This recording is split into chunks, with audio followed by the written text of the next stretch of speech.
Okay, members.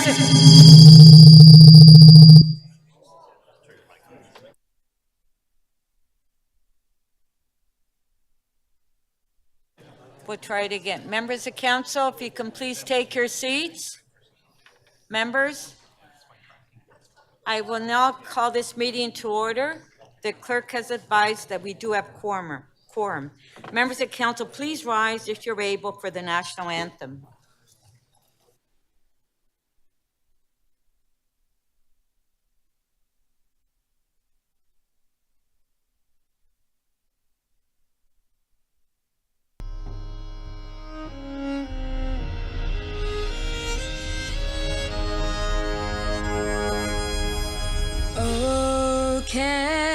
Canada, our home and native land, true patriot love, and all of us command. Quand on bras c'est porter l'épée, et c'est porter la croix. Ton histoire est une épopée des plus brillants exploits. Au Canada, Gichigwanach, Nani Bueda Miguetchewendanda. Nani Bueda Miguetchewendanda.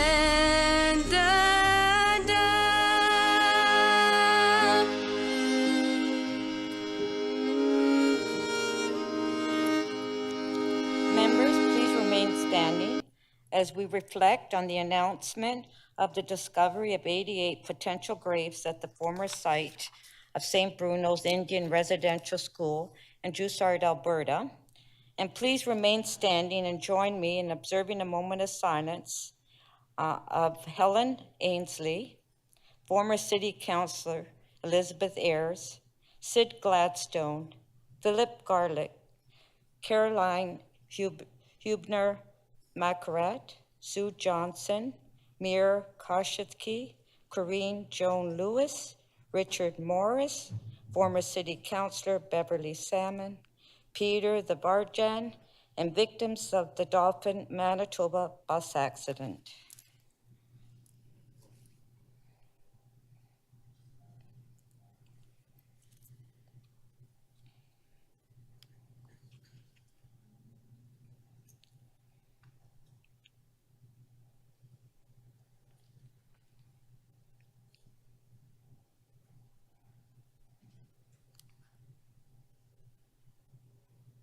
Thank you.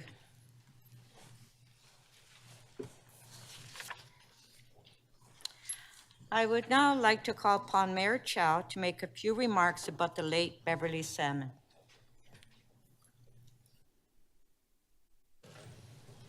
Thank you, Madam Speaker. It's so humbling to return to this council chamber. Who have dedicated their lives to making this city, the city that we all love, a better place. Today, we remember a change maker and a person I admire so deeply, the late Dr. Beverly Salmon, former councillor of the city of North York and later elected to the Metro Toronto Council, where I had the privilege to serve alongside with her. Let me start by acknowledging Beverly's family, who are here with us this morning, her children, Warren, Heather, Leslie, and their grandchildren, her siblings, Marjorie, and other families. They are here with us. I remember when I first started out in public service back in 1985, Beverly was making waves as the first Black woman to be elected to a Metro Municipal Council in Toronto.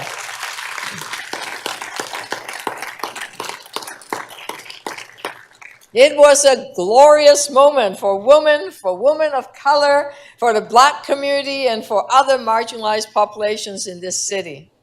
What Beverly achieved was not a simple feat, but she was, of course, extraordinary. Prior to joining the municipal service, Beverly had already broken the norm by becoming the first Black woman to serve as an Ontario Human Rights Commissioner.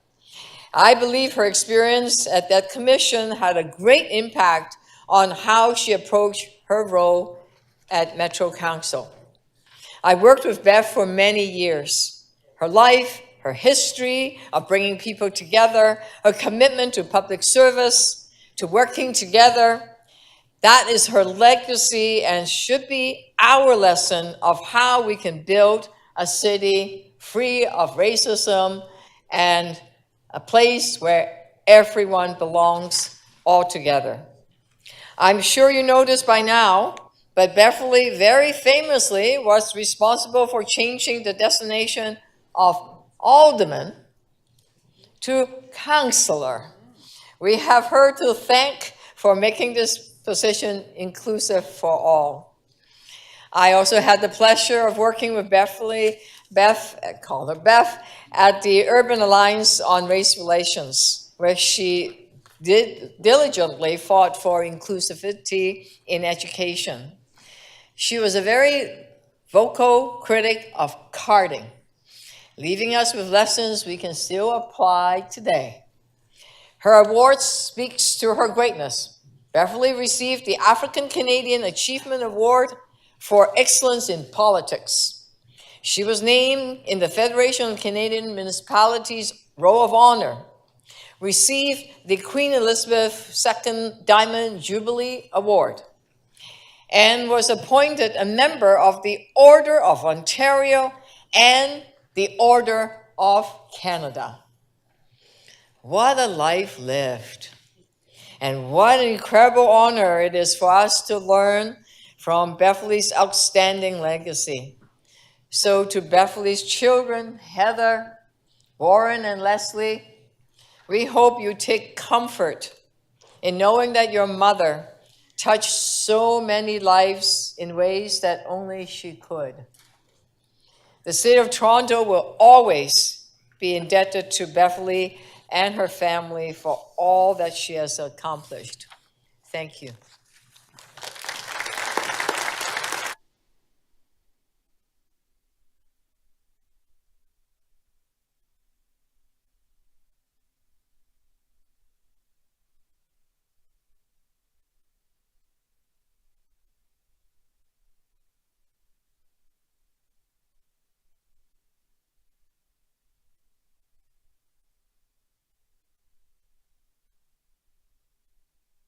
Thank you. I would like to take a moment on behalf of Council to acknowledge the Indigenous people of all the lands that we are on today. We do this to reaffirm our commitment and responsibility in improving relationships between nations and to depending our own understanding of Indigenous peoples and their cultures. It is a moment to reflect on the importance of this land, which we each call home.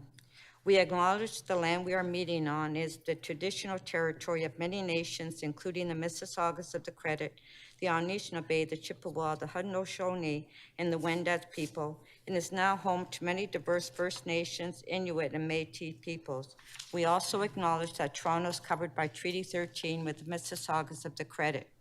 For the benefit of those who are connected to the internet, the City Clerk has posted all of the agenda materials for today's meeting at Toronto.ca/council.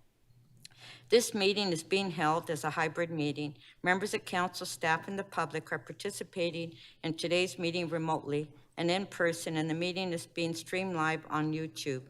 I'd like to welcome the public who are with us here today and who are watching the meeting online.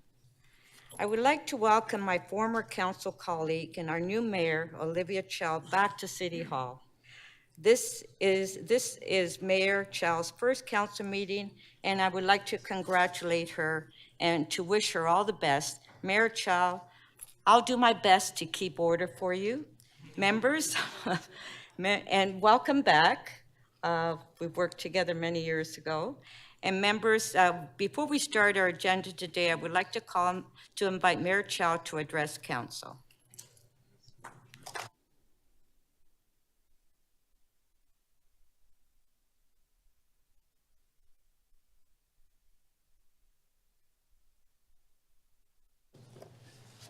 Thank you, Madam Speaker. I have full confidence you keep me in check. And it's wonderful to be back and wonderful to join with all of you. Before I start, I want to again thank Deputy Mayor McAlfee. Thank you for your dedicated service to the people of Toronto. Thank you for stepping up when we need it most. You've been so generous with your time and your teaching. I have a lot to learn, and I have already learned a lot from you. I look forward to working with Deputy Mayor McAlfee, and as you can see, the first motion, she and I, on refugees, she and I did a lot of work together on that one. Friends, former colleagues, it's nice to be back. It's, as you know, that it's been a long journey for me to arrive back here. And I have spoken to most of you personally and felt your passion and your dedication to the service to the city of Toronto. And I know this is a journey that we will take together. The residents of Toronto expect us to deliver excellent service, reliable, fast public transit, making life more affordable by building housing, sheltering refugees, all of those challenges in front of us. Been talking too much yesterday, trying to bring money to the city. But anyway, and of course, bringing in more businesses so that the city is a vibrant, caring, safe, affordable city where everyone feels they belong. So let's get to work. Thank you for welcoming me here.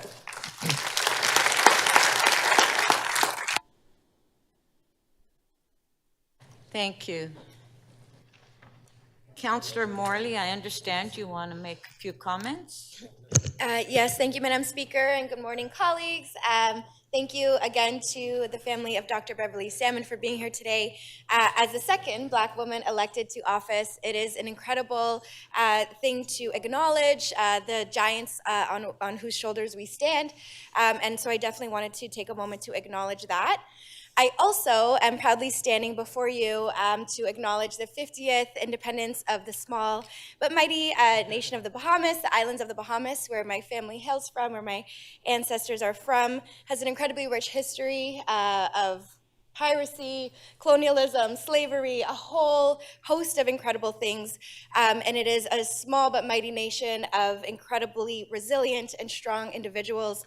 And so I just wanted to acknowledge my fellow Torontonians who also are of Bahamian descent and Bahamians around the globe. As we like to say, 242 to the world. It means we're slowly but surely making our mark globally. And so just a great occasion. I look forward to spending a little bit of holidays back home in the Bahamas with family and friends. And as we say in our coat of arms, our motto is forward, onward, upward, together. And I trust with our new mayor, we will be embodying that sentiment as a city council and moving to get good work done together. Thank you, Madam Speaker. Thank you. May I have a motion to confirm the minutes? Moved by Councillor Thompson. The motion is on the screen, Councillor.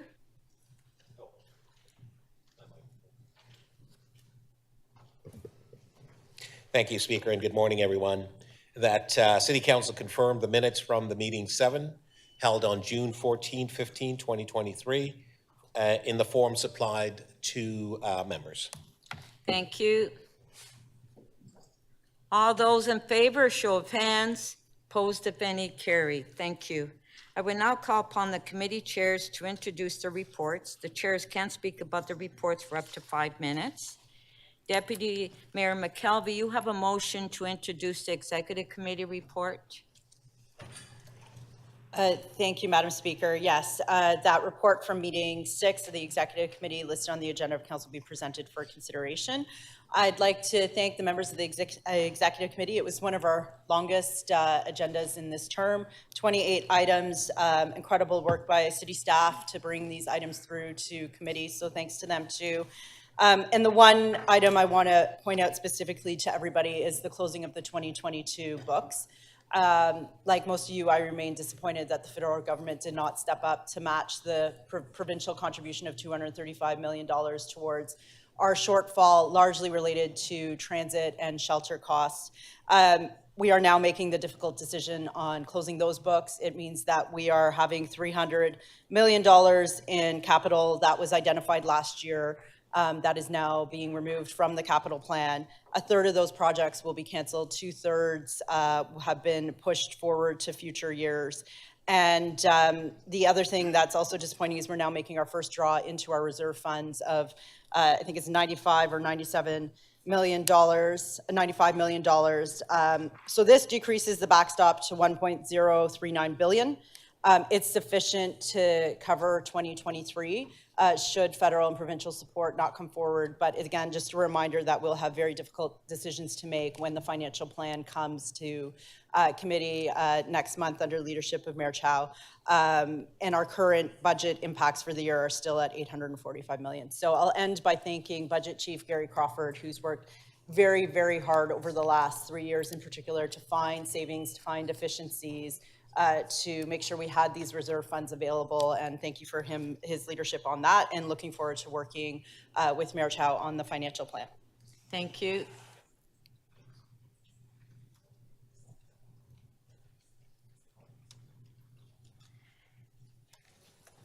Councillor Holyday, you have a motion to introduce the audit committee report. I do, and thank you and good morning to you, Speaker. That report from meeting 2 of the audit committee listed on the agenda of council be presented for consideration. Members, before you today are a number of audit agenda items. Some of them may be very familiar to you as they are cyclical in nature, the presentation of various audited financial statements. But I will draw your attention to 4 particular reports. AU 2.5 and AU 2.6 concerns winter maintenance. The first, of course, is a review of the procurement and award of the winter maintenance performance-based contracts. I urge everyone to take a look at it. It's a good read, including the audit at a glance.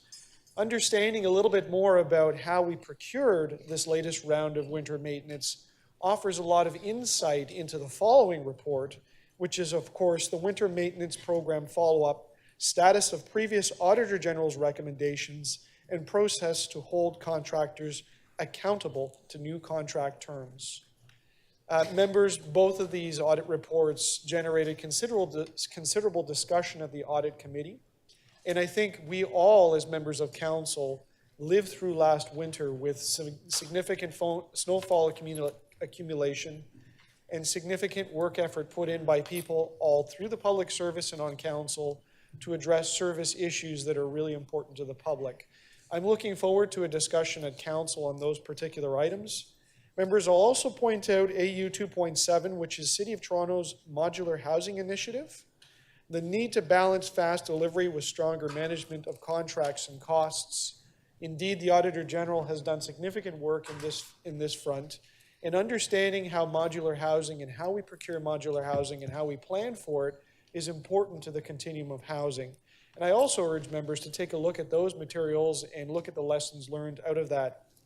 And finally, AU 2.9 is investigation into allegations of wrongdoing regarding building inspectors of 2 houses. And as we know, building inspections and the building department is a critical service that is provided to this city to ensure that homes and buildings at large get built and that we have a safe and we have trust in our process to have building go on. So I thank the Auditor General for work on that front, and I thank you for allowing me to draw to your attention to those 4 subject matter audits I look forward to the deliberations at council. Thank you, Madam Speaker. Thank you.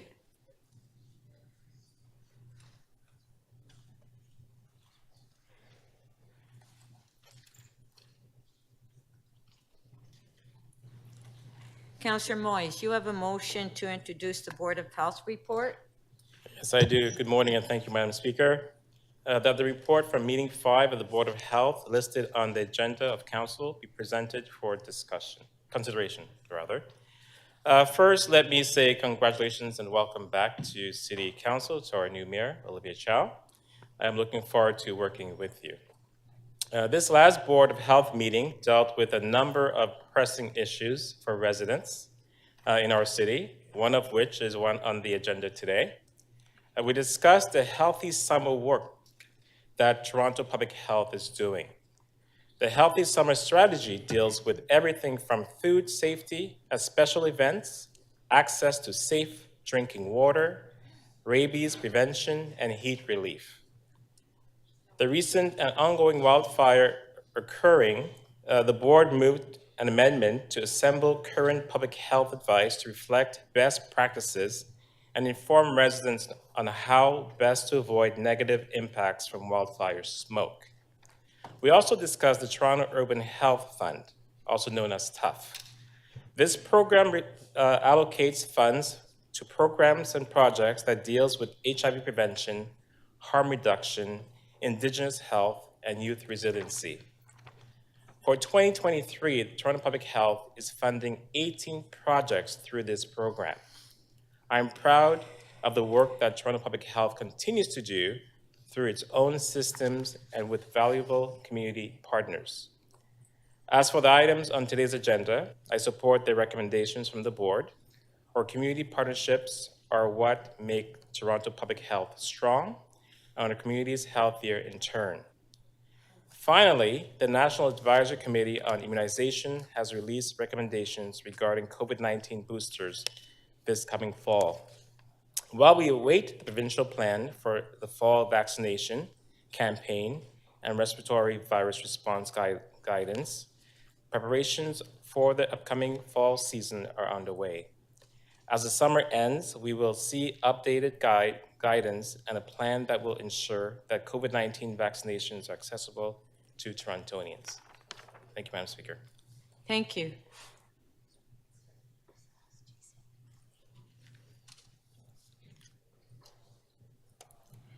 Councillor Carroll, you have a motion to introduce the Economic and Community Development Committee report. Yes, thank you, Madam Speaker. That the report from meeting 5 of the Economic and Community Development Committee listed on the agenda of council be presented for consideration. Madam Speaker, it's a pretty simple agenda. There are some very meaty items coming forward in the fall, but we dedicated this agenda to what we thought would be a long and controversial meeting, but it is thanks to park staff and thanks to every councillor in this chamber that it ended up being a very short meeting.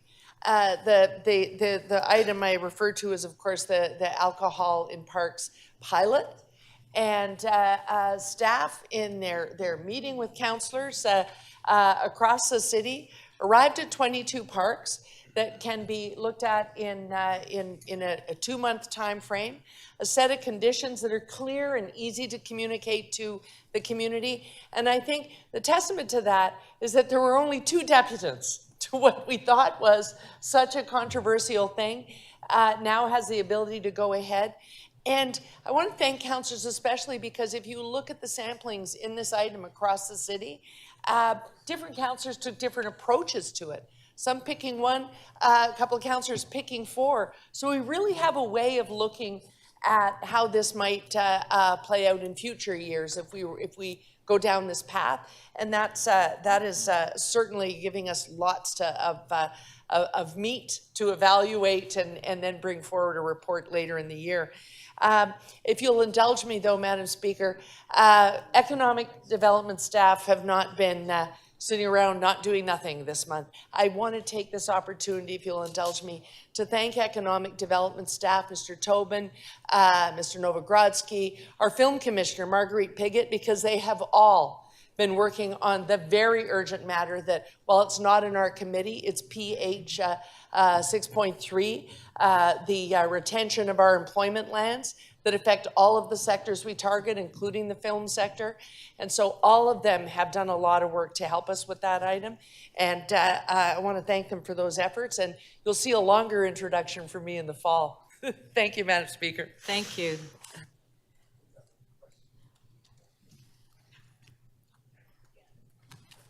Councillor Pasternak, you have a motion to introduce the General Government Committee report.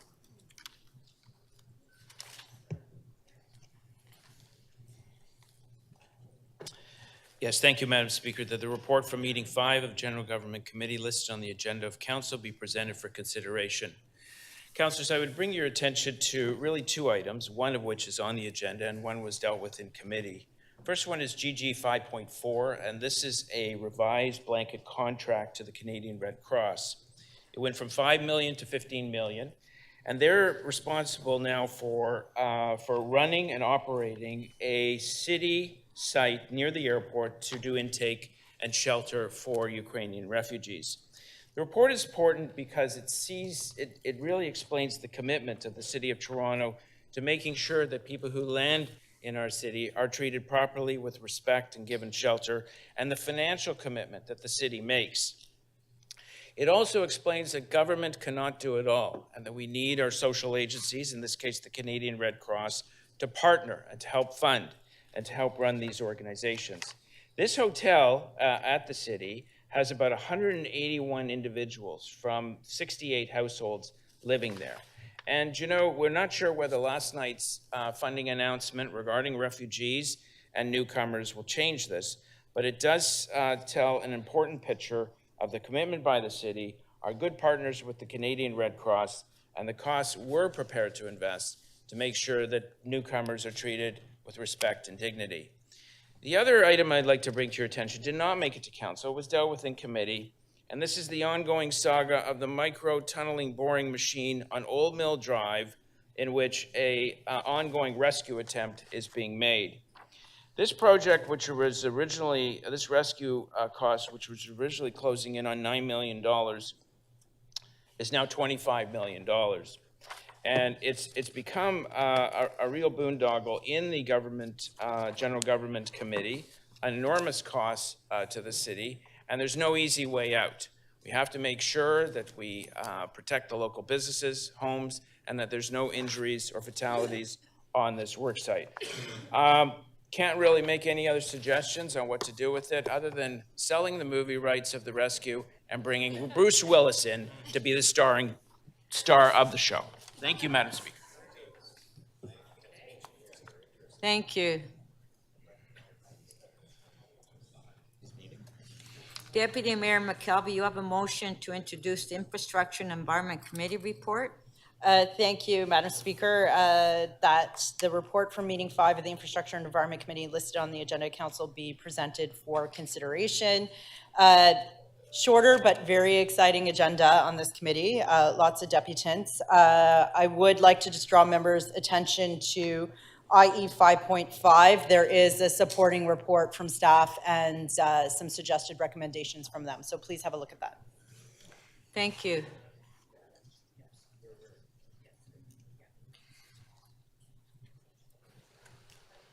Councillor Bradford, you have a motion to introduce the Planning and Housing Committee report.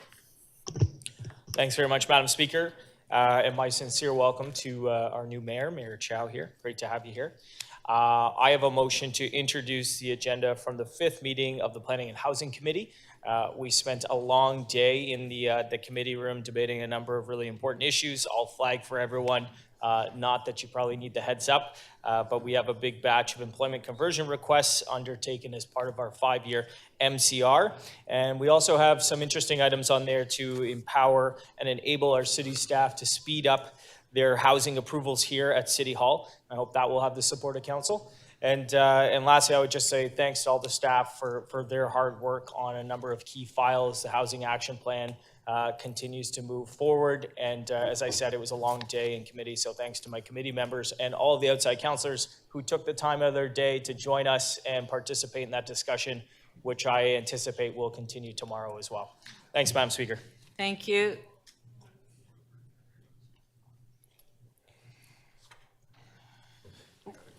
Councillor Holliday, you have a motion to introduce the Etobicoke York Community Council report. Thank you, Speaker. That the report from meeting 6 of the Etobicoke York Community Council listed on the agenda of council be presented for consideration. Thank you. Thank you. Councillor Pasternak, you have a motion to introduce the North York Community Council report. Could I get, Councillor Pasternak is not there, could I get somebody? Pardon? Councillor Carroll? Sorry. Councillor Carroll, can you move on behalf of Councillor Pasternak, the North York Community Council report? Speaker, that the report from meeting 6 of the North York Community Council listed on the agenda of council be presented for consideration. An all-in-all harmonious agenda. You'll note a couple of items that are without recommendation. That's my fault. I have motions for them during the order paper review. Thank you. Councillor Ainsley, you have a motion to introduce the Scarborough Community Council report. I do. Good morning, Madam Speaker. First, I'd like to say on behalf of the residents of Scarborough, Mayor Chell, welcome to City Hall. We're all looking forward to working with you. And then I have a motion, Madam Speaker, to move that the report from the meeting number 6 of the Scarborough Community Council listed on the agenda of council be presented for consideration. We had a very fast and efficient meeting, so I am going to take my allotted time just to encourage everybody and remind everybody today that's Tim Hortons Camp Day, that every cup of coffee, the proceeds from every cup of coffee go to help getting, thank you, Councillor Carroll, help getting a child that out of the city of Toronto and up to one of the wonderful camps in Northern Ontario. So if you get an opportunity, please get to Tim Hortons, have at least one cup of coffee today and get a needy child out of the city of Toronto to Northern Ontario to a wonderful camping experience this summer. Thank you. Thank you. And there is a Tim Hortons across the street on Queen Street. 2-minute walk. Councillor Perks, you have a motion to introduce the Toronto and East York Community Council report. I do. Good morning, Speaker, and good morning, Mayor Chow. Golly, that's fun to say. I want to move that the report from meeting 6 of the Toronto East York Community Council listed on the agenda of council be presented for consideration. Speaker, we dealt with over 100 items and nearly 100 deputants over the course of 2 days, which for us I think is unprecedented. I just wanted to thank the heroic work of the committee administrator, Catherine Regan, and some heroic work by some members of community council. We had members calling in between campaign events. Councillor Malik actually participated for a while from the back of an Uber. Never an Uber, a taxi, my mistake. Councillor Bravo was carrying items from, at one point, I believe, 4 different members of community council. But the real heroes were the 100 Torontonians who came in and gave us advice on a number of very important items in the Toronto East York Community Council area, including a group who, when we were getting close to losing quorum, sat down and said, okay, we'll pick 4 community leaders to speak on behalf of us so you can finish your meeting. It was a real exercise in the public service, elected officials and members of the community working hard to get the important business of the City of Toronto done.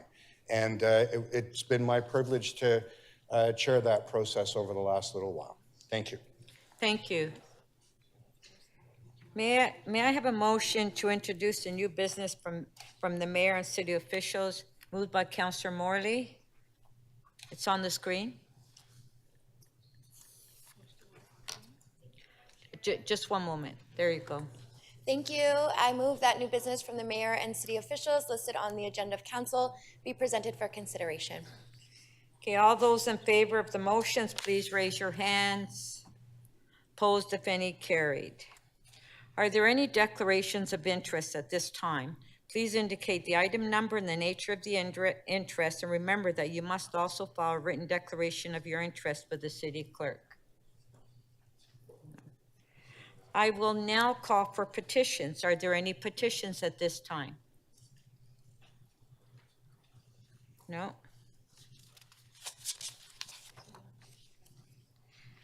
Members, I will now review the order paper. Once the order paper has been approved by council, any change will need a 2/3 vote. The city clerk has posted today's order paper online with agenda item RM 8.7, review of the order paper. We have one deferred item today, DM 8.1, deferred from the June 14th and 15th meeting of City Council. And the mayor has designated the consideration of a procedure motion to add an urgent motion without notice to the agenda concerning the refugee crisis as our first key item and first item of business today. The mayor has designated item CC 8.2 on declaring gender-based violence and intimate partner violence an epidemic in the city of Toronto as their second key matter and the first item of business tomorrow. The notice of a motion run-through is scheduled for 2 p.m. tomorrow, only if the key matters are completed.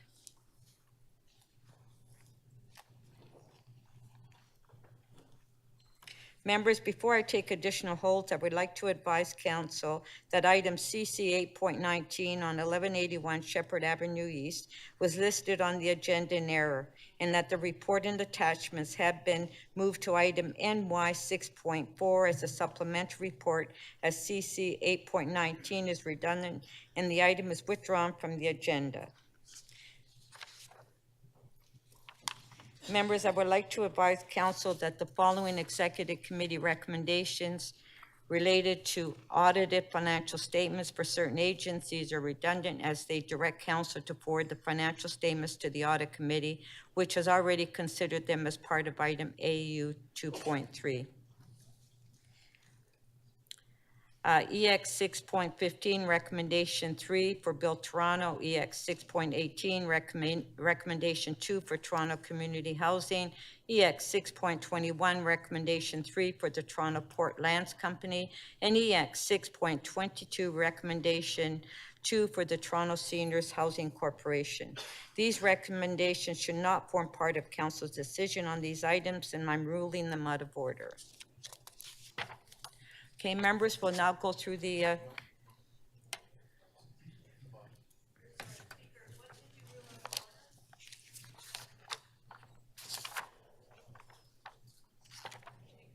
yes, just one moment, Councillor Fletcher. EX 6.15, which is recommendation 3 for Bill Toronto. EX 6.18, recommendation 2 for Toronto Community Housing Corporation. EX 6.21, recommendation 3 for Toronto Port Lands Company. And EX 6.22, recommendation 2 for Toronto Seniors Housing Corporation. Okay. Councillor Mantis, I understand you wish to withdraw your member motion. Okay, just one moment, please. Councillor Mantis. Yes, I'd like to remove MM 8.12. Staff still needs to work on the item. So we can MM 8.12. Okay, we'll put the motion on the screen. MM 8.12. Okay, all in favor? Show of hands. Opposed, if any, carried. Councillor Malik, you wish to bring an item forward to the council agenda? Yes. Yes, thank you. I have a new item that I believe Clerks has. City of Toronto recommendations for Metrolinx's Ontario Line construction. Is that the item? Yeah, it's on the screen. Yes. Okay. This will bring the Ontario Line item out of TYCC and to be dealt with at City Council. Okay, the motion is on the screen. On favor, show of hands. Opposed, if any, carried. Thank you. We'll now go through the additional holds. We have one deferred item. And so we'll go through the executive committee. Are there any further holds on the executive committee? If you can please put your name on the list.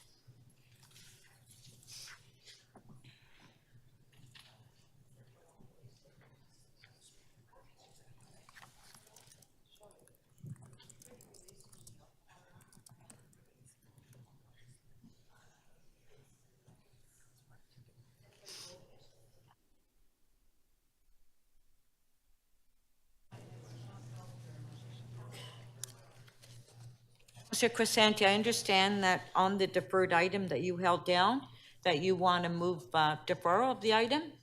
Yes, that's correct, Madam Speaker. I just want to move this item to the next council meeting as TCHC has not had the opportunity to review the report and give it the consideration it deserves. So if we could just defer that to the next meeting. Okay, so Councillor Crescenti is asking that item DM 8.1 be deferred to the next council meeting. All in favor, show of hands, opposed if any, carried. So do we have any further holds, Councillor Myers, on the executive committee? Yes. Yes, Speaker, I'd like to hold EX 6.24, request for presentation from the Toronto Transit Commission on changes to Wheel-Trans service. Okay. Are there any further holds on the executive committee? No. Audit committee. Councillor Holliday. Thank you, Speaker. Two items. AU 2.3, financial statements for the year ended December 31st, 2022 agencies, and AU 2.10, Auditor General's Office, report on results of applying specified auditing procedures to financial information other than financial statements for the years ended December 31st, 2022, and, sorry, the last words are cut off. I don't want to hold them. The clerk advises me that I simply need to move receipt in order to process them in an orderly fashion. So this is on AU 2.10. It's here without a recommendation. So you just want to move receipt? Correct. AU 2.3 and AU 2.10. Okay. Yep, both need to be moved for receipt. Okay, so Councillor Holliday is moving AU 2.3, moving receipt of the item. On favor, show of hands, opposed if any, carried. On AU 2.10, Councillor Holliday is moving receipt of the item. On favor, show of hands, opposed if any, carried. Thank Matthew, you. we good? Okay, thank you. Councillor Cheng, did you want to hold an item down on audit? Yes, I would like to hold AU 2.7, please. Okay, AU 2.7, City of Toronto Councillor Cheng? Modular Housing Initiative. Thank you. Okay, thank you. Okay, Board of Health. Councillor Perks? Yes, I would like to hold HL 5.4, service agreements awarded and executed by the Medical Officer of Health for 2023. Thank you. Economic and Community Development Committee.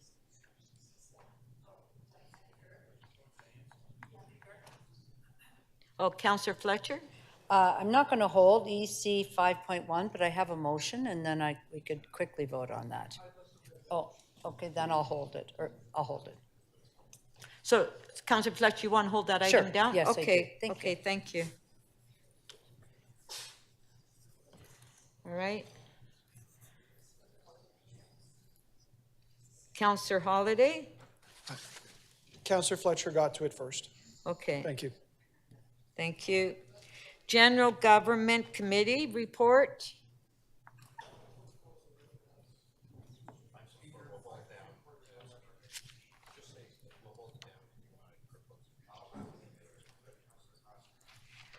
So,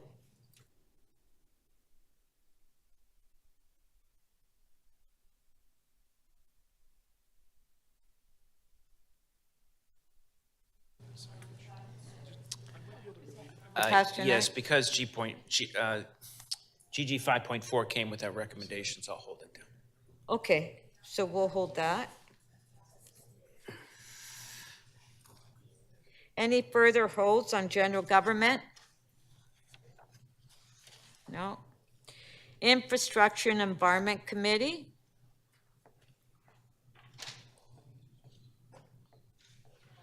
Councillor Holliday?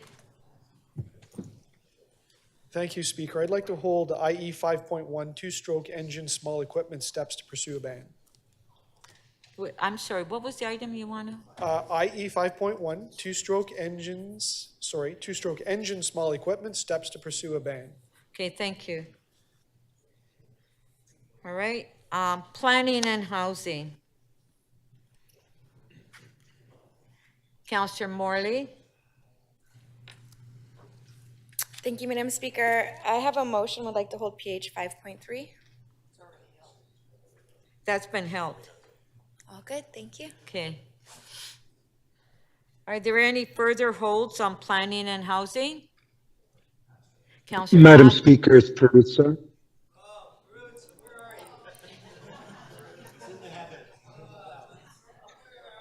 Okay, who was that? It's Peruzza, Madam Speaker. I'm online. Okay, hold on, Councillor Peruzza. Okay, first of all, Councillor Pasternak is before you, and did you want to hold an item down for planning and housing?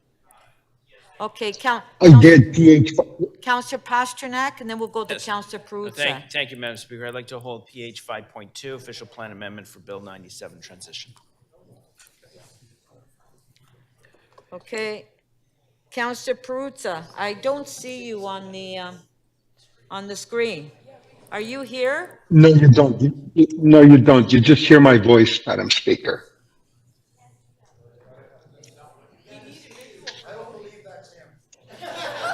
I'd like to hold PH 5.3, Speaker. It's already held. Okay, fine. Thank you. Again, Councillor Peruzza, you need to put on your screen when we vote.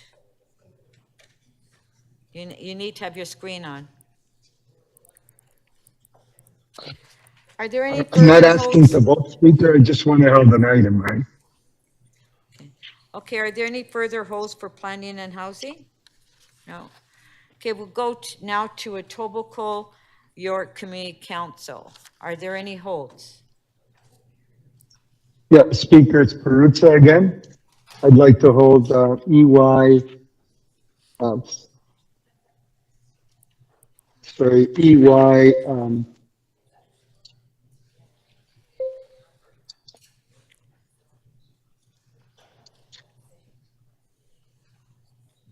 EY what? 5.2. Sorry, 6.2. 2801 Jane Street, Madam Speaker.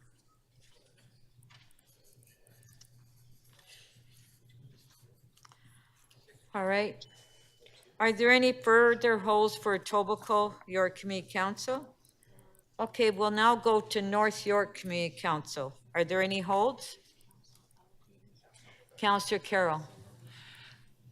Yes, Madam Speaker. Not so much holds. I have technical items that I could move right now, and then I'll be able to release them.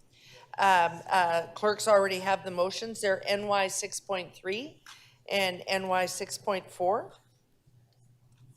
Okay, These so are the items that you withdrew, the CC item, and they're now combined in this item. And this motion ties it all together in a big bow. Okay, 6.3. Yes. So There on it is. 6.3, some work to be done there. So consideration of the item be deferred until the October 11th council session. Okay, so the motion is on the screen on NY 6.3 by Councillor Carroll. On favor, show of hands, opposed if any, carried. Thank you. Councillor Carroll, your next one? Yes, and then on NY 6.4, which is 1181 Shepherd Avenue East, clerks have the motion, I believe. Okay, it's on the screen for NY 6. So here it is. I'm hoping we can consider this read. It is that council delete the recommendations and adopt instead the supplementary report that's available now in the clerk's meeting portal. And the recommendations are written out in long form here. But having reviewed the supplementary and the confidential attachment, I'm prepared to move it right now as a quick item. Okay, the motion by Councillor Carroll is on the screen, NY 6.4. All in favor, show of hands. Opposed, if any, carried. Thank you. Thanks, Madam Speaker. Are there any further holds on North York Community Council?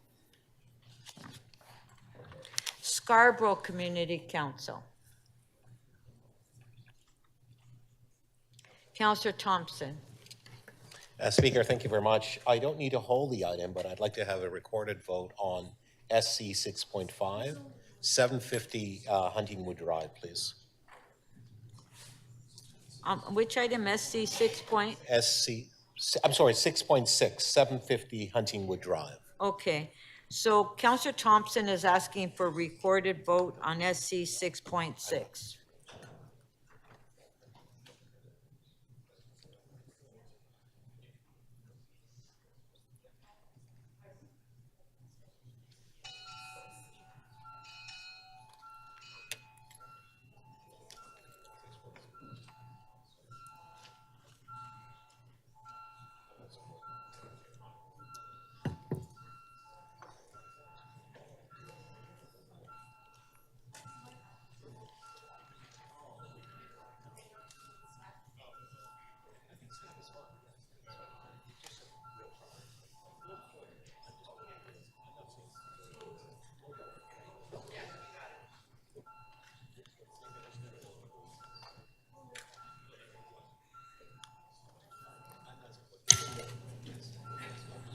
Councillor Crisanti.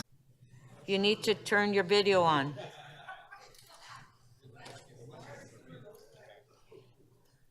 Councillor Prudza?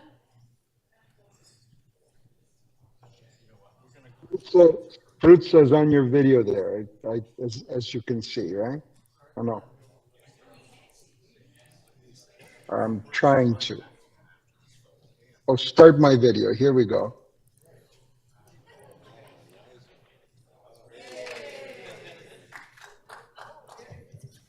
The item is adopted. The vote is 21-3. Okay, thank you. Are there any further holds for Scarborough Deputy Mayor McKelvey? Thank you, Madam Speaker. I don't need to hold the item, but I would like a recorded vote on SC 6.8, 875 Military Trail. And I will point out to members that this is great work that was done by city staff to prepare for the new Scarborough Academy of Medicine and Integrated Health. And we're so excited that it is coming to the University of Toronto, Scarborough.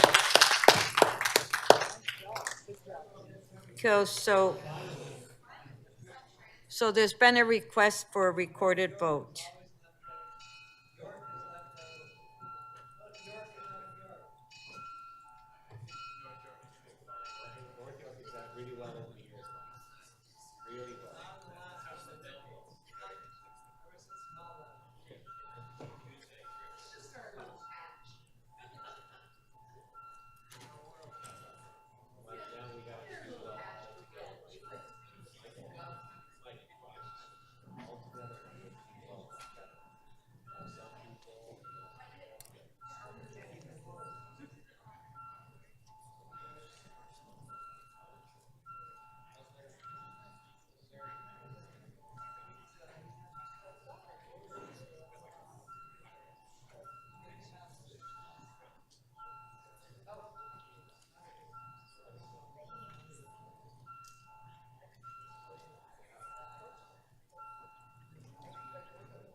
Madam Speaker, just bear with us.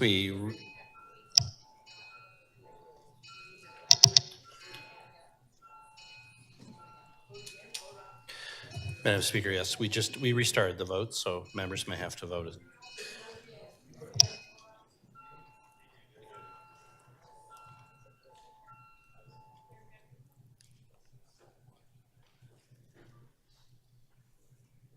Councillor Cheng, Are you able to vote using the system, please?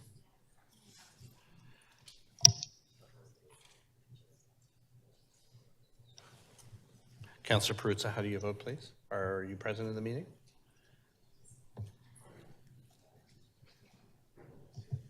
I am in favor. I don't know. Is there a problem with your video, Councillor Perruzza?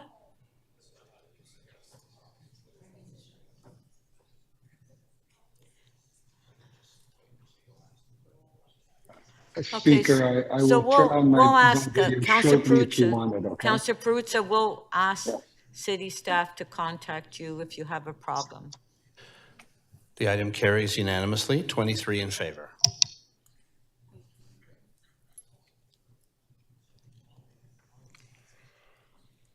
Are there any further holds on Scarborough? Councillor Carroll. Yes, Madam Speaker, with your indulgence, I need to backtrack to North York Community Council.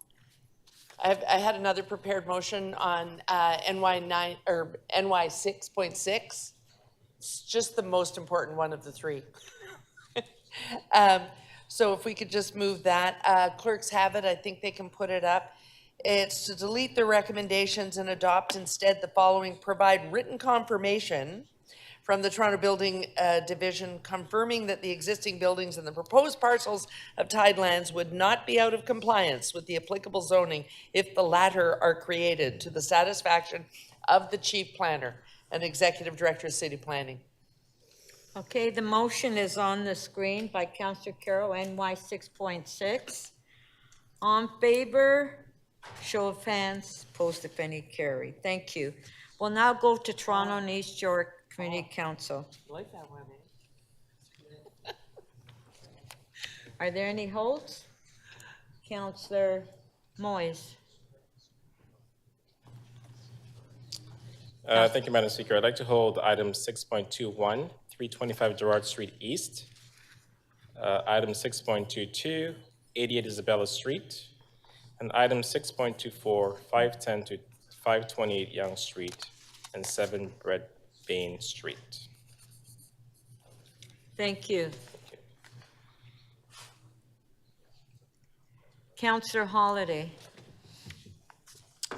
Speaker, I would like to hold TE 6.74 traffic control signals Carlton Street and Homewood Avenue, 6.75 traffic control signals Yonge Street and Grenville Street / Wood Street, and TE 6.76 traffic control signals Yonge Street and Maitland Street / Bettlebain Street, and just advise staff that I would like to ask questions about those. Thank you. Thank you. Oh, so Councillor Holliday has held down T 6.74, T 6.75, and T 6.76, traffic control signals. Okay, now we'll move on to new business. Councillor Fletcher. Thank you, Speaker. I would like to hold CC 8.8, 83-95A Bloor Street West, Ontario Land Tribunal. Request for further directions on behalf of Councillor Sachs, but I'll take that on her behalf. Yes, Okay. you got it? Yes. And then a CC 8.27, 29 Basin Street, notice of intention to designate a property under Part 4, Section 29 of the Ontario Heritage Act. Hold Okay. that. And with your indulgence, go back to the Executive Committee and EX 6.13, St. Lawrence Centre for the Arts Redevelopment. Thank you. Okay, so you want to hold the EX 6.13 on executive, correct? Yes, please. Thank Okay. you. Thank you.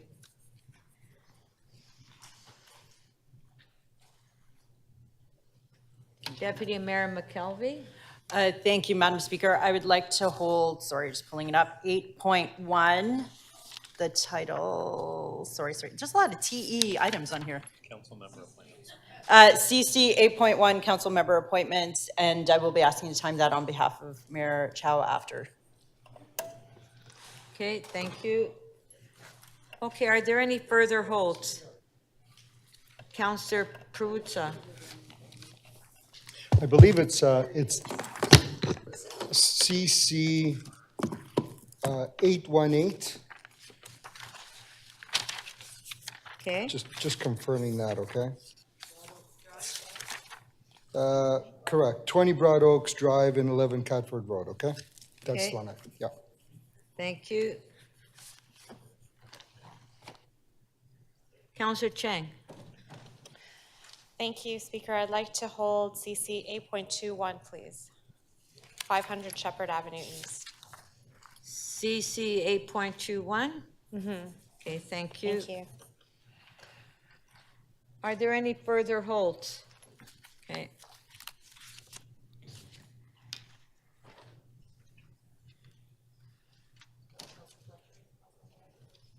Counselor Fletcher. No, it's just for time-specific speakers. Oh, okay.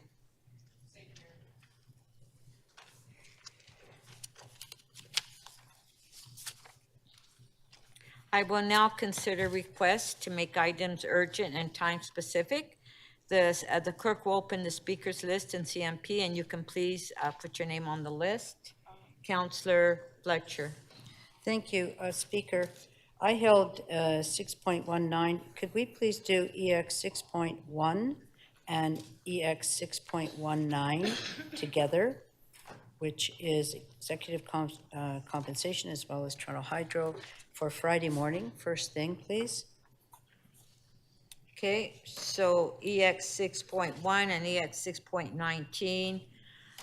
First thing Friday morning? Yes, please. Okay. Because, of course, the executives have to be there, so Right. that's important that we have a time.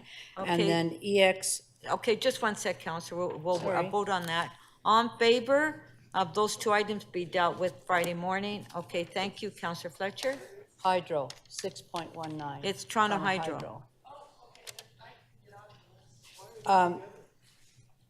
I'm just putting them together. We just voted on it.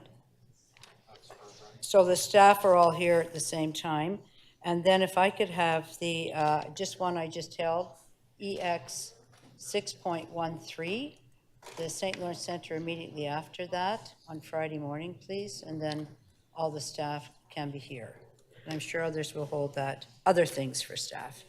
Okay, so Counselor Fletcher is moving EX 6.13, the St. Lawrence Center, to be dealt with Friday morning, following the two items for Toronto Hydro. All in favor? Thank you. Show of hands. Carried. Thank you. Deputy Mayor McKelvey. Thank you, Madam Speaker. I'd like to time CC 8.1 for the first item after the mayor's key item today, and also time the three Auditor General items 2.5, 2.6, and 2.7 as the first items tomorrow after the mayor's key item. And that's to accommodate the Auditor General's schedule. Right, thank you. So does the staff have those? Okay, all in favor, show of hands, opposed if any, carry. Okay, thank you. Councillor Carroll, did you have? Yes, Madam Speaker, I took my name off the list because I thought Councillor Fletcher had covered all my items, but the last one that I believe was submitted to clerks that I want to make time specific, PH 6.3, retention of employment lands. Okay, so that's for, I believe there's still time on Friday. Okay, so that's. So it would be after executive compensation and After hydro? St. Lawrence, and so that would be the third. So Councillor Carroll is moving that PH 5.3 be dealt with Friday as after the other items. Yes. Okay, all in favor, show of hands, carried. Thank you. Point of order, Councillor Holliday. I just want to be clear, that's the fourth item of business, Friday? Yes. Thank you. Okay. Councillor. Vote on PH 5.3. I mean, that is a key item to schedule it Friday afternoon when our bylaw clearly says we have to adjourn early. That item itself is going to take many hours to complete. I want to vote against. Okay, so if you want a vote on that, do members of council want a recorded vote on that? On that item? Okay, we'll have a recorded vote.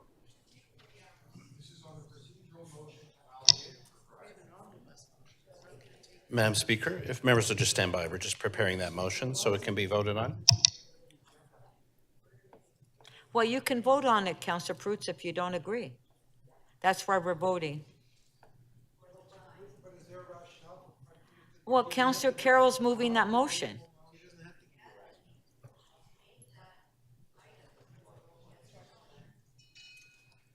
So if you don't agree, then just vote against it.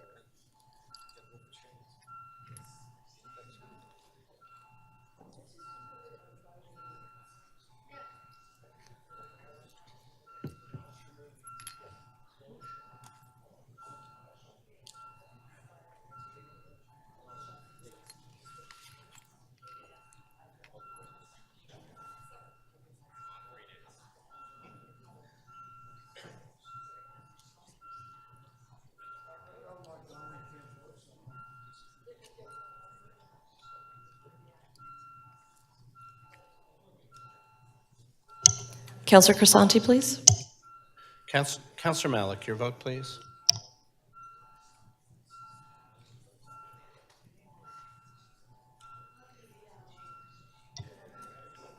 Councillor Malik, please.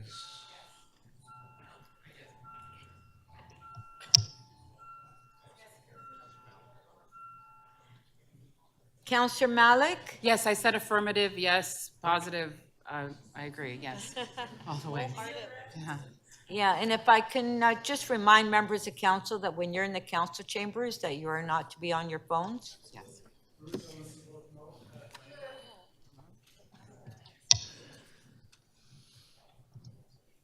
Speaker, the motion carries. The vote is 21-3. Thank you. Councillor Fletcher, did you have another timed item? No, I'm fine, thank you, Speaker. It's You're good, okay? thank you. All right. All right. That I'm fine?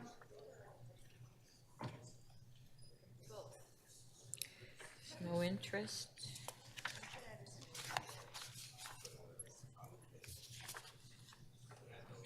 All those in favor of adopting the balance of the order paper as amended and all items not held, please raise your hands.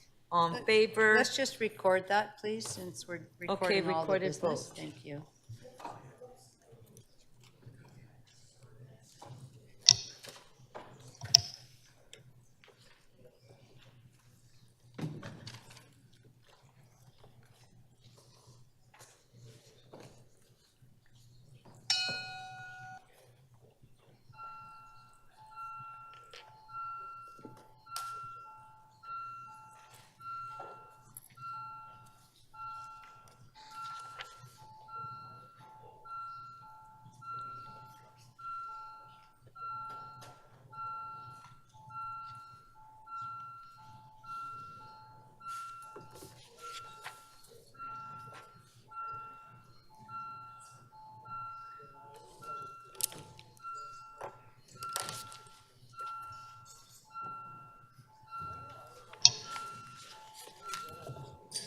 Councillor Perruzza, how do you vote, please?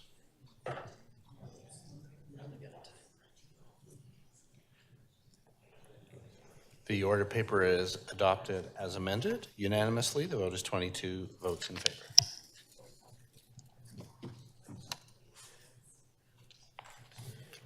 Okay, members, our first item of business is the mayor's first key matter, the consideration of procedure motion to add a new and urgent motion without notice concerning securing shelter and support for refugees. If the motion carries, we will proceed to the debate on that motion. Mayor Chow, would you please move your procedure motion and the clerk will display it.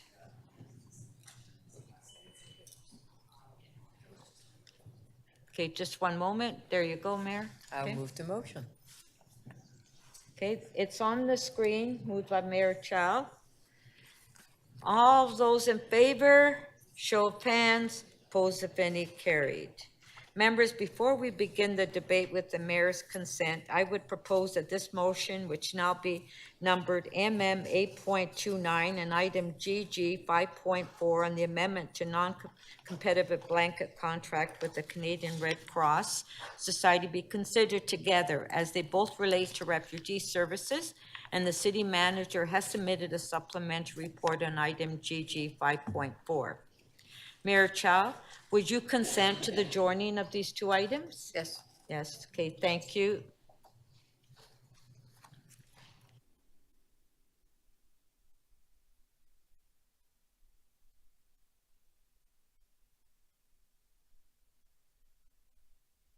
Okay. Members, while the clerk finalizes and publishes the mayor's motion to the agenda, I want to remind you that regardless of whether you are attending today's meeting by video conference or in person, you will continue to submit and approve your motions in advance. The clerk staff are available to assist you with motions. Councilor Pruzza, please do not speak on your phone while you're in the council chambers, please.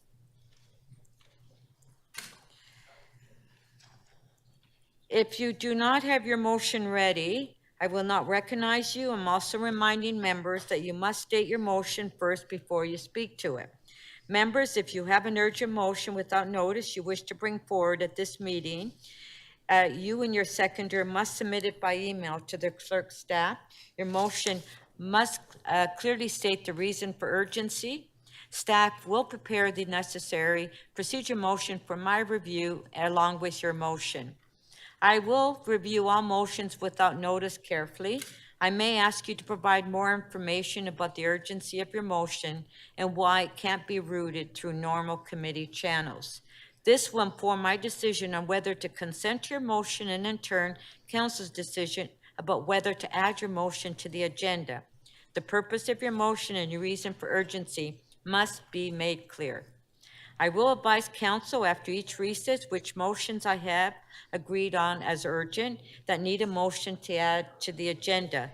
It will require 18 votes to add a motion without notice to the agenda during the meeting. Motions added to the agenda in this way are not subject to a vote to waive referral to a committee or agency. Thank you. So we'll okay, we will now consider the mayor's first key matter, item MM 8.29 and item GG 5.4. Council, Mayor Chow? Okay, yeah, just one moment. We'll just ask first if there's any questions to staff related to the member's motion and the item on general government. Are there any questions to staff before we go to speakers? I don't see any questions, so we'll now go to speakers. Mayor Chow to speak. Oh, you want to speak last? Okay, sorry. Any further speakers on this item? Are there any speakers? Okay, and Councillor Pasternak, it's your item as well. Did you want to speak on it? It's government management. Deputy Mayor McKelvey, you would like to speak on the item? Okay, okay, Councillor Perks first. Councillor Perks to speak. Sorry, I didn't realize this would come up so quickly and that we would be dealing with the two of them. Okay, if you so my can apologies, I need to move a motion, which I haven't had time to submit because the items were only joined a moment ago. It's on the general government item. I just want to move the original staff recommendations. Okay? Okay. And just very quickly, so members are aware of what's happening. The item that came to government management was to extend the funding to the Red Cross for 70 hotel rooms for people fleeing the war in Ukraine. I believe 68 of them are currently occupied. The funding runs out July 31st. This extends it, I believe, for another year. It's urgently needed. I had a meeting with some of the key leaders in the Ukrainian community who are providing services to people fleeing that horrible war. They are doing outstanding work in this location, helping people to get their documents together, to find jobs, to get to permanent housing, to simply get oriented in a new country. The only reason it was sent here without recommendations is that members of the committee felt it important that we situate that conversation inside the larger conversation on refugees and homelessness in the city of Toronto, which Mayor Chow has done by joining these two items together. So I commend to you that we do what staff has recommended, which is to extend this contract to provide those 70 hotel rooms to people fleeing that war. Thank you. Thank you, Councillor Perks.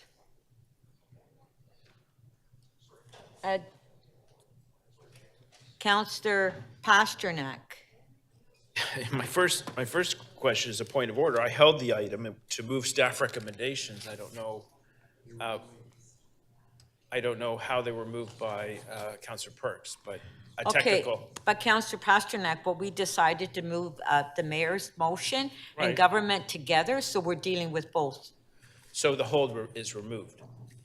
Okay, Yeah. fair enough. I'll withdraw my comments.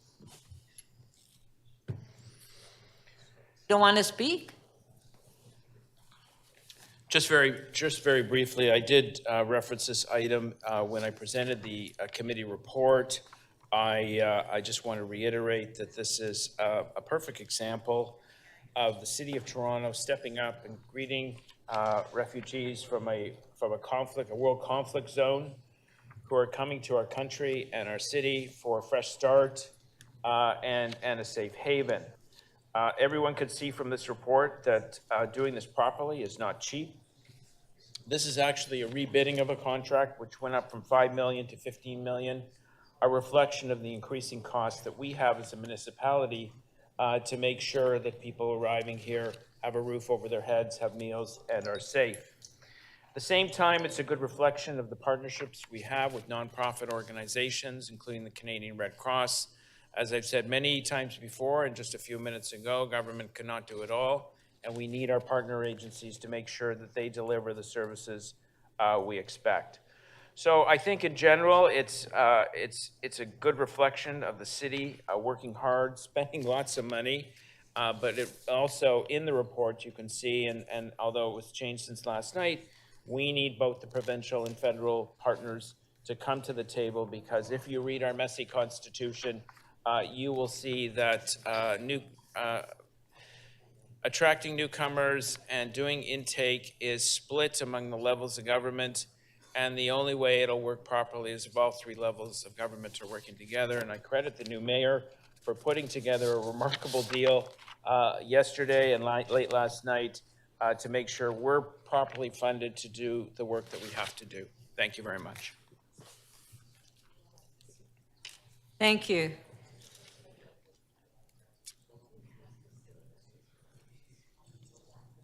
Deputy Mayor McKelvey to speak. Thank you, Madam Speaker. I want to start by thanking Gord Tanner and the wonderful city staff we have in shelter support and housing administration.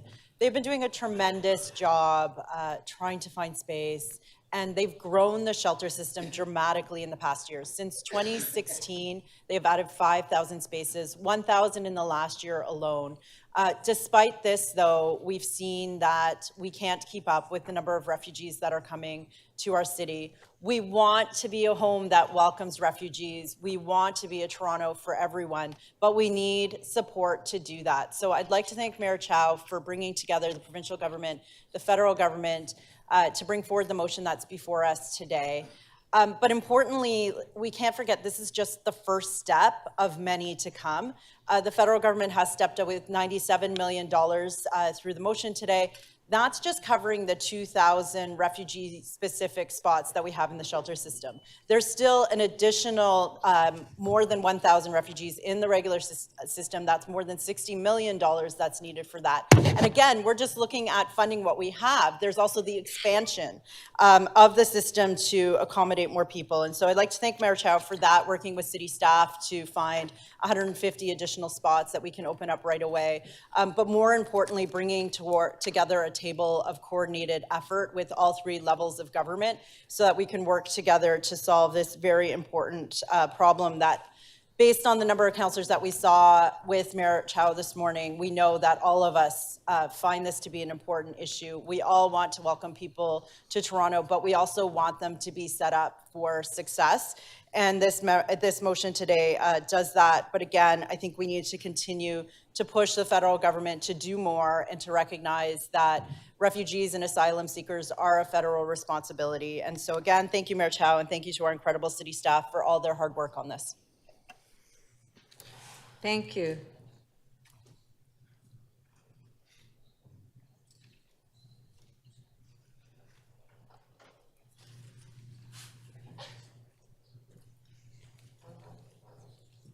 Councillor Bravo to speak. Thank you, Speaker. I also want to speak to the amazing story that we have here. We have an incoming mayor who, even before she took office, has been working on this file. I had the privilege of being part of a meeting with representatives from the front lines from across the sector, people who are supporting sponsored refugees, people who are making asylum claims here, people who have become undocumented, and people who are living unhoused right now in the city of Toronto. And the power of that convening and bringing together, of aligning interests, I think is part of the success here. When the mayor was campaigning, she always talked about people. People are our resource. People power is what we need to move decision makers. And I think what you've seen is a massive mobilization of residents in the city of Toronto who were not going to put up with a situation that was so visibly at 129 Peter Street, but that is ongoing throughout the city, is that people in this land, on this territory, need a roof over their head, however they ended up here, whoever they are. And I think that's a really powerful start to this amazing term. And I want to thank Mayor Chow for looking at the we isn't just the people in this chamber. It's the people who we represent. It's the people who are out there mobilizing organizations like FCJ Refugee Center in my ward or Sistering in my ward. They work with different populations, but they stood together. They stood together when they spoke to the media. They stood together when they spoke to city government. And let's remember also that the capacity to meet the demands of the day are not done by government alone. We have to have a robust community serving sector. We have to have a robust civil society capacity. And they showed up. They made calls to members of parliament and members of provincial parliament. They knocked on doors. Organizations like Progress Toronto had a petition with the federal government. And then there were so many other groups that too many to mention. And I think that that's what we need more of in this city. And I just think this is a wonderful outcome as a beginning. Just as Deputy Mayor McKelvey has said, this is just the beginning. We are going to need our people in the city of Toronto and people in municipalities across Southern Ontario, in fact, the country, now that this is a conversation across the country, in part led by our mayor, is that we're going to need people to actually mobilize to say that we need the federal government to be a leader on housing, because housing is the ultimate solution, and we need the provincial government to be a leader on housing, and a willing and useful partner to the city of Toronto so that shelter becomes a permanent home. Thank you.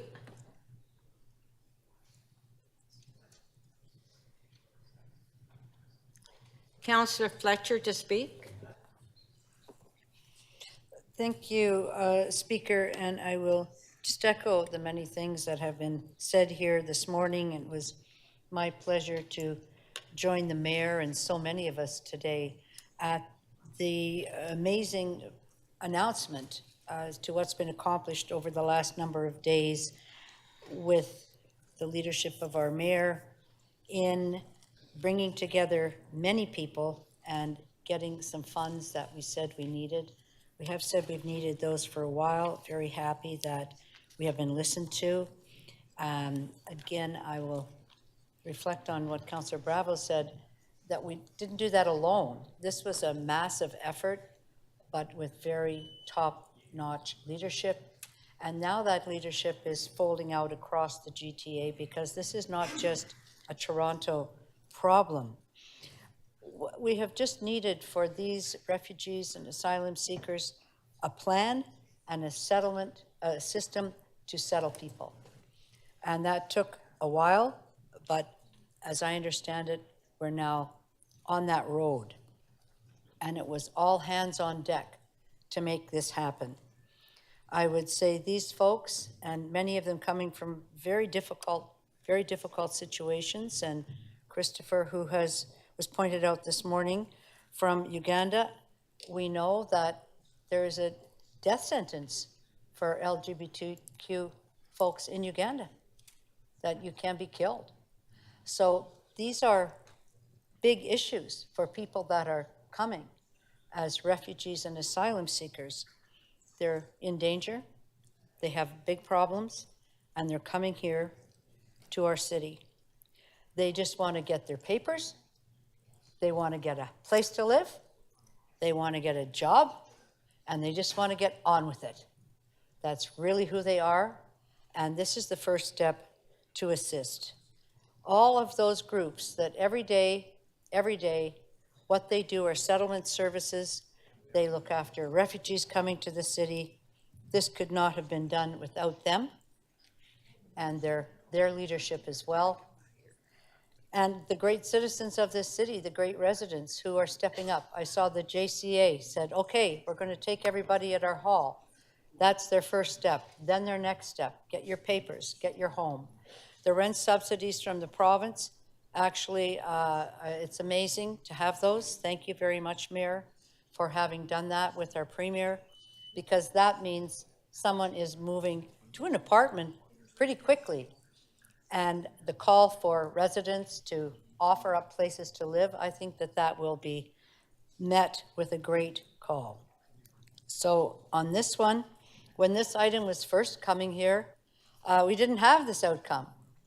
And I think that the Red Cross, I would just want to say, my father for many years was a Red Cross leader in my hometown, and the Red Cross can do amazing things. During our ice storm, it was the Red Cross that set up our community centers for people to go and stay because they didn't have any power. The Red Cross works across the globe.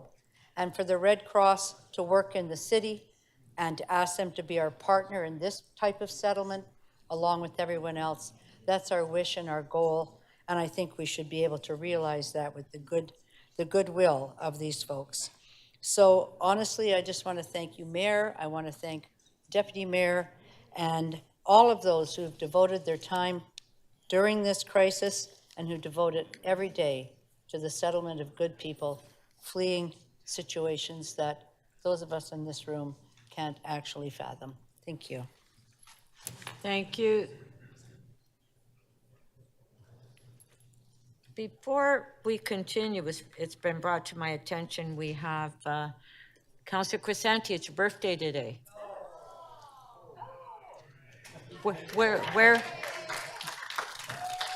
Where's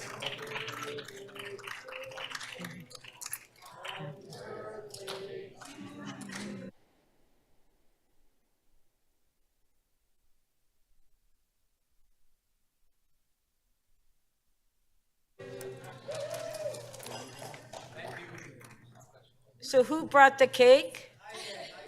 Okay, did you go across the street to get Tim Hortons coffee as well?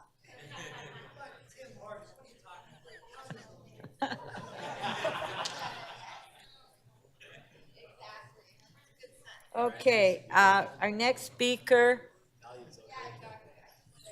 is Councillor Cole. Okay, thank you. Just a couple of points I wanted to make. I know there were some people in Toronto that were blaming city staff for not doing enough to deal with the refugee situation. I just found that disgusting, really. I mean, our city staff is in the front lines, housing people. Not only they're in the shelter system, now we're being challenged with the asylum seekers, the refugees. And they're the ones working around the clock doing this. So to criticize them is really unfortunate and short-sighted. And so I just want to say to Gord Tanner and Denise Campbell and everybody who's working feverishly, who has been working all winter with the homeless problem, that they cannot do it alone. You know, this is not only a provincial problem or a federal problem, it's an international problem. Look what's happening in Italy. Look at what's happening in France, in Greece, where 700 children and their mothers and fathers drowned trying to get into Greece. And everybody talked about the adventurers who were in that sub. They got all the press.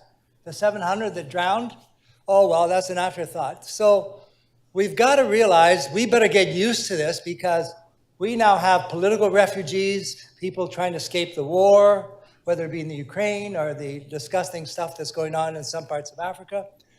But then we're going to be faced with the climate refugees. Wait and they start coming. So it's not an easy thing to deal with by a city. And so let's stop blaming. Oh, I saw one article in the paper said, oh, let Trudeau wear this, or let the feds wear this, or they blame Ford, or they blame... Blaming achieves nothing. And that's why I think Mayor Chow did the right thing. She's approaching it in a collaborative way. She's being nice with Dougie. She's being nice with the guys in Ottawa. And a very charming young lady. I used to know her as a young lady one time, but anyway, she's still a young lady. A young mayor. A young mayor. Okay, but anyways, so the mayor is not blaming. She's looking for solutions. She's looking for constructive ways of dealing with this humanitarian catastrophe that's happening. So it's not just Toronto's problem. It's a problem that the whole world is facing because of everything from wars, disease, and just people desperately hungry. Look what's happening at the US-Mexico border. You know, it's an incredible challenge that the world is facing. So we in Canada and Toronto have the ability to welcome them. But it's not done by blaming people. It's done by rolling up our sleeves, as the mayor has done, and as deputy mayor has done, and finding constructive solutions. And so at least there's been a good breakthrough in the last couple of days.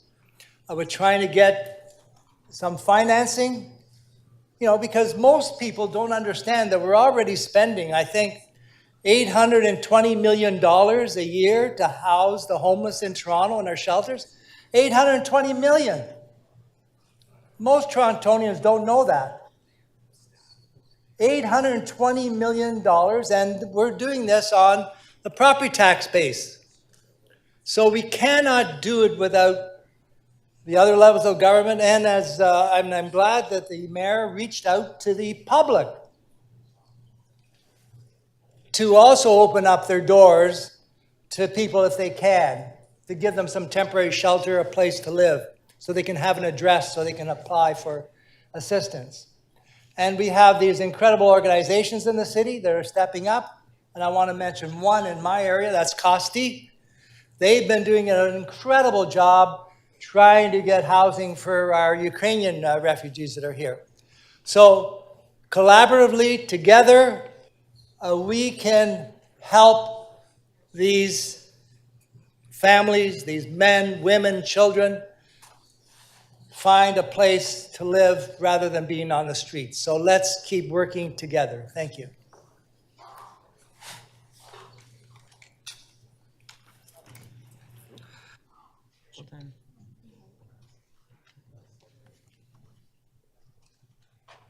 Councillor Chang to speak. Thank you. Through the chair, I want to thank our new mayor, Chow, for her leadership. She ran a campaign with 2 words, I remember, kindness and hope. And I think this story really captures the kindness of our city and the hope that we can achieve when we work together. I also echo the words of Councillor Bravo in that this was not just about the leadership of our city, province, and country, but it was a mobilization of our community. And we can't solve problems unless we come together. And we have so many serious problems to solve. So I think it's important to echo what is being presented here, which is the beginning. This is not a solution. 97 million sounds like a lot of money, but it's actually, a lot of this has already been allocated and is being spent. We have 3,100 refugees in our system, and we don't have enough money to support them and the growing number of people arriving. But I will also highlight for everyone that in the country of Bangladesh, they have a camp of 860,000 refugees. So if we think about the global nature of this problem, as Councillor Cole pointed out, we are just a little speck of dust in the big system. And we certainly have a lot of land, and with the right passion, commitment, kindness, and hope, we could do a lot more, but it takes visionary investment and intention. And so I'm hoping that the meeting yesterday is a mark of a new chapter of more intergovernmental collaboration, because certainly the refugee issue is not the only issue that requires all of us to work together. I can think of the affordable housing issue, mental health, addiction, violence on transit, homelessness. We need a vision for our entire country. Every city is in our own silos, struggling and sometimes feeling like we're drowning with all the problems that we're trying to solve just with our property tax base. So I hope that there will be many more conversations with our Premier Ford and our Prime Minister Trudeau, along with our mayor and all the mayors across the country.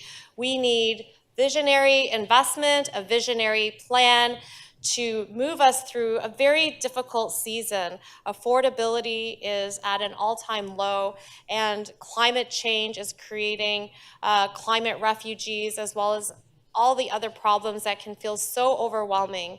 But we have to work together, and I see that in our mayor, I see that in this council, and I hope that we will see this across all levels of government in the weeks and years to come. Thank you. Thank you.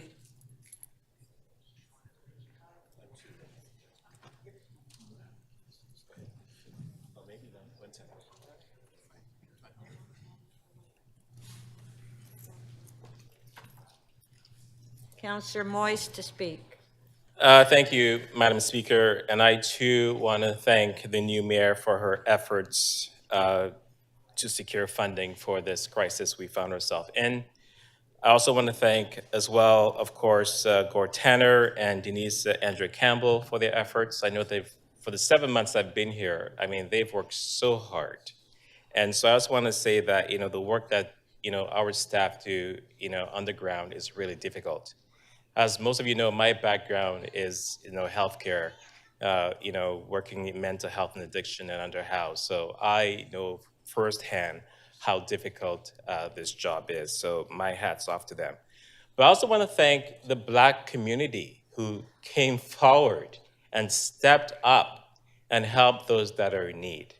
For as long as I could remember, watching television and seeing the migrants come from Africa to European shores, some of these people risked their lives.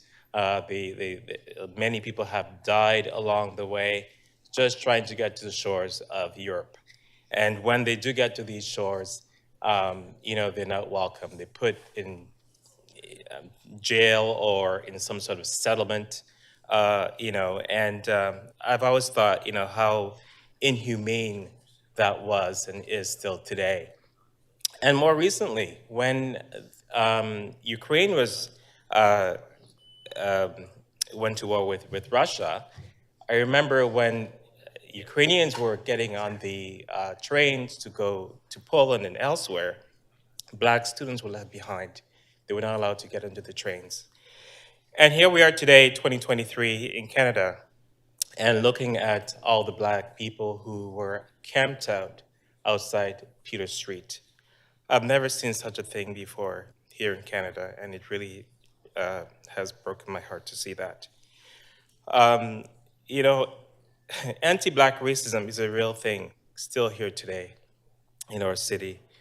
You know, even talking about it now is quite emotional. I just hope that we can do better as a country and as a city to help people who are in need, using, if not the lens of equity, at least equality. So I will do my best as someone who in this chamber to bring those things forward. Thank you. Thank you.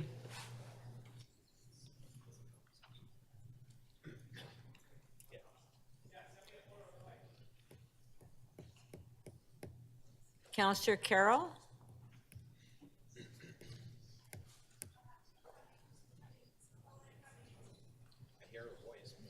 Councillor Thompson to speak. Thank you very much, Speaker. Speaker, I rise in support of this motion and the item that's in front of us. I first of all want to thank the mayor, certainly for her leadership and her ability to bring people together to recognize the challenge that's facing us, all of us, and her leadership is demonstrative that we at least have a partial solution. It's not a full solution at this particular point in time, but we're moving forward. I want to also thank Deputy Mayor McKelvey for her work as well, and all members of council. But I also want to stand in recognizing and supporting Gord Tanner and Ms. Campbell. I have worked with Gord Tanner as the former chair of Economic and Community Development and dealing with a lot of the challenges that we're still facing. Speaker, there's about 1 billion people that actually are moving around the world. 1 billion people. Canada is recognized as a safe place, a place where people want to come for opportunities, to be able to raise their families, to develop and create opportunities in a safe environment. And whether or not you are from a specific group of people and so on, they all want to come here because of all the things that we often take for granted. And it's regrettable. So you think about that 1 billion people out of what 7 point whatever billion people there are in the world, there's 1 billion people that are migrating, moving around, wanting to get to other places. So our shore is in their sights. And our city, the 4th largest city in North America, is a place where people actually want to come. They want to locate and so on. And we have to do a better job in terms of not only welcoming them, but allowing them to be able to assimilate in terms of their interests and their desires. We have to recognize that this is a great benefit for us. They become an asset. They become contributing members of our society. How we treat them delays their progression in terms of advancing in our society, where we, in fact, all benefit from one another and their inclusion in our society. So it's important for us to recognize it isn't about a drain in our society. It is an asset building with respect to their contribution. These are skilled people that we need. I'll give you an example, Speaker. In my ward, about 8 years ago, 2 young men, 2 Syrian brothers, had come and fleeing, obviously, for better opportunity. They had experience in terms of baking, and they made products, baklava and so on. We were having the Taste of Lawrence 8 years ago. They were standing on the side of the road wondering how they could get involved. They told me they didn't have money to actually get involved, to pay the fee to be participants. I told them, no problem. Put a table. We gave them a table, bring a chair. We gave them a tent. They came out and offered their products. Speaker, 8 years later, they have 4 locations in the GTA, 1 large manufacturing facility. And in fact, I want to invite the mayor at some point to come for a visit. A large facility there, they're employing lots of people and they're expanding, contributing to the success not only of themselves, their families, but also to Torontonians in terms of their asset and their contribution in making themselves proud of the place that they call home, which is Canada and so on. So people are coming for opportunities. And to members of the Black community who did not sit back and waited for people to step up, they actually recognized that for whatever reason, these folks were not being helped, went out and did what we needed to do, that did what we all should do. As the mayor said this morning, everyone is in this together. It's about our shared success. It's really important. I was making calls or from, talking to people about space and hotels, availability and so on, up to last night, Speaker, at about 11:50 last night, speaking to a hoteler about, do you have space? Because we have to find place to accommodate these folks. So many of us as individual councillors are doing things and collaborating with the mayor. So this is a good direction forward.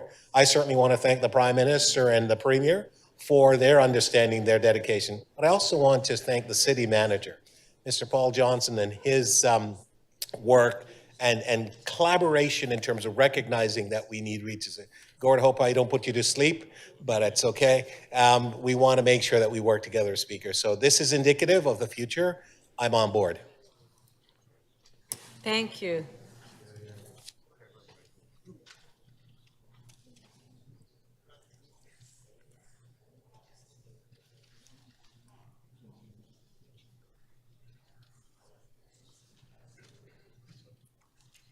Councillor Malik to speak. Thank you very much, Madam Speaker. This is a very important council meeting, and we all know that. And for us, as an overwhelming majority of council, to be able to stand together this morning to support all the items that we're bringing forward in this motion is an incredible way for us to begin this new chapter of our work here this term. And I want to welcome Mayor Chow and thank her for her leadership in bringing us together. And, we've all mentioned here the seriousness of this crisis and what we're experiencing, because in a city like ours, we should be able to welcome people fleeing persecution and looking for a better life. That is a bare minimum. The City of Toronto should have the resources committed by the federal government to do this, and it is unacceptable that that is not the case. And in my ward and in my community, we have been seeing the devastating effects of the lack of action from the federal government as refugee claimants who are seeking emergency shelter have been arriving at 129 Peters Street and not stopping because they're looking for a safe place to be. And they found community and support and a spot. And I have been there on the ground, and my team and I have been available to community advocates and to staff for whatever they need in this desperate situation. And it is an unconscionable situation. Let's make no mistake about that. While people can access services there is no shelter on site. And as we have heard over and over again, and we have seen the stark and disturbing numbers, the shelters across Toronto are full. And in the face of those harsh conditions and this harsh reality, community advocates and city staff have stepped up and stepped in doing their absolute best, the best they could with all they had. And my deepest respect and gratitude for them because of their efforts. They have minimized the risk that so many people have had to put themselves in because of this situation. And I want to recognize them, and I want to name them. Some of them you will have heard, and some of those folks have just been putting their nose to the grindstone and just been working and pushing ahead. Diana Chan McNally and Lorraine Lamb, who pulled together community support and advocates to respond to this crisis with no hesitation. So much respect for them. Community groups like the Workers' Action Center, Sistering, the Drop-In Network, and St. Michael's Hospital. As my colleagues have mentioned, the incredible leadership of Black-serving organizations, Black Community Housing Advisory Table, Rwandan Canadian Healing Center, and Casito at that organization. the African Centre for Refugees in Ontario, Canada, refugee serving organizations who have just been outstanding: Sojourn House, Matthew House, Romero House, FCJ Refugee Center, Street Haven, the People's Church, Center for Refugee Children, Christie Refugee Welcome Center. And we've heard her over the last 24 and 48 hours, but incredible respect and gratitude for Pastor Judith James, whose church is in Councillor Pasternak's ward, who opened up her space and has been an incredible example of leadership, to our experienced leaders in the city who have stepped up, and in Honorable Jean Augustine and the Honorable Zenena Akande. And these are the unsung heroes. We keep mentioning them and talking about them, but I was on the ground and have been on the ground at 129 Peter and seen the incredible empathy, compassion, hard work, commitment, creativity of Gail, of Anne, of Cassandra, of Jermaine, and of their colleagues at 129 Peter. And I want to give so much respect to Executive Director of SSHA, Gord Tanner, for being on the other line of the many calls and questions about how we can support the folks on the ground. I want to commend the local businesses in my ward. The Downtown West BIA stepped up and in to say, how can we help local restaurant owners, like the owner of Rendezvous on Richmond Street, and to the LGBTQ plus serving organizations in this city who saw the very specific need of so many of the refugees who are gathered. Pride Toronto, the 519, who have stepped up. Thank you to all of you. You have been extraordinary. And I have to say this, in a city like ours, you shouldn't have to be in order to get the basic services that we need to address this crisis. And we are facing a crisis that all levels of government must work together to solve. And I want to commend Mayor Chow, the Deputy Mayor, and senior city staff. We're working to find a way forward. The work they have done will have a dramatic impact right now for people arriving in Toronto looking for a better life. More shelter spaces, a desperately needed reception center, housing supports, and a structure for the necessary community partnerships to meet the scale and urgency of this crisis. And we need to keep going. We need a regional response. We've been hearing it from municipalities across Ontario, and with the provincial and federal government sticking to their commitments.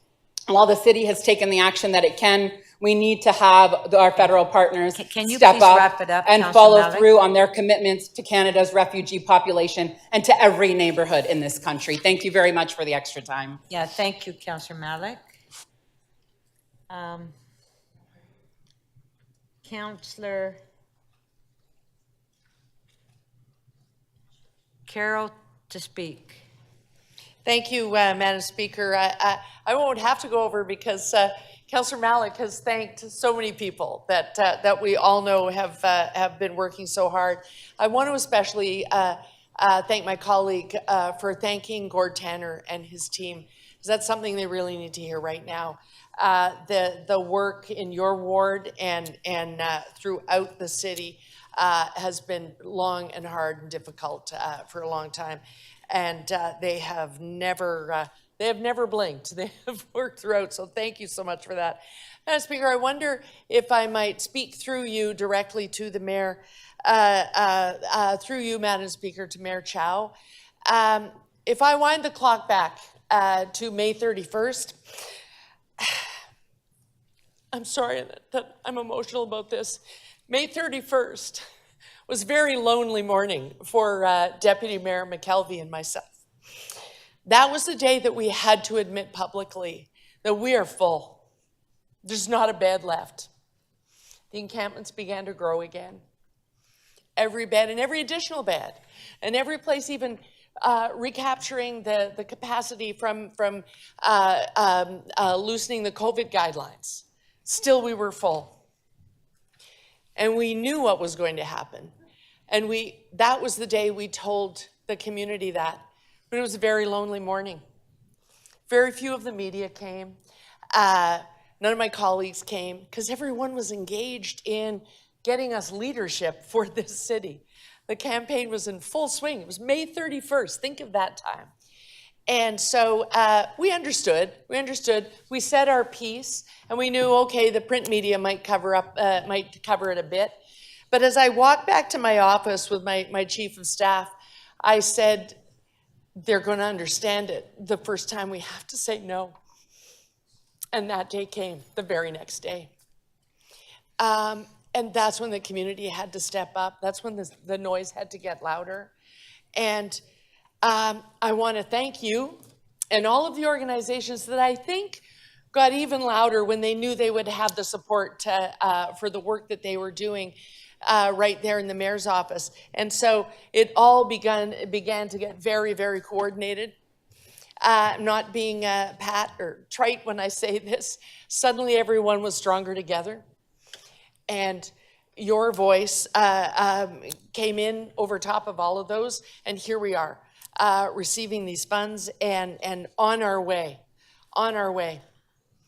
And the contrast from May 31st, nobody quite getting that we were full, to now, everyone knowing that this is the biggest humanitarian crisis we've ever faced. And it is so, because even though we've received this, it's not over, and it is going to continue because we can't even name how many are coming. The geopolitical situation, the geo-environmental situation is such that, to be honest, the federal government doesn't know how many are coming. But we shouldn't be surprised.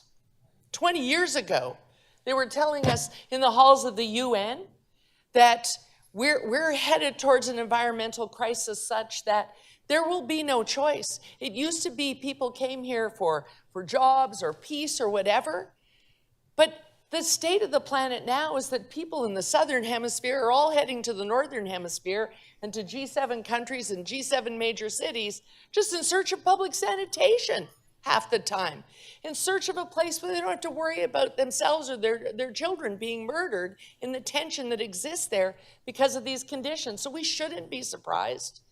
What we need is to take the down payment and the commitment of partnership that the mayor has secured for us and hope that it is the beginning of a long working relationship between Mayor Chow, your senior management team, and the community, as we've seen. The community demonstrate so well in the last few weeks and carry this work on. But I don't feel lonely anymore. That's the difference between today and May 31st, as it was for Deputy Mayor and myself and for Gord Tanner. We're not alone anymore. Thank you so much. Thank you.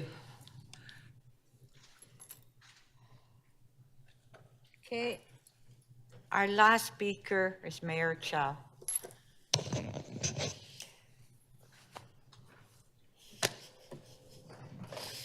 You getting emotional. We are never alone. Councillor Malik, thank you for thanking everyone. You started this, Councillor Carroll.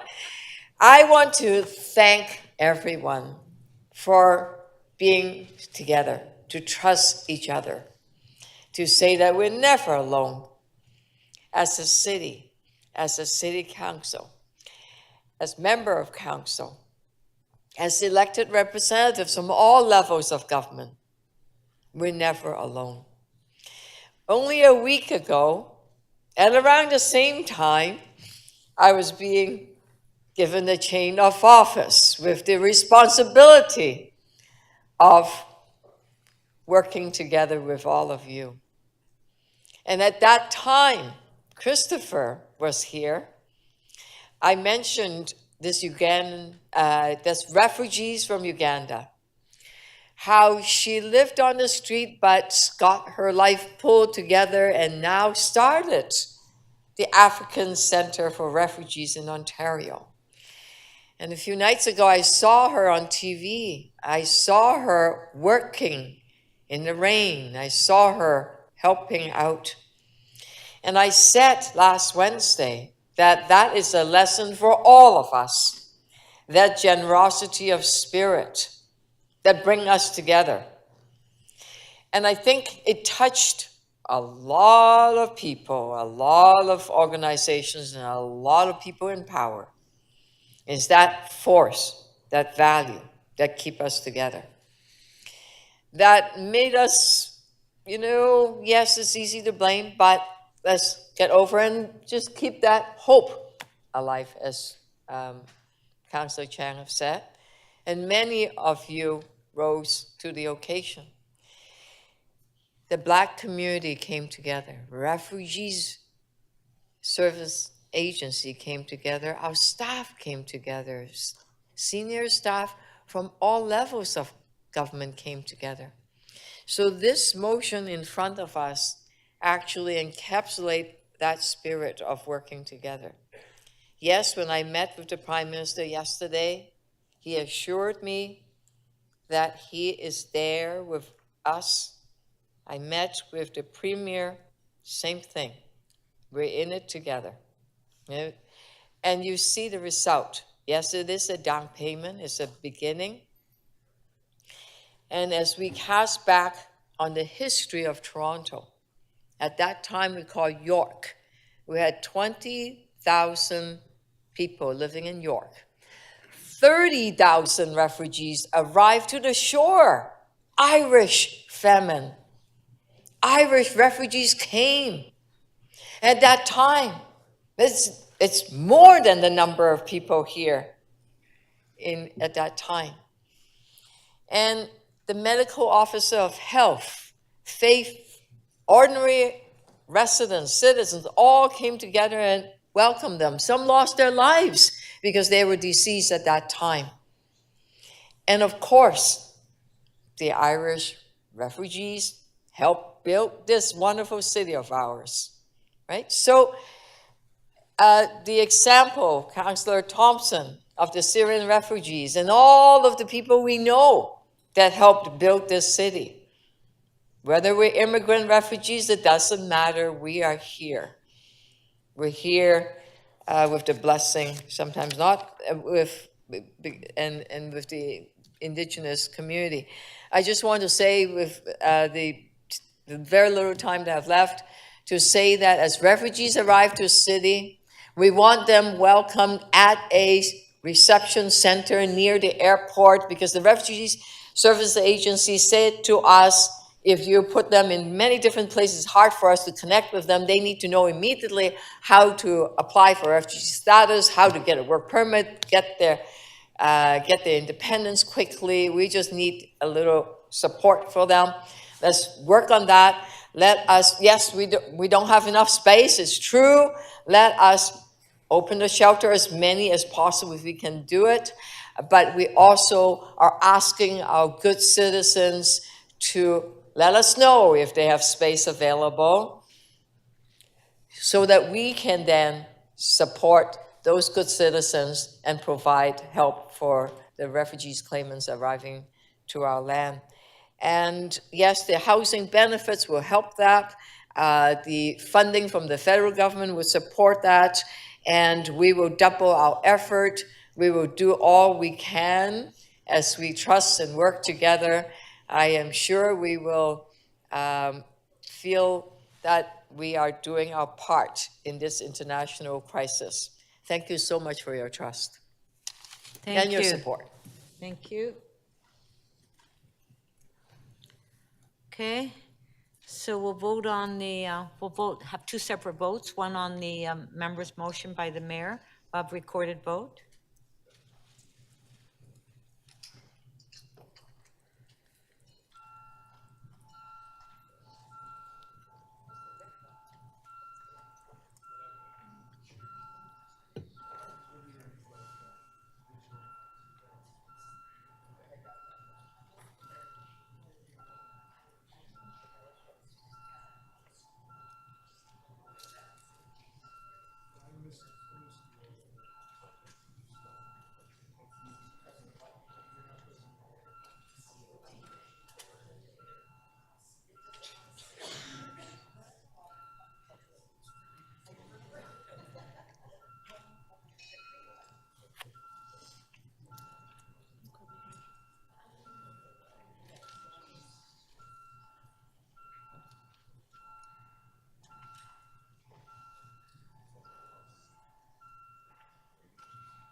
Councillor Morley, can we get your vote, please?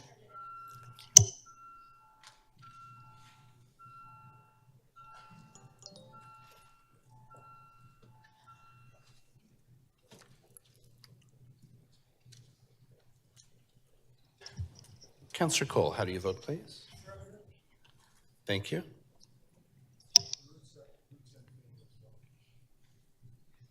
Councillor Pruitt in favor, in the affirmative. Thank you. And Councillor Morley, can I confirm you said in the affirmative? Thank you.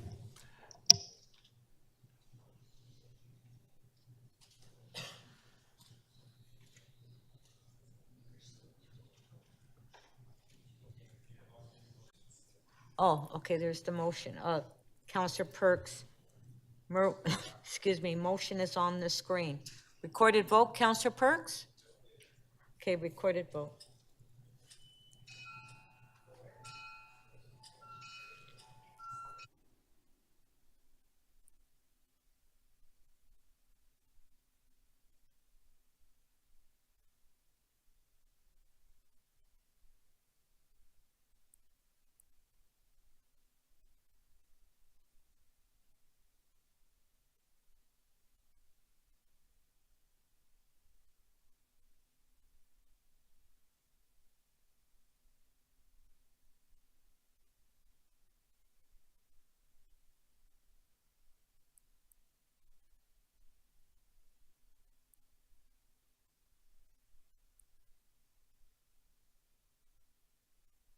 Councillor Pruitt, are you able to?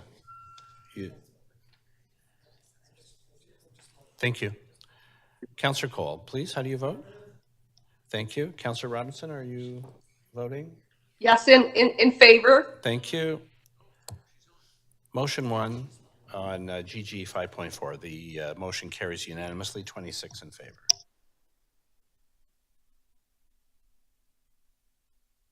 Thank you. So we'll go to our next timed item, which is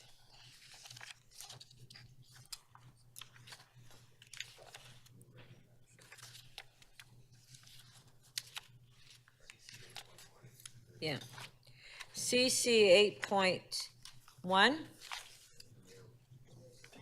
Yes. Okay, and Deputy Mayor McKelvey held the item down as well. So before we go to speakers, do we have any questions? If we have any, this is the council member appointments. And the mayor wants to speak. Yes. Do we have any questions to staff? No? Okay. The first speaker is Mayor Chow. Thank you, Deputy Mayor McAuliffe, for holding this item.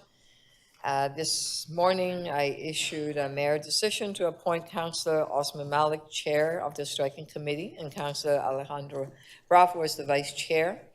I am moving to amend this item to add the recommendation that City Clerk rescind the appointment of the current councillors on the striking committee and appoint in their place Deputy Mayor McAuliffe, Councillor Perks, and Councillor Carroll. Just, if I may speak on this item briefly.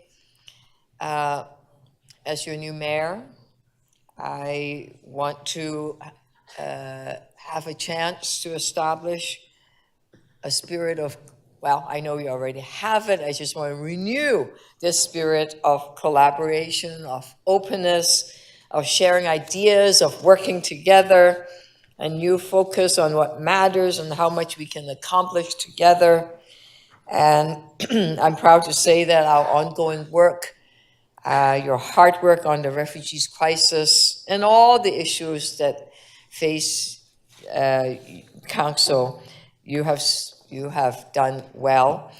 And in the by-election that I just experienced, I had the many opportunities to talk to a whole lot of people that said they want a more affordable life. They want a safer city.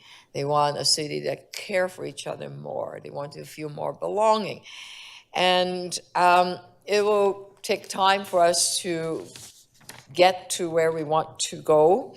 And I spent quite a bit of time connecting with each of you individually. And I asked what you enjoy doing most, what you want to accomplish in the next few years. And thank you for giving me the time to work with you and share some ideas with you. And I look forward to many more conversations I will be having with you as we go forward. As I speak to this motion, I want to quote the elder that provided the inauguration last Wednesday, is Elder Duke Redbird. He called on all of us to work together, and he said, take the time and with patience, choose the best materials to build your canoe. The best birch bark, the best cedar, the best pine roots, and the best pitch. With practice, we acquired experience and the knowledge to be ready for the unexpected. And we are in uncertain times. Together, I know we could tackle many rapids together. I know some of you are water canoeists. We'll tackle the river. We will paddle together. And I think Duke Redbird also said that in this canoe, we will have compassion, empathy, courage, and determination. That will reinforce our canoe so we can handle anything together.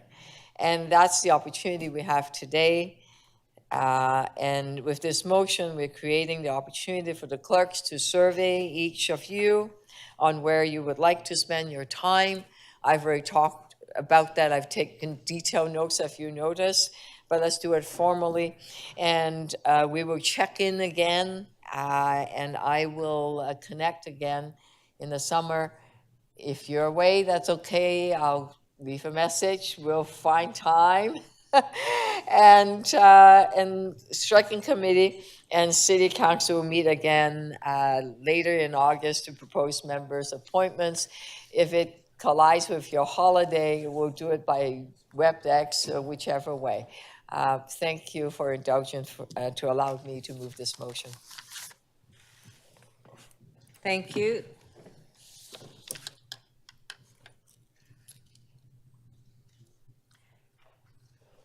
Deputy Mayor McKelvey, did you don't need to speak? Okay. Do we have any further speakers on the item? Any further speakers? No? Okay. So we'll put the motion on the screen. Okay, motion 1 by Mayor Chow. On favor? Opposed, if any, carried.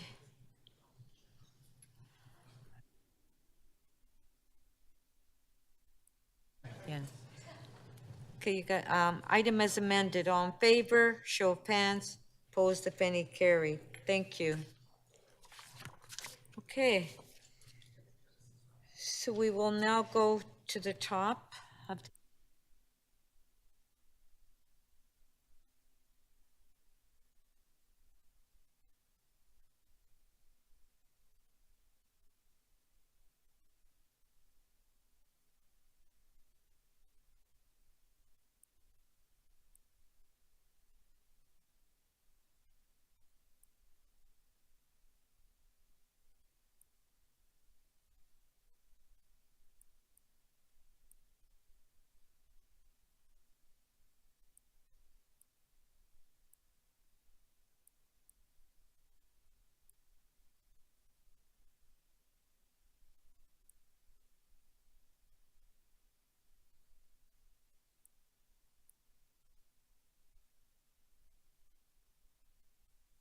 So our next item would be EX 6.24, our request for presentation from the Toronto Transit Commission on changes to Wheel-Trans service. Councillor Myers held the item down, but before we go to speakers, do we have any questions to staff on the item? Any questions to staff? No? All right, because we do, I believe we have staff here, correct? Yeah. No questions. Okay, to speak then, Councillor Myers. Thank you, Speaker. Thank you, Madam Speaker. Through you to City Council, I'm urging my fellow councillors to vote to adopt this motion, which will request the CEO of TTC to arrange a presentation for the Toronto Accessibility Advisory Committee, for which I chair. The voices of those with accessibility needs, the members of the Toronto Accessibility Advisory Committee, community leaders, and stakeholders with strong connections to accessibility and transit, and constituents from across the city have all spoken very loud and clear with me and my office that the committee needs to hear from the TTC to address the questions and concerns that are part of this motion. The changes to the structure of Wheel-Trans, which will require thousands of users to re-register and in many instances be forced to prove their need for accommodation. Upon re-registering, many will be forced to move away from a door-to-door Wheel-Trans service to use conventional transit services such as buses, streetcars, and subways for a portion or all of their trips.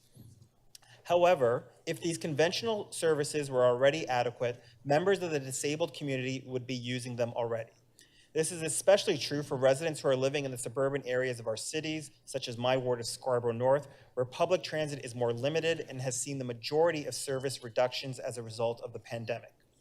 It is important that those who require Wheel-Trans services to do life's most basic things like going to appointments, getting groceries, and visiting friends and family can do so efficiently and with dignity. I can tell you firsthand that I've heard from many stories from members of the disabled community about their experiences in taking conventional transit, and they all share similar concerns. Transit trips that take most of us only 30 to 40 minutes to complete can take members of the disabled community hours. Lack of suitable space to safely and comfortably access subways, buses, and streetcars, and long wait times connecting from Wheel-Trans to conventional transit and vice versa. In many cases, these members of our community feel defeated and often opt to stay home instead of accessing a city that is theirs to live in and explore just as much as it is ours. So again, I'm urging my fellow councillors to adopt this motion so that the Toronto Accessibility Advisory Committee has the opportunity to hear from the TTC, ask questions, and ultimately help ensure that those who have accessibility needs will have equitable means to get around our great city. I also think it is important that we have a council, that council have a clear understanding of how Wheel-Trans will move forward in the future. Thank you.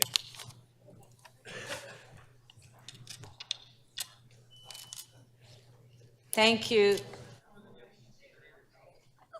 So we do, so Councillor Myers, you're just moving the item? Okay. So Councillor Myers is moving the item on EX 6.24. On favor, show of hands, opposed if any, carried. Thank you. So our next item that's on the agenda, Councillor Fletcher. Councillor Fletcher.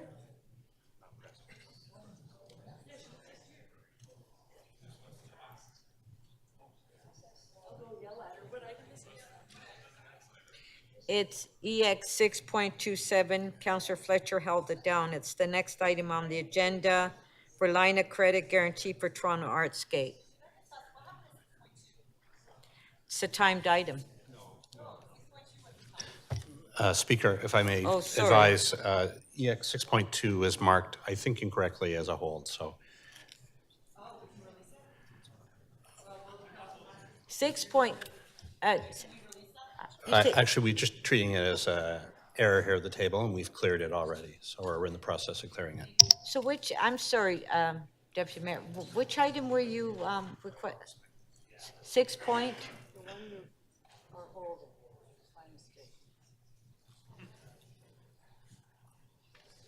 Okay, yeah, it wasn't held. Okay. Yeah, okay.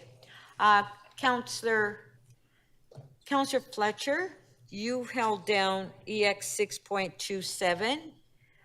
Do you have questions to staff, Councillor Fletcher? No, the really good news is that I've been in the members' lounge and had all my questions answered there, so I can just release that, Chair. Okay, so we're having difficulty hearing. So I can release that you because just want I've to had my release it? questions Okay. answered by staff upstairs. Thank you so much. Okay, thank you. So EX 6.27, Councillor Fletcher is releasing. On favor, show of hands. Opposed, if any, carried. Thank you.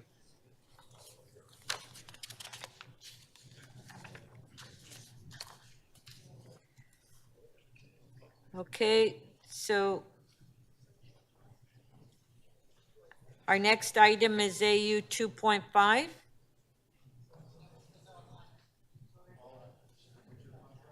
Hold on.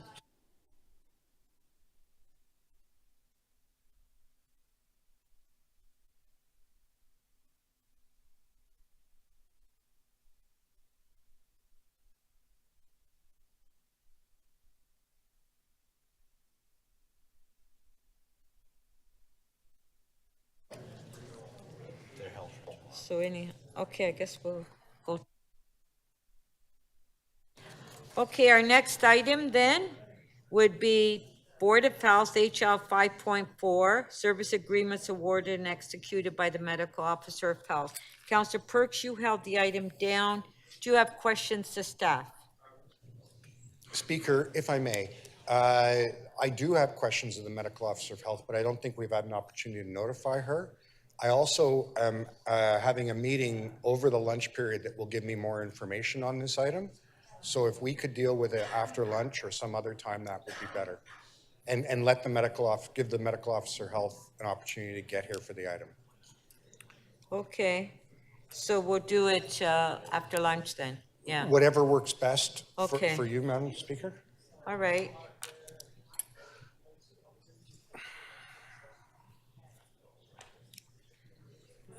There must be a new mayor. We're getting everything done so.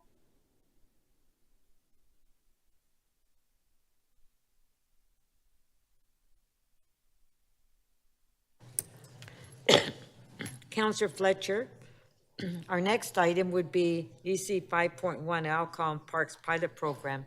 Are you ready for that for questions to staff? So it's Councillor Holiday that has, but I don't see Councillor Carroll here, and it is her committee, and where is she? Well, Councillor Where? Carroll? Oh, Councillor alcohol and Carroll? parks is, yeah. We're at the item But I economic don't know where the development. staff are either, Speaker, the park staff. Okay, Okay, there we go. Okay, let's just give it a few minutes for staff to be here because we're going quickly.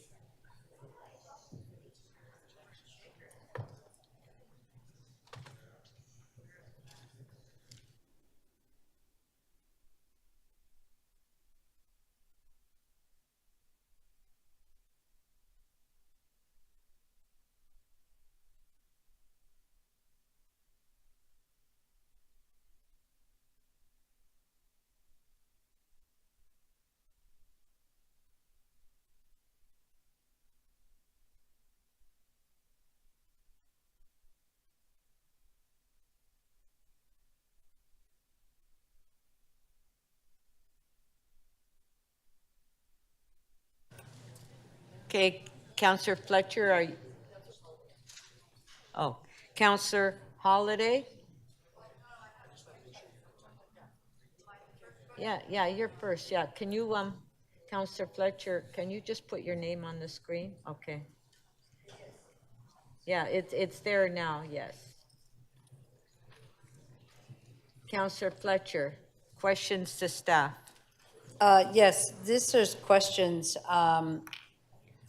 I wasn't at the committee, but I was watching the committee. And then I heard Mr. Grant say that anybody who's in a park after 12:01 p.m., that is illegal to be in a park. And I've had quite a few people be in touch with me and say, I kind of go through the park to get home. Withrow, you walk through the park from one side to the other, whether it's at 12:05, 1 o'clock, whatever time. The Monarch Park, there's actually under the rail corridor, it's the shortcut.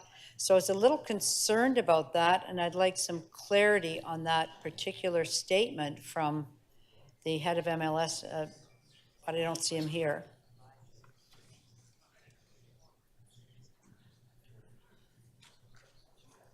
I don't know who can answer that. Where's the staff?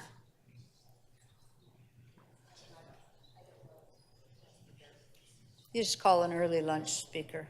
You want to wait till after lunch? Well, yes, because Well, not there's no everybody's staff here. I thought the staff was here for this item. There's quite a few people that were there. Okay, then we need to get staff here. Okay,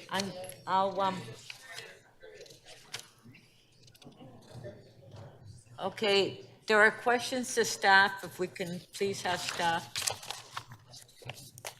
And I guess that question is to staff and to park staff, that I'll reiterate that. I was a little surprised to hear so forcefully that anybody in a park after 12:01 a.m. is in a park illegally. So I'm wondering, between yourself and perhaps Ms. Kuzvakis, who's actually the parks director, if we could clarify that for people. I'm not sure if you heard me mention that at Withrow Park, in order to go from Logan to Carlaw late at night, that's a pathway through the park for you to go through. That in Monarch, there's actually a pathway under the underpass, shortcut from Fellstead all the way down to Woodfield Road. So I'm sure there's other parks that happens in. And so I'm quite concerned about that statement. I'd like you to clarify that here, please. So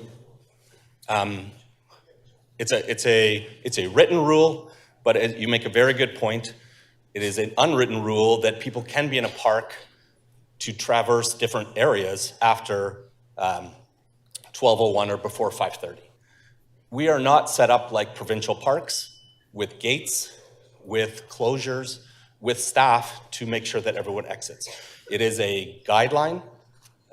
It is not one that we enforce, but it is a guideline, and we did try to, as much as possible during COVID, because bars and restaurants were closed and the parks became the bars and restaurants. And we had several issues, but it's working with people and ensuring that people are using the parks responsibly. So I guess the very firm statement that it's illegal, are you standing by that, or you're a bit more flexible in that today? I did not use the term illegal. Oh, I'm sorry, I heard that. So it is, that's why between unwritten and written, our staff are not going to be there at 5 o'clock in the morning or 1 o'clock at night, enforcing strictly, again, because people need to, people are on different shifts. They're not meant to be used. It's a guideline, but if people need to get from A to B, and the park is the way to do that, they should be able to do that and do it safely. And I'll just ask the park staff, there are a number of people that may have their dogs in there, walk their dog at midnight when they get home. So that firm and fast rule isn't as firm and fast as it was apparently said at committee. I just want to clarify that with you, Ms. Romoff. Because people are writing to me saying, I can't go in the park. So through the speaker, that's correct. The bylaws has a midnight piece of it, but certainly there is a lot of casual and undocumented use, so to speak, of parks. You don't give a permit after a certain time. So that's pretty clear. That's correct. Yeah, that is absolutely correct. And this pilot is not after a certain time. It has set times. Correct. Now, I don't see in this report that you're planning to put big signs on the park. You can drink here, or you're going to have a table, you must drink here, or you cannot drink here, because you're not really allowed to drink in parks. So would you foresee having large signs telling the public what they can and can't do? Is that your vision of this pilot? Through the speaker, as noted in the report, there will be signage in the park. There will be signage in the parks which will at least tell that this is a park that the pilot is going on in. It will also, so to speak, very, very briefly indicate, so to speak, the rules of the pilot, which are, away from playgrounds, away from pool areas, but as a general statement, not as a, and in a very sort of small sort of way, but there will be signage in parks as noted in the report. are you anticipating or the need to have signage in parks and saying, this is not a park that you can drink in? Through the Speaker, we do not have plans for that. Would you think that's a good idea or a bad idea? What's your vision of parks? Signs everywhere telling you what you can and can't do? So through the Speaker, we are very cautious around the number of signs that we put up in parks for the purpose of not having the entire park look like a list of rules around what is and isn't. There is signage at the entrance of most parks that indicates some of the bylaw items that people should be aware of, walk your dog on a leash, and a number of other things that people should be aware of. For the sake of the pilot, we are considering, as noted in the report, signage in each park that is part of the pilot project. And it would not be in any other park because the bylaw itself is only amended for the parks that are listed as pilot locations. So can you tell me how many That instances? was your last question? You know, Just I one more lost question. time because I had to wait Yeah, for staff. that's fine, yeah. So I have one more question. Right, yes. One more question, that's it. Tell me the number of incidents that you have logged where you have excessive drinking in parks. Can you tell us what those are and where? I'm going to ask Mr. Carlton.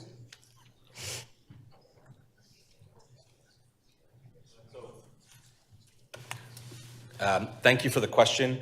It has not been a major issue over the past 3 years.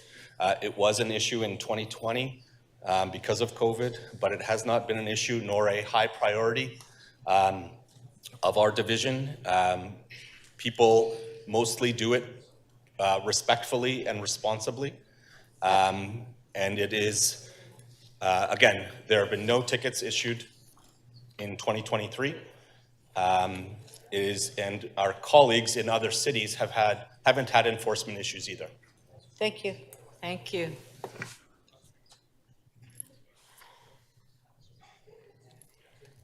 Are there any further questions to staff? Okay, I don't have any names on my screen. Yeah. Yeah, but I don't have the names on the screen. Councillor Holiday. Thank you, Speaker. One of the concerns I've had about this pilot program is escape from the program. That is that, people might not be mindful of the details that it's certain parks and where it's allowed and certain others where it's not. And so what is the plan to deal with alcohol consumption that may organically appear more than whatever is happening on a background basis at other parks? So through the Speaker, thanks for the question. It is a pilot, and as noted, there will be signage that is in the parks. Our colleagues in municipal licensing and standards will be responding to issues as they're brought forward to them on a responsive basis as they do now. But the pilot is really based on responsible alcohol consumption, and those are the standards that we will be evaluating the pilot against. So for a park that's not part of the program, if there's an uptick in alcohol consumption, how can you offer assurances to council that we're resourced and able to respond to those sorts of things? So through the Speaker, I'd refer to MLS on that one. So thank you for the question. We work with parks very closely. We monitor complaint data regularly. We have before this alcohol in parks pilot, we have a list of about 35 parks that are problematic that we routinely go and have operational plans for. We would continue to monitor data, complaint data, and what we see proactively. And if we need to make sure that we're in those parks, that we have a presence and we are taking action, we will. It's important to note that this pilot does not come with additional resources. There are 31 staff by law enforcement officers that do 1,500 parks. We cannot be everywhere, but we go to the highest priorities and we go to the problematic parks that we are aware of. And then we will be going to these 22 to make sure that people aren't drinking in a playground, in a splash pad, because again, you're to be 2 meters outside. Exactly. So this report says there's no financial implications. I'm paraphrasing, but essentially the paragraph tells council, don't worry, there's no price tag on this. How is it that you can meet the service levels that you're providing to us? And we all know that your staff are stretched as thin as they get, right? Especially on busy summer nights. And deal with the new park locations that you just talked about, and deal with any other uptick. Is there any assurances you can provide to council that you can manage all of this? Because that financial implication section says it's okay. Thank you for the question. I think it's important to clarify this is a pilot for 2 months. And we may adjust resources if necessary, but this does not come with new resources.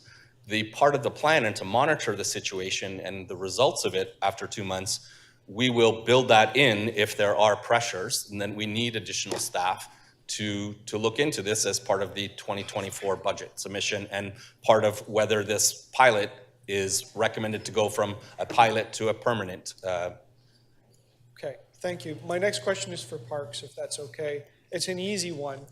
So I found this on the internet. It's just a, no alcohol sign. I'll turn for the camera to see it, but it's just a no alcohol sign. Would it be possible for you to come up with a design so that if a problem arises, you could deploy a few of these signs out there? I know you talked about in the earlier answers to the questions, and in the report, it certainly talks about putting positive signage in the parks that are part of a pilot. I'm just concerned about the many parks in Etobicoke Centre that are not part of the pilot where we could see an uptick. Is that something you're able to, at least the design anyways? So through the speaker, additional signage is a current practice that we actually use if there are issues that pop up in parks around enforcement, and that would be our first course of action around trying to change that public behavior. So absolutely, we would consider that if there are issues in any parks that come forward that are not part of the pilot. Thank you. Thank you. Okay, before we break for lunch, I have an important item that we have to bring forward. Members, before we break for lunch, Councillor Thompson has advised me that his motion MM 8.26 regarding a TLAB appeal for 2 Cora Crescent is time sensitive as there is a deadline today. I propose that we bring this matter forward at this time, and if no member wishes to hold the item for debate, we consider the matter now. Notice of this motion has not been given. A 2/3 vote is required to waive notice. This motion is subject to referral to the Scarborough Community Council. A 2/3 vote is required to waive referral. This motion relates to a Toronto local appeal body hearing and has been deemed urgent. All in favor of waiving notice? Opposed, if any, carried. All in favor of waiving referral? All in favor. Opposed, if any, carried. On the item, all in favor? You want a recorded vote, Councillor Holyday? Okay, recorded vote.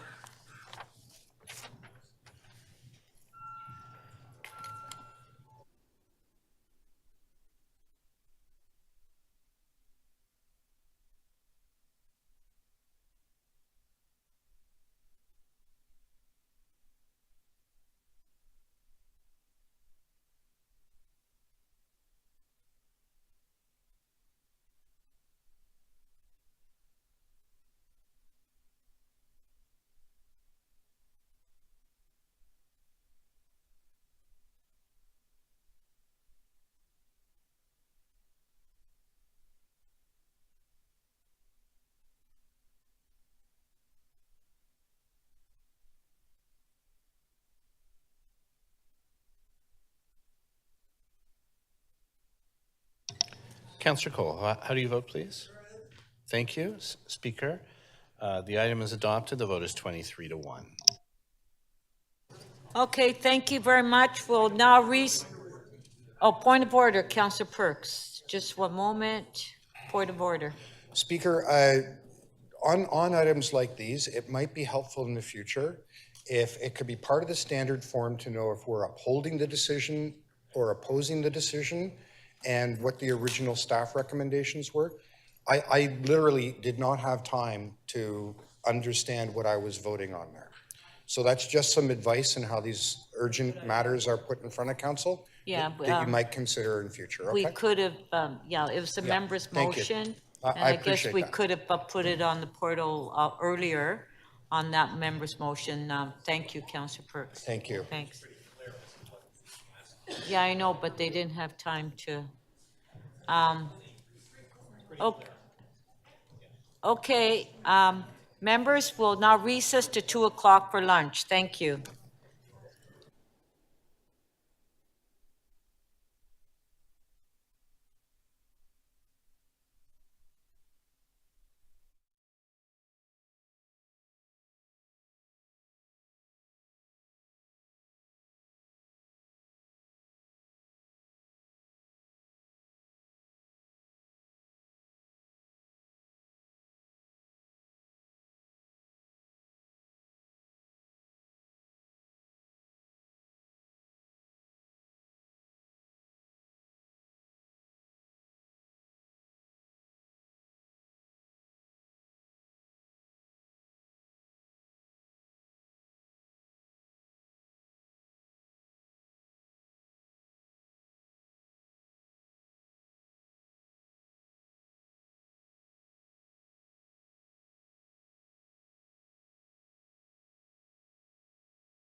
This meeting is now resumed. Members, I have reviewed a number of urgent motions without notice to be added to the agenda. If we do have 18 members, we can introduce the motions. Do we have 18 members? We do? Okay. Councillor Malik. Thank you very much for giving me a moment. I would like to take this opportunity to welcome to the chambers. Sorry, Councillor Malik. Yes, I have a motion? Yeah, we'll do that after we go through sorry, this. So sorry. right now you have a I have member's emergency motion. Yeah, This is not the motion. My motion is on the screen. it's on the screen. Yes, yeah. Which also relates, because it's from the community that we have visitors. Okay. This is a motion on the screen around a capital budget and Alexandra Park improvements. Okay, thank you. All in Thank you. favor, I show of went right hands. in. Thank I you. went into it. Deputy Mayor McKelvey, you have a motion you'd like to introduce? Thank you, Madam Speaker, if it's displayed. This one is supporting development of affordable housing assistance to the Brunion Way project at 23 Sewells Road. And it's timely because they're about to get started on construction. Okay, thank you. All in favor, show of hands. Opposed, if any, carried. Councillor Fletcher. Thank you. I do have a motion without notice. I believe you've reviewed that, Speaker, for some loading zones. It's urgent because of Cafe T.O., Taste of the Danforth, and everything else that goes on that street. So that'll be 2 loading zones. And also, if I can introduce that.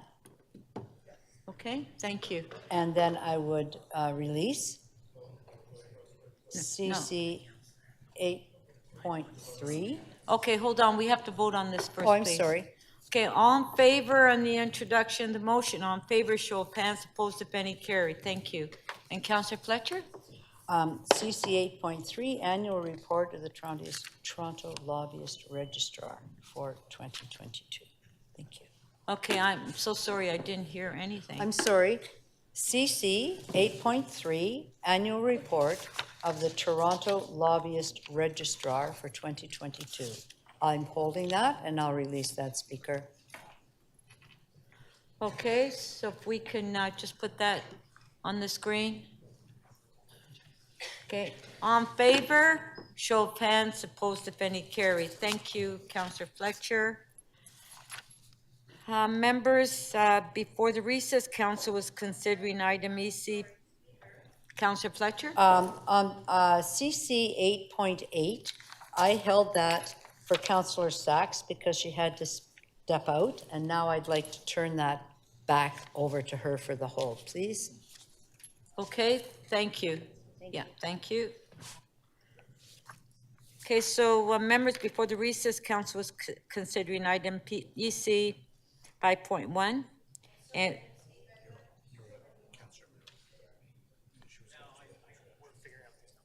yeah. Councillor Sachs? Yeah, thank you. I did put my name on the order paper, but I want to reopen CC 8.23, please. I will have a motion. I'll send it to the clerk. So hold on, we have to, 8.23? Yes, please. CC 8.23.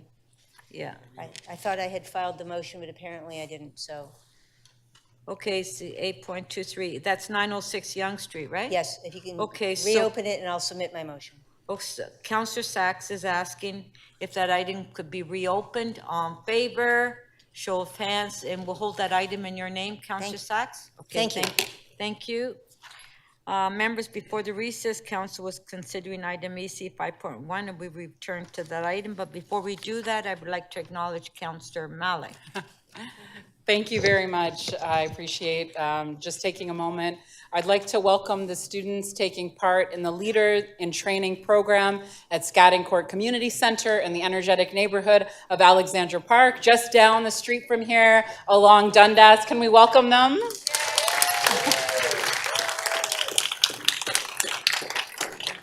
The LIT program is an opportunity for young people between the ages of 13 and 17 to develop and strengthen leadership, communication, and teamwork skills that they can carry forward throughout their lives.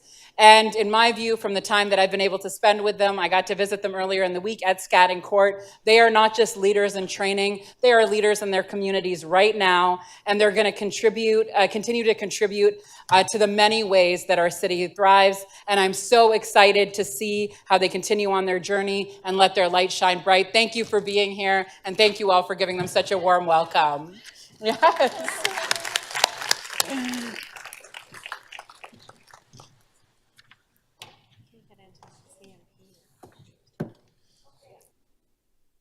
Thank you, Councillor Malik. We will now return to EC 5.1. And we do have a list on questions. This is Alcohol in Parks Pilot Program. So our next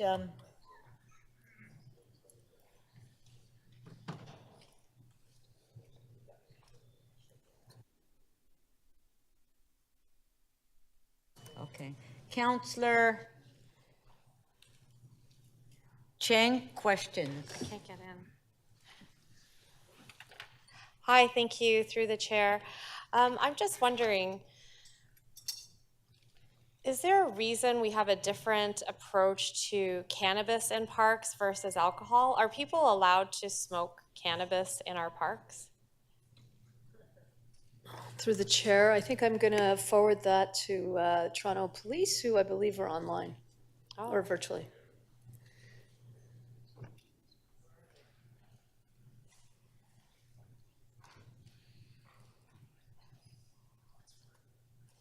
Sorry, what was the question?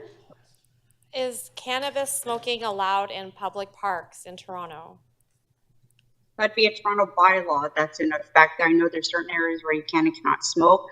I don't have it in front of me, so I can't speak to its entirety. Okay, just, I'm sorry, but we can't really hear you. Sorry, can you hear me now? Yes, I think that's better. Yes, thank you. Okay. There are some bylaws in place. I'm not exactly sure what they are to the extent within the city parks. And I don't have the bylaws in front of me to make reference to it, so I can't speak to it. Great. Okay, I think that, Carlton, you want to speak on it? I can try to shed some light on it.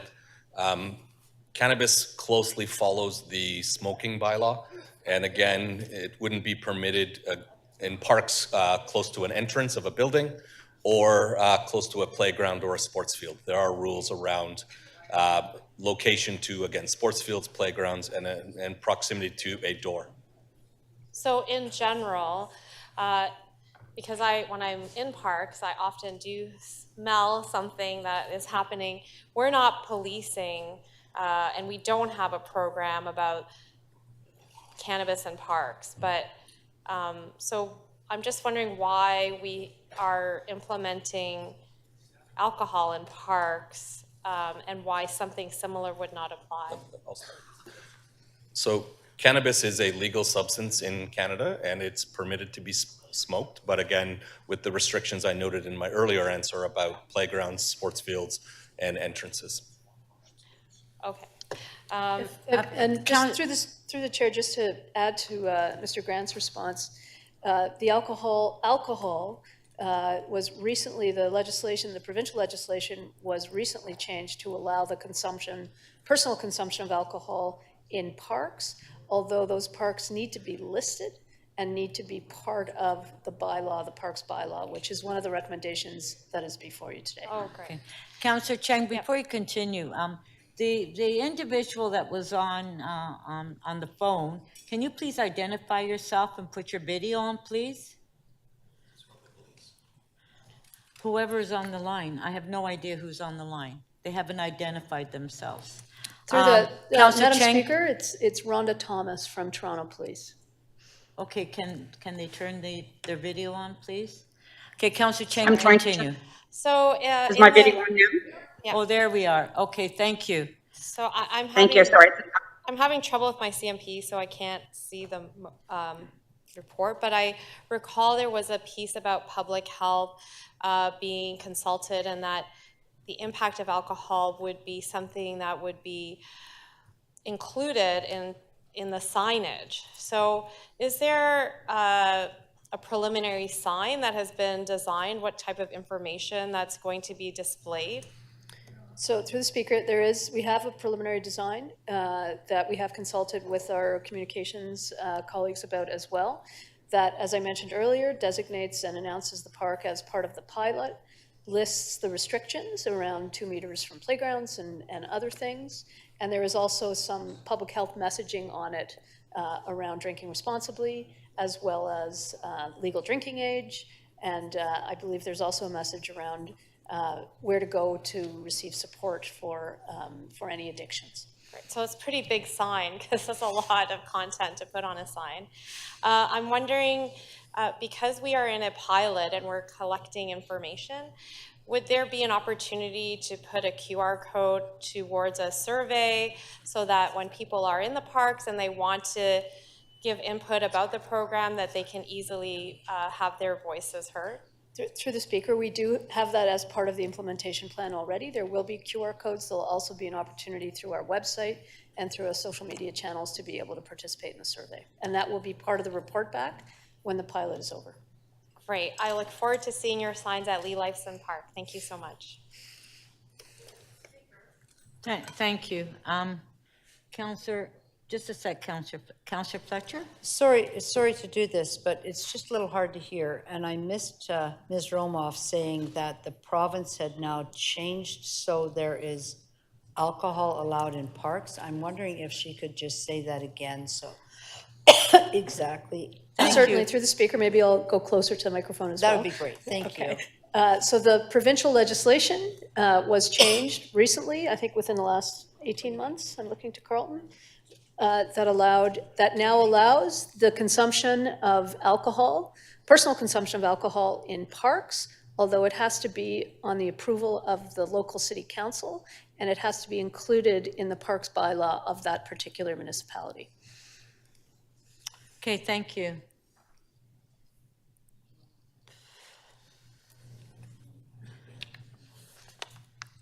Councillor Burnside, questions?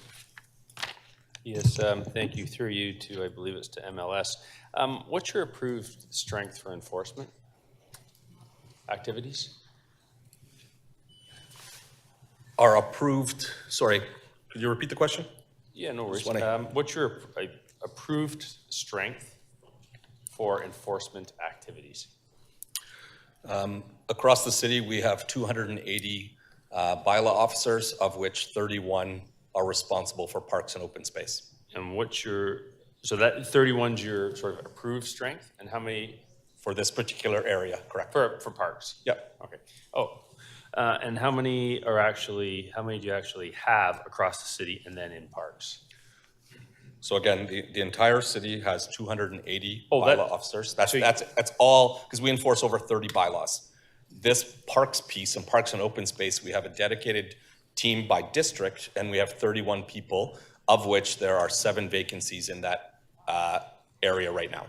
So about 7 vacancies would be about 22%?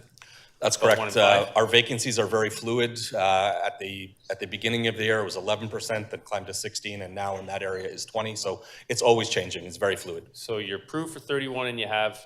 24. 24. And how many parks? Over 1,500. Okay, well, that math's even beyond me. What would that translate into? One officer for how many parks? About 50? Or more, yes, it's correct. That seem a little bit low to you? Again, the city has a number of parks and a number of ravine parks. It's challenging for us to be, as I said in my earlier answers, to be everywhere at the same time. We've gone with what we feel is a manageable complement, and we adjust that based on service levels or based on complaints coming in. Sorry, just to clarify, you feel that's a manageable complement, or no, it is not. Feel that's manageable? No, it's not. It's not a manageable complement. Okay, thank you. Yeah, I just want to make sure the council has. So what I'm trying to understand, if council has certain expectations, but we're not actually funding those expectations to carry out the roles that we ask you to do. I just want to be very clear about that. That's correct. Again, we enforce over 30 bylaws, have 280 people. our expectations are very difficult. And again, but we're resourced based on what council Madam Speaker, provides us. I'm having a hard time hearing just because there's some conversations nearby. Thank you. Councillor Sorry. Bravo, Sorry Councillor about that. Holiday, please. Thank you. Again, we are not funded as immediate responders. Council has not funded us at that allocation. And as a result, we do the best we can with the resources that we do have. So it's kind of an academic discussion as opposed to a realistic one? Correct. Interesting. Okay. Now, for the enforcement in parks, do your officers enforce all illegal activities? Or would they be, if in terms of the alcohol part, would it be specific to alcohol infractions, or would they be going to a park and for an off-leash dog complaint and then potentially enforce alcohol? Thank you for the question. There are a number of things you cannot do in a park. Our officers, when they are there or they're responding to complaints in problematic parks, they are looking at a number of areas. We do prioritize. If alcohol is permitted in these 22 parks, we will not be enforcing alcohol in those parks. We will be looking at if it's 2 meters from a playground or a... I'm sorry for interrupting. I'm thinking more of the ones where it's not permitted. I'm trying to understand the situation. It is a low priority of ours. Torontonians and visitors to our parks have been responsible, and I would ask them to continue to be responsible. So should I be led to believe that even though it's not allowed, drinking is currently going on in parks? Would that be a fair... That's correct, and the challenge that we're facing is now we have 1,476 parks where it's not permitted, and a big public education piece needs to happen that it's only permitted in the 22 parks approved by council, if approved. And then there's going to be, when alcohol infractions are enforced, would it be one officer, or do officers always go in twos? For health and safety reasons, we typically go in twos. And again, it hasn't been a big issue with tickets in this year. It was a big issue in 2020 when bars and restaurants were closed.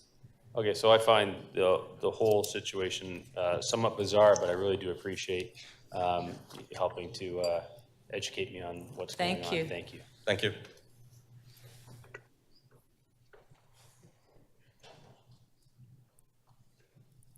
Councillor Pasternak, question? Yes, thank you, Madam Speaker. Through you to, I guess, our Chief Solicitor.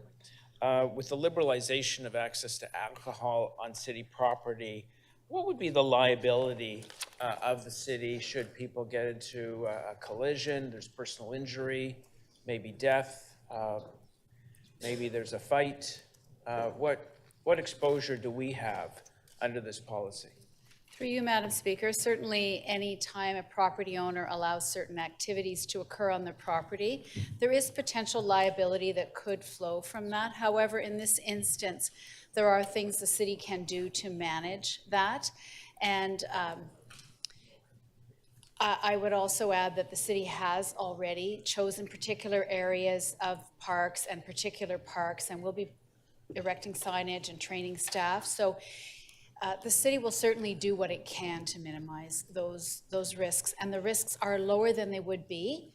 The risks are lower than they would be if, for example, the city were serving alcohol or operating a commercial operation where alcohol is served. It's quite different. Okay, thank you very much. Through to our Chief Medical Officer. I think we can agree that mental health and substance abuse is one of the biggest challenges every municipality across the country is facing. Do you think we're treating it seriously when we liberalize the access to alcohol on our city property and our parks, and increase the risk of underage drinking? So through the speaker, Councillor, there's no question. We know, and there is a solid evidence base in respect of the harms associated with alcohol consumption. It's quite an extensive list. That being said, we also know that alcohol is part of our culture. Many people do consume it responsibly. It has always been used or has been used for a long time in human history, and it is part of our celebrations. I think here, when we talk about the pilot that my colleagues at Parks, Forestry and Recreation have been asked to undertake, they did consult us in respect of public health concerns, and I think they have done within the context of this pilot the best job available in terms of ensuring that risks are managed as well as possible, recognizing that you cannot manage all the risks completely, and that yes, alcohol consumption is associated with harms to health. Thank you. To the General Manager of Municipal Licensing, will your officers be carrying portable breathalyzers, or how will they be able to determine intoxication? Short answer is no, and intoxication is not what we will be looking at. We are looking at people drinking in the other 1,476 parks. It would be permitted. If there is underage drinking or unruly activity, that is the responsibility of the Toronto Police Service. So your officers will not be able to ask for ID for checking of underage drinking or to test for alcohol consumption, breathalyzer? So just to clarify on asking for identification, we don't ask for identification of minors. We cannot ticket a minor, and we will not be checking for whether people are intoxicated or not. Do you think the lessons of the pandemic are worth exploring here, where enforcement of municipal licensing over various public health guidelines was really elusive and verged on the impossible? Living through it, the pandemic and enforcement was very challenging for our group. The only reason alcohol was an issue in 2020 was because bars and restaurants and nightclubs were closed, and people chose to use parks as their outlet. And again, I think we had 70 charges in 2020, and maybe 300 complaints. But in a city as large as ours, with 3 million people and over 1,500 parks, it's I can't say that it's a problem or a priority for our team. Okay, thank you very much. Very quickly, General Manager of Parks, Forestry and Recreation. I don't know the acreage of all these parks. I know that some of the parks in my area are 100 acres, 200 acres.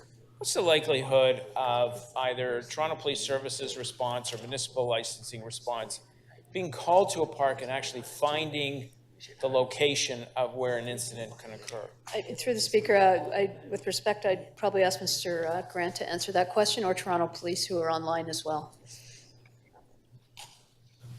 The way we're going to manage this pilot is to look at data, and it'd be data driven, and where problematic parks are, that is where we will go. We will also use any data that we have about the size of the park, but again, it's for a health and safety of our own officers. We need to be mindful of where we're sending them, and we're not looking to send them into remote areas or one-way areas that they could not get out of safely. Okay, thank you. Thank you. Councillor Carroll. So, so there have been a lot of questions about currently and once there's a pilot. So currently, say this Friday night, Mrs. McGillicuddy in my ward calls me and says, it's 11:30 and there are 5 teenagers, I know they're underage, and they're sitting at a picnic table getting drunk, and it's bothering me, it's getting noisy. What recourse do I have? What happens if I call MLS right now and that's the case? I think, again, it's important to reiterate that MLS bylaw officers are not immediate responders. We would not be out there in time to look at that.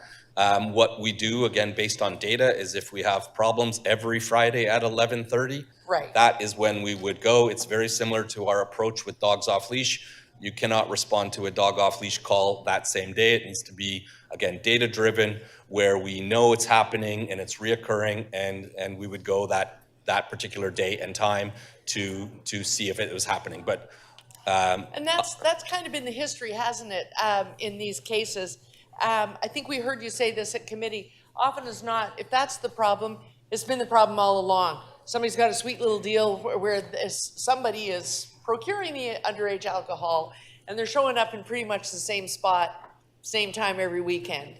And so then you can strategize that. Am I paraphrasing what we talked about at committee pretty well? I would say you're characterizing it and paraphrasing it as we discussed at committee last week or the week before. Right. So then going forward, we get into the, if we take a look in the crystal ball, we have general hours of responsible enjoyment of the park, shall we say, alcohol or no alcohol. We have general hours. You have a general sense of how you help us maintain that responsible enjoyment of the park. And with respect to, if alcohol becomes a problem, because as we've already established, that's happening anyway in some places. If we follow general trends and data-driven, that's the way you've been enforcing it all along. And while there might be an uptick in complaints because people are now paying attention, so to speak, during the pilot, you have a sort of a staffing framework in place to deal with that. Am I right? That's correct. And our objective, our enforcement objective, is to ensure that everyone can enjoy the park equally. Right. So am I right if I say in order to come up with rules that are easy to follow, easy to educate and explain, and easy to gather information on and then report back, we've used what we know about that operationally, about MLS and their enforcement, what we know about successful pilots in places like Vancouver, Calgary, and Montreal, and pull together those to come up with the easiest to follow, understand, and enforce rules, the kind of rules that are easy to communicate and therefore gather consistent data on. And then you would be reporting back the results of the pilot when? Q1 of 2024. Okay. So, and you're reasonably, as I recall the conversation at committee, you're reasonably confident that you can do that. I don't want to put you on the spot, but if we start tweaking and tinkering and adding on rules here, there, and everywhere, does that get harder and harder to do and report back to us when we want? So through the speaker, we have put together an evaluation process based on the pilot that is before council today. So the more tweaks, the more changes to that would require us to then reassess that evaluation to ensure that we can get the data out of it that we need to ensure we can report back as fulsomely as possible. Okay, last question, Mr. Deputy Speaker. The one thing that wouldn't change any of those conditions, if on the basis of feedback, we have a couple of councillors who want to add a park today, that's not unwelcome. That's based on the feedback and the conversations with you. Am I right about that? Through the speaker, that's correct. And the report actually as directed by council, a list of parks in all wards. If councillors or others wish to add on particular parks, we certainly are willing to have that conversation and look at that list and any others that may come up. Okay, thank you. Those are my questions. Thanks, Mr. Speaker. Thank you. Councillor Nunziata. Yeah, thank you. So the parks, the councils that are not part of the pilot, if there's drinking in the park now, which there's a lot of it, with loud music, which happens all the time, especially in my ward, how are we enforcing what we have now as far as if they're not part of the pilot and they're drinking and with loud music, because drinking comes with loud music most of the time. So thank you for the question. Our enforcement approach is to educate that it would not be permitted, that it would best if you weren't drinking, and with respect to noise, there are rules around amplified sound, that if it's not permitted, again, we would educate them and ask them to turn it down, turn it off, not use it.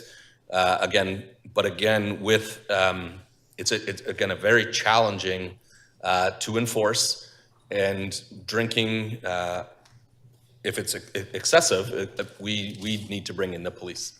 Right, and so the police, I mean, as you know, they have priority calls, and So in my ward, I have a couple of parks where we're having severe problems with noise. And the police are there and they're saying, well, it's the city MLS. MLS is saying, no, we don't work weekends, so we can't enforce the bylaw. So where do we go when we have these issues now, and then we allow the drinking in the park? So noise in park is our responsibility. Right. If it exceeds a decibel limit, we will educate and we will take necessary enforcement action progressively. We do work weekends, we do work evenings. It's on a rotational shift. And again, on weekends and evenings, we know there is more noise, and that's where we put our more resources on Friday, Saturday night, because we know that is when the noise occurs. Yeah, I've been asking for that because I have some severe issues in my ward with that. But just another question. So right now, if there's a special event in the park, for example, this Canada Day event or some of these events, and the organizer wants to serve alcohol, they're told that they have to pay for pay duty officers. So how is that still going to be in effect, that they have to hire these pay duty officers if they're serving alcohol in the parks? So thank you for the question. They're first required to get a liquor license or a special occasion permit to do so. And that may come with conditions about pay duty. Again, it's based on the AGCO's special occasion permit and maybe other conditions that Parks puts on that particular permit or that event. Right, but if we are allowing in some parks that you can drink in some parks as part of the pilot, they may not want to. Well, why do we have to apply for a permit? We can drink anyway. So they're not going to apply for these permits. That could occur. It's something, again, based on the pilot, we need to look at and see how our parks are being used, how special events occur as well. Thank you. And if I can just add to Mr. Grant's answer, the pilot itself is about personal consumption, and quite often with special events, when you have a special occasion permit, it's about serving alcohol and the rules around how alcohol is served. The pilot very specifically excludes any serving of alcohol, which is actually not allowed under the legislative changes that took place to the Act as well. Okay, thank you. Councillor Bravo. Thank you, Vice Chair. There's a lot of comments around provincial rules and around smoking and how they impact and cannabis use, et cetera. So I just want to understand really clearly today, what role, if any, does provincial legislation play regarding alcohol consumption in parks? So through the Speaker, the previous provincial legislation on alcohol did not allow the consumption of alcohol in public places, personal consumption of alcohol. The legislation was recently changed by the province to allow the consumption of personal consumption of alcohol there's actually a list of public places, but it includes parks as one of them. Okay, thank you. So when did that legislative change occur? Through the Speaker, in 2019. So I'm having difficulty understanding why we debated a member motion to regularize alcohol consumption in parks, but we didn't have this information, which is, I understand then, it means that what we would be doing, what we could have been debating is, do we consent as a municipality? Is that correct? Is that what the legislation asks us to do? Through the Speaker, that's correct. The legislation requires that the municipality approve the locations and spaces that personal consumption of alcohol in public spaces that would be allowed. And had you been able to report on the work that had been started around alcohol consumption in parks before we deliberated this pilot proposal, would you have then informed us about these legislative changes and the need to either vote to consent and then direct the implementation of that policy? Through the speaker, I'm honestly not sure. I think the pilot that you have in front of you is at the request of council and as directed by council. If we would have been directed at an earlier time to do the same, we would have reported earlier on those changes. Okay, you can understand why it's surprising to learn that, in fact, while we were referring constantly to the smoking rules, that the provincial government liberalized or said that the municipalities could consent for alcohol consumption. It just seems to me that by selecting a limited number of parks, we're creating a patchwork in the city of Toronto. Will there be enforcement challenges? Like the point of excluding parks is about enforcement, is it not? So through the speaker, I would ask Mr. Grant to speak on the enforcement piece of it around all parks. I think we were also asked to do a interjurisdictional scan on how there are many pilots that are going on across Canada right now. Yeah. We haven't yet discovered anyone that has allowed all of the public parks in that particular municipality, but I should note that many of them are going through the same pilot projects that the city is right now, with various evaluations and report backs that are also underway. And Mr. Grant might want to add on the enforcement.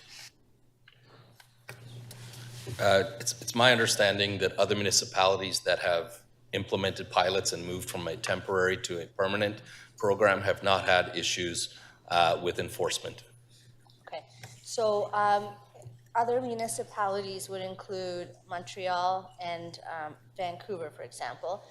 I'm not going to ask you this, but I'll say that their financial position is not the same as ours, I think, with the much more robust provincial support for municipalities in those in the provinces. And I'm wondering what impact you think it had that the moment we voted to approve the pilot, there was social media shares about how we're bringing drinking to parks in Toronto, I believe was the tweet that came out of the City of Toronto account. Because would you be surprised to learn that people out here in the community think that that drinking in parks is now regularized, and that people are grappling to understand the pilots, how they were selected, using what criteria, why my park isn't included, and in fact,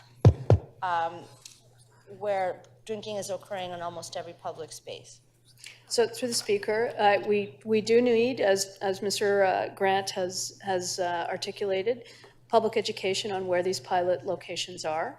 We were also asked through this directive through council to look at an interjurisdictional scan and look at the criteria that others had successfully adopted as part of their pilots, and that is where much of the criteria that you have before you today came from. It is the first opportunity that council has had to look at those criteria. Thank you.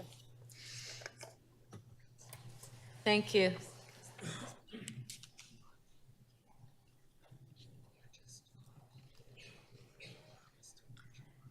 Deputy Mayor McKelvey to ask questions.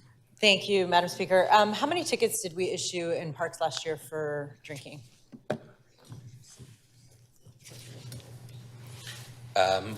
This year it was 0, and I believe the previous year it was 2 or 3.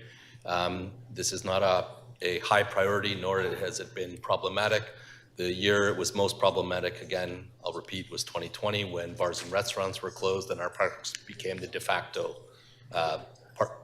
places for people to socialize. Thank you. Thank you.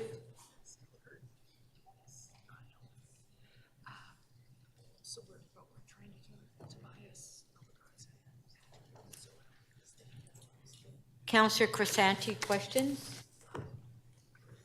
Thank you, Madam Speaker. Madam Speaker, first I'd like to start off by saying what a great Parks Department we have.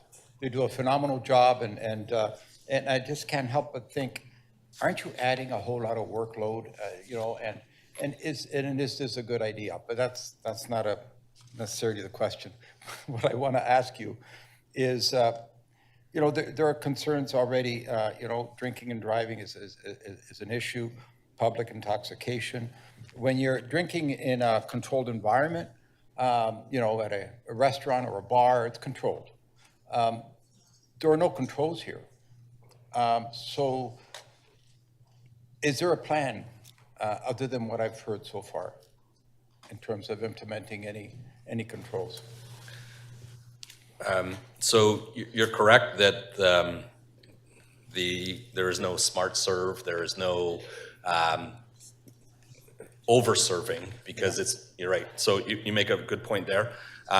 This is something that we're going to watch through the pilot and to see how people are behaving. And again, our objective is for it to happen respectfully, responsibly, in a manner that allows everyone to use the park.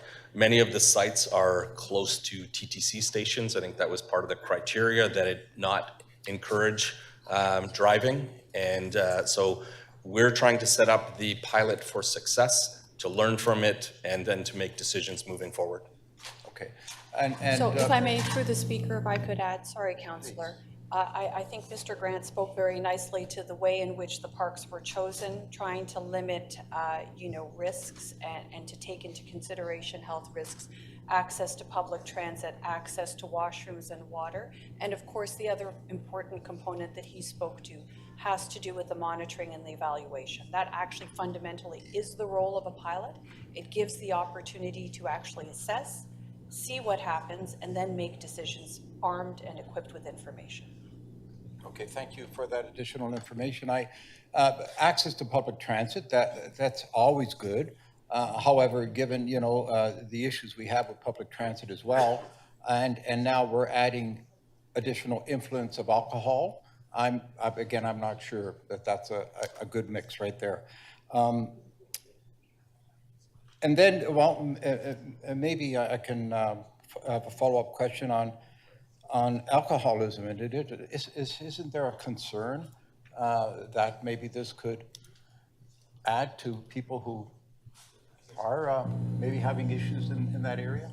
So through the speaker, Councillor, no question, there are concerns, and there are legitimate, valid health concerns in respect of alcohol consumption.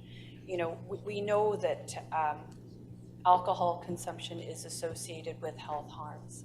Right. That being said, in the context of the pilot that my Parks, Forestry and Recreation colleagues were asked to develop, I think they've given due consideration of public health risks and tried to mitigate and create an environment that's as safe as is possible, that takes into consideration health risks.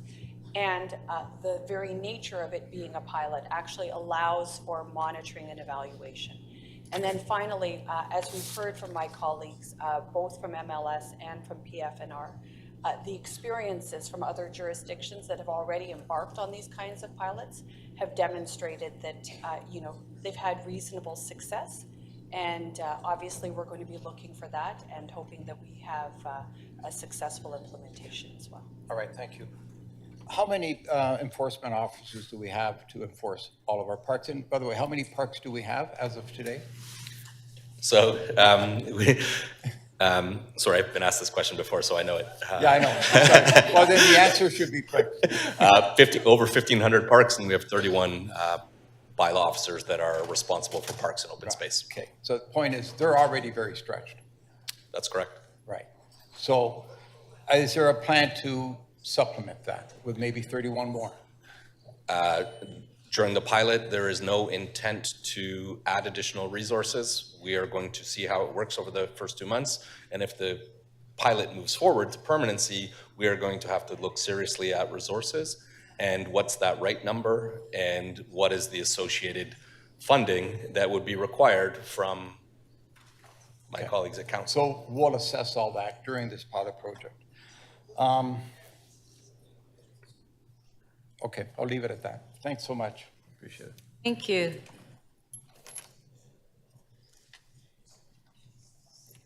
Okay, we'll go to speakers now. Councillor Fletcher, you held the item down. Do you want to speak? Yes, thank you. Okay.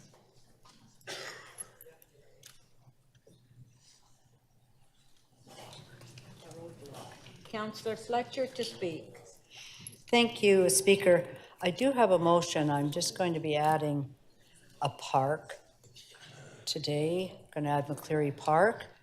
Here's for all the baseball players that want to bring a small cooler with some beer, because that's all they do there at McCleary Park. and the other ones are on there.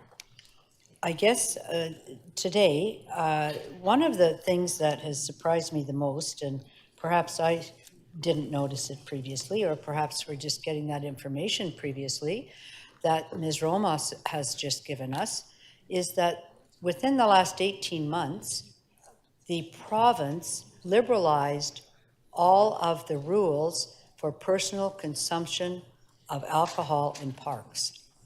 And then we went to a pilot model where we're choosing the parks based on criteria. And some people in the city are now locked out from having personal consumption of alcohol because it was left up to councillors to decide what's going to happen. And I recall Councillor Malik had a motion that said, let's just try it everywhere, which we, I think, lost on a tie when we first started discussing that. So now we're into a whole bunch of who are we going to enforce? What if you're not allowed to drink in that park? Well, I'm going to say, what if people go and say, I should have the right, the province has given me the right, the city didn't properly run this process in allowing, in their pilot, everybody to be part of a pilot across the entire city. So we have a pilot that's a truncated pilot in the city of Toronto. It's not a great practice, and it wasn't the intention of provincial legislation.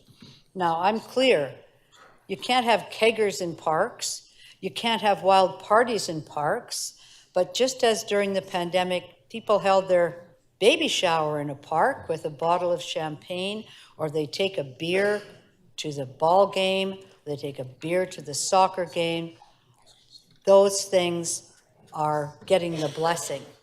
The fact is, those things are already happening. So let's not fool ourselves that people up in the wards where councillors didn't say, I'll be part of the pilot, that they still won't be having the casual drink when they're there at their picnic.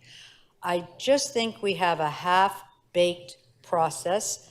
I didn't ask our city solicitor because I only got this information from Ms. Romoff when I had to clarify it, that the province actually said, we're relaxing those rules. So what happens if the province is relaxing rules and then we've allowed people to pick and choose? I think there may be folks that will come forward and say, you haven't handled that well at the City of Toronto. And they may challenge how we've handled this particular issue. It is regularizing something that happens in most places. During the debate, and I apologize to Mr. Grant because he didn't say it was illegal to walk. He said it is not permitted to walk, even walk through a park at 4:30 in the morning or at 12:01 at night. What a message we're sending about our parks. I've had people get in touch with me and say, I have to use that pathway. It sounds like I can't. Even if, and then we hear there's nobody to enforce. And then we hear, call the police, they say it's MLS. Call MLS, they say it's the police. I just think that the bigger picture here is that people are going to have that drink in their park, whether it's Thompson Park, whether it's the ballpark in your ward, Councillor McKelvey, where I've been many times watching games. They're just going to have that beer. So now we're telling them, you can't have that beer. You can only have your beer in 26 parks. I'm just not sure that at the end of the day, we've been thoughtful about this, that we've been consistent about this, that we have actually set up a system where we're not going to have people mad because there's no enforcement if you're upset somebody's drinking, or mad because somebody's drinking in a park.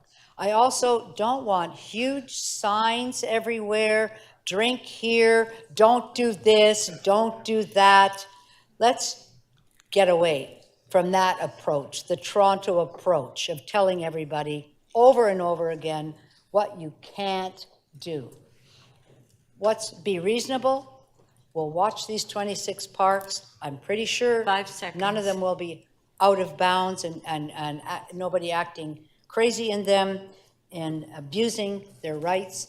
But I want to register that I don't think this has been a healthy, good process and our product is not a great product at the end. Thank you.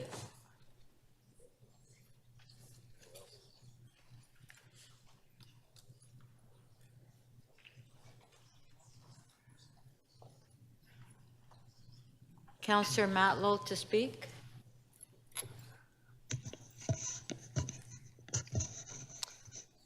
There's a motion. Can we put Councillor Matlow's motion on the screen? Thank you. There it is. I agree with Councillor Fletcher, and I'm moving the remaining eligible parks in Toronto St. Paul's.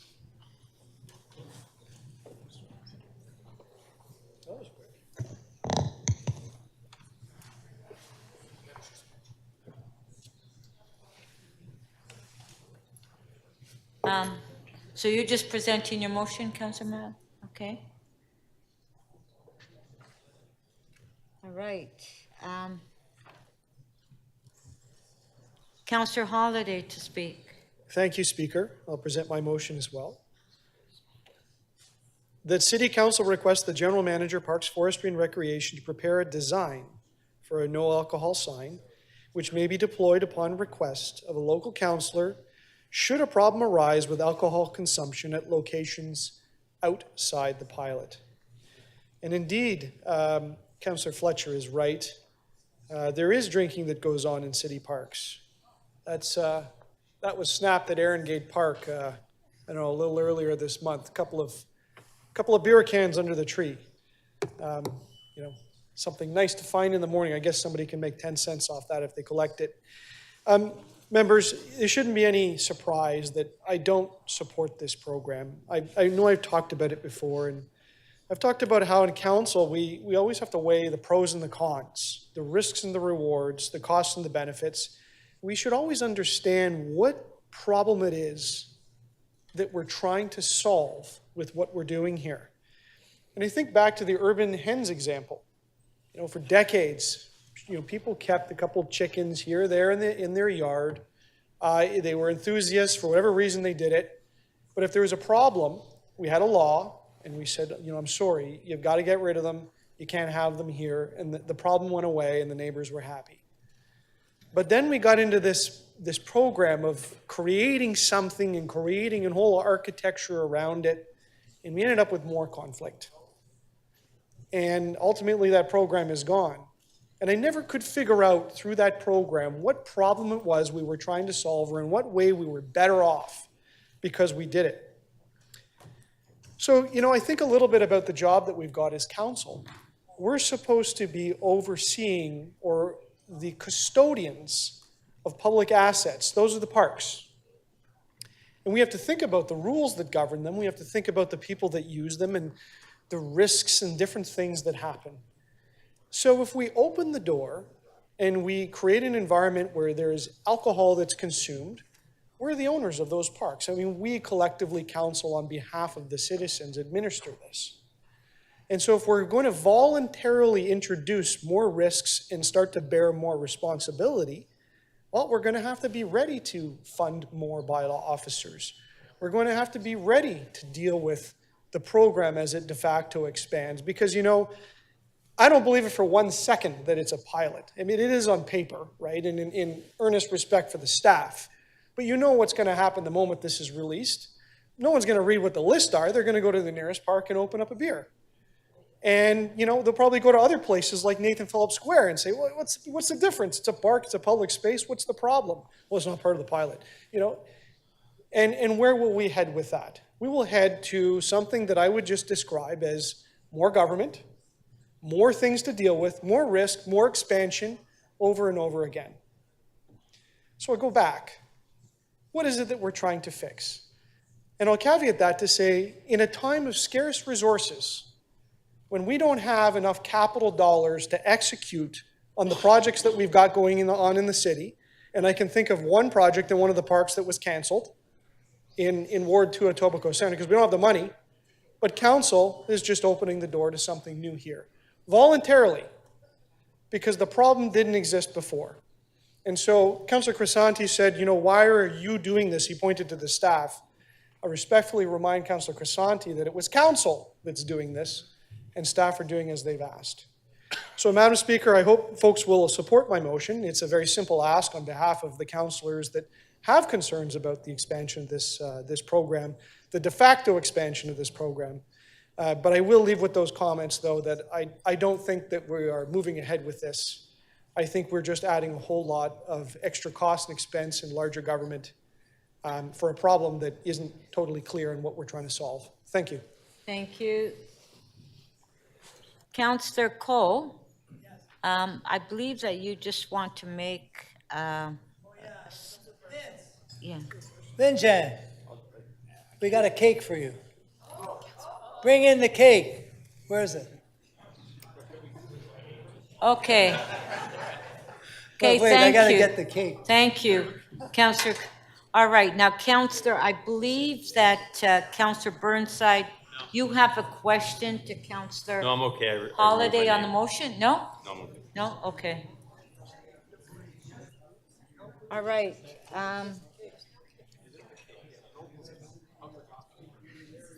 Councillor Pasternak to speak. Yes, thank you. Thank you, Madam Speaker. I don't think it's any secret that I'm against the liberalization of consumption of alcohol in our parks. According to Mothers Against Drunk Driving, every year in Canada, on average, 10 federal criminal and provincial short-term license suspensions are laid for alcohol or drug-impaired driving. That's every hour.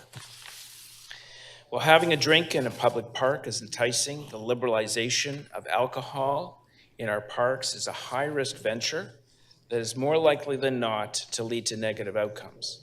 I've sat on the Parks Committee for 8 of the 12 years I've been at City Hall, and no one has ever come to me saying they would like more alcohol in our parks. Well, the vast majority of people consume alcohol are responsible and respectful. Increased alcohol use in parks has led to public intoxication, the disturbing of other park users, and increased presence of broken glass, refuge, and litter. A North Vancouver Parks drinking pilot resulted in an $80,000 increase in the cost of garbage collection. The City of Toronto municipal alcohol policy stated in 2017 that, quote, many problems can arise from excessive alcohol consumption on municipal property, including injury, violence, and liability. Moreover, if neighborhood parks become drinking locations, this consumption pattern will take business away from local restaurants and pubs at a time when they're just hanging on. Toronto currently has no resources to spare for enforcement of alcohol use in our parks. We have trouble enforcing our off-leash rules, noise violations, littering, illegal lighting of open fires, and damage to property. How can police or municipal licensing officers ever follow up on a complaint in a 100 to 300 acre park or even a smaller park? In fact, in other jurisdictions, while liberal use of alcohol is tried and allowed, police do not have the resources to respond to public disturbance or public intoxication calls in parks. The liberalization of alcohol consumption near school children, although we've tried to prevent that, is vigorously opposed by all school boards. Toronto updated its policy for alcohol consumption in 2017. It's called the MAP Events Policy. It allows for the safe and enjoyable consumption of alcohol, as well as enforcement. It respects those who like a drink, those who want to enjoy a drink. It's working, it's fair, it protects all park users. Parks should always be welcoming and safe places. While alcohol has its place, our local parks should not be turned into BYOB destinations. We have heard equity mentioned in this debate many times. But when this first came to committee, CAMH, the Center for Addiction and Mental Health, wrote the following. Since this motion is motivated by a desire to address concerns about equity in addition to public health, it should be noted that the health harms of alcohol are disproportionately borne by people in lower socioeconomic status positions. In other words, for any given drinking pattern, people with lower socioeconomic status experience more alcohol-related harm. This suggests that policies inadvertently increase alcohol consumption actually have the potential to exacerbate health inequity. Those aren't my words. Those are the words of CAMH. I won't be supporting the pilot, nor will I support further liberalization of alcohol. We don't need it. It will lead to negative outcomes, and it's not what the city needs at this time. Thank you.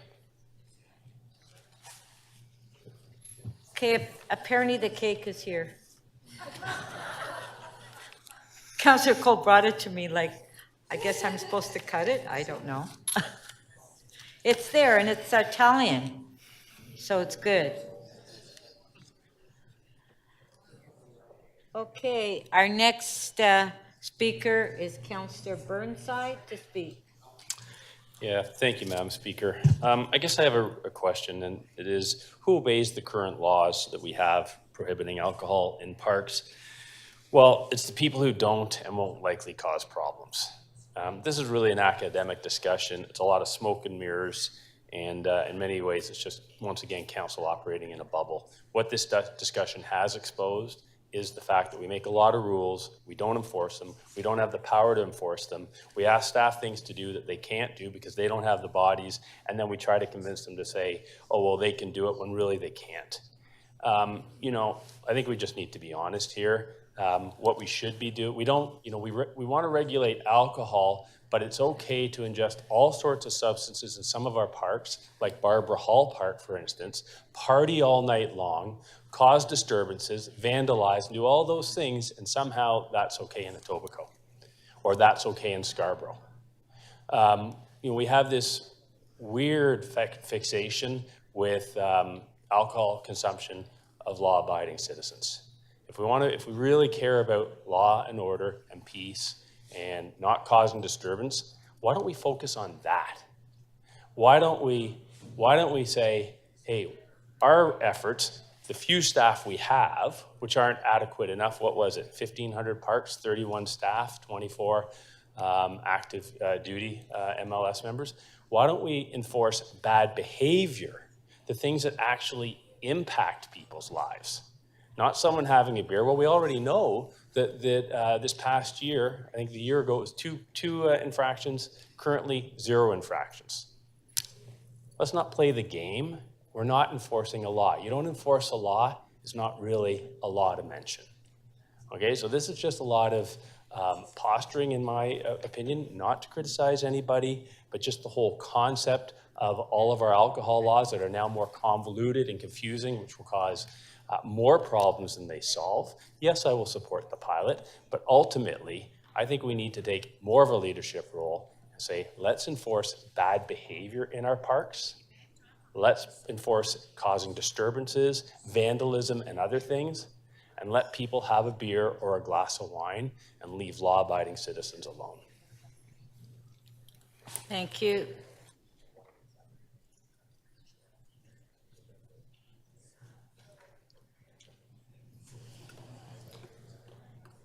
Councillor Sachs to speak.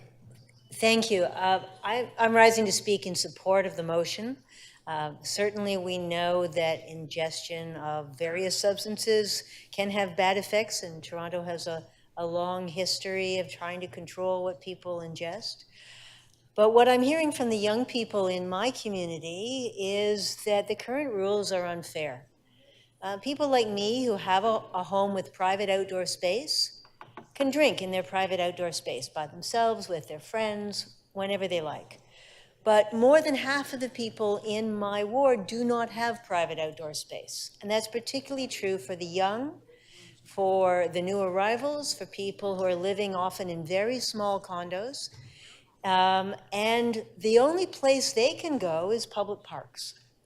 So right now, we pretend it's illegal. We don't actually enforce it, as we've heard, but we pretend it's illegal. We have this bylaw which says it's illegal, which means that there is an uncontrolled discretion on the police and on our bylaw enforcement officers as who they choose to enforce the law against. And I can be almost sure that the people they're going to choose are not going to be the people who look like me, which is also partly because I'm not that noisy in a park usually, but it is, I'm clearly the party animal on council. I mean, I think we shouldn't be picking party parks. I would have preferred to just have it available, if we make it possible in public parks, subject to the rules that have been carefully described about not near playgrounds. I think that would be fair, rather than saying this park but not that park. But at least we should just get started. We have to allow young people to have some of the outdoor freedom that those of us who own our own homes have, and right now they don't. So I support the motion. I know it's not perfect. I certainly wish that Mr. Grant had a lot more people and we could enforce more things. But I absolutely agree with Councillor Burnside that the things we should be enforcing are the things that cause adverse effects on others as much as we can. And the parks in my ward, people drink in all the time. And most of the time, it's not a problem. Pretending that it's illegal isn't helping. Thank you. Thank you.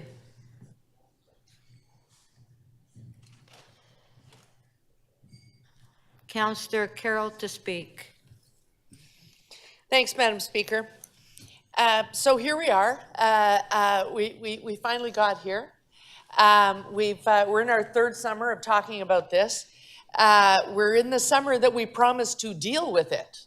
We did promise that come 2023, we would deal with it one way or another. And so here we are at last. Bumps and starts even within 2023 to get here.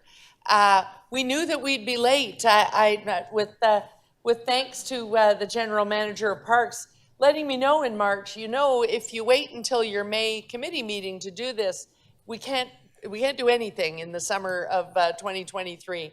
And so we then took the political route of a councillor motion. I shouldn't say we, I took that route with good professional knowledge in hand.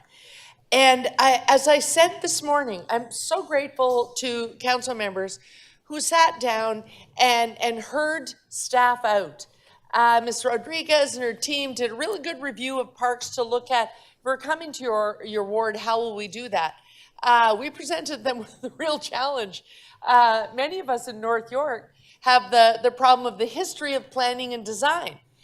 In North York, just about every single park is adjacent to a school. That's how we did it. And knowing that that's a guideline that they used in some of the other cities, and knowing that this pilot will extend into that period of time when the school year has begun, that's an important consideration. And so this was a challenge. All of these conversations were a challenge. But what you have now is a range of councillors across the geographical spectrum in the city of Toronto, across the political spectrum in the city of Toronto, and lastly, across the spectrum of approaches that one might take being visited with the list of parks. Some of us are trepidatiously picking one. Some are saying, I see your list, but no thank you. And some are saying, you know what, I really want to have a sense of what it would be like if this was broadly permitted throughout my ward. And what that means is that when this comes back, this is really a pilot that is 3 or 4 pilots within a pilot. Because we're taking the different approaches, and that will give us a real idea.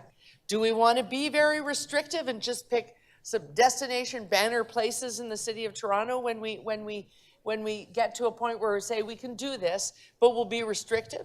Or do we want to say, just meet the conditions and then allow it throughout your ward?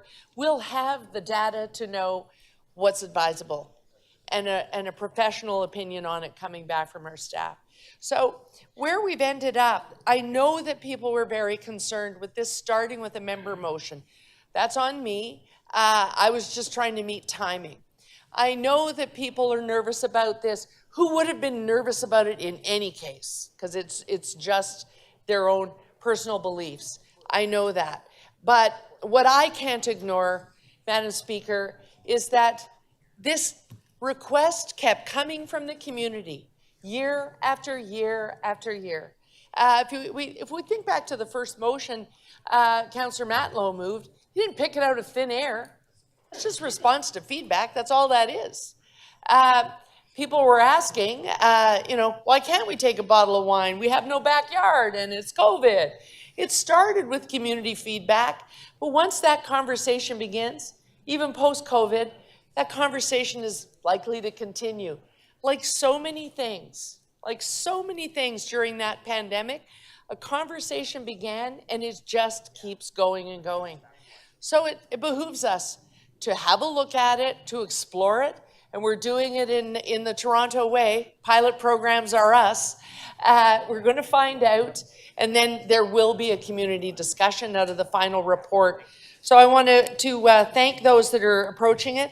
I want to thank Councillor Holiday, who is bringing us a reasoned motion. He heard, no, we can't spend money from within and suddenly festoon every park in signs. But he's saying, should an issue arise, have a design ready to go so you can stamp them out and put them where they need to go. And that's a reasonable approach. He's not asking the earth, he's asking us just to be prepared for the situation that may arise. And I hope people will support that motion. I certainly intend to. Thank you, Madam Speaker. Thank you. Okay, if we can ring the bells, it's time to vote. We'll put the motions on the screen.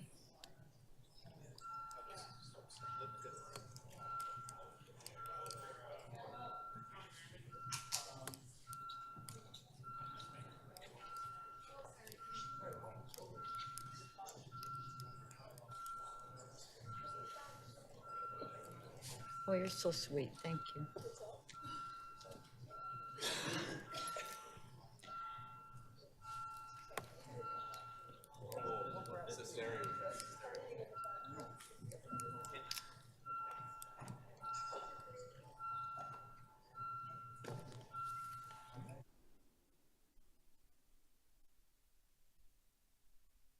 Well, do members want a recorded vote? Yes.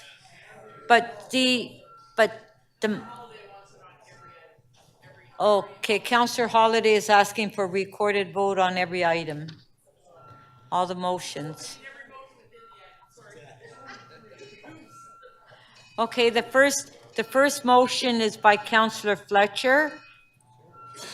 It's on the screen. Recorded vote.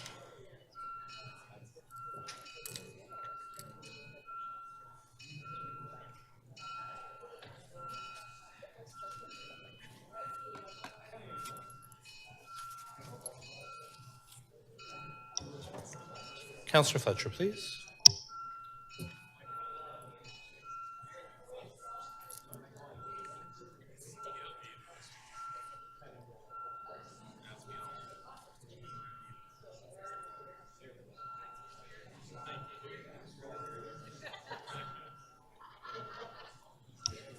Councillor Fletcher, please, your vote.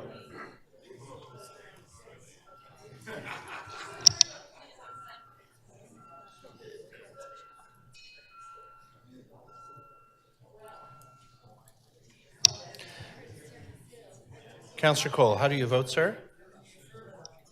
Thank you. In the affirmative. Councillor Robinson, how do you vote, please? Affirmative. Thank you. The amendment carries. The vote is 22-3. Okay, our next motion. Motion by Councillor Matlow. It's on the screen.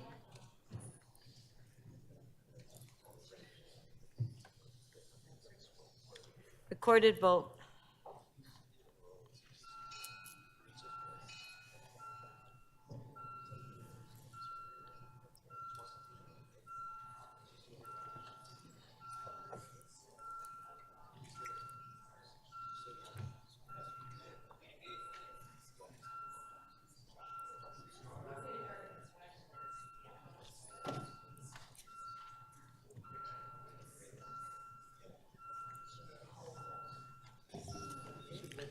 Councillor Cole, how do you vote, sir?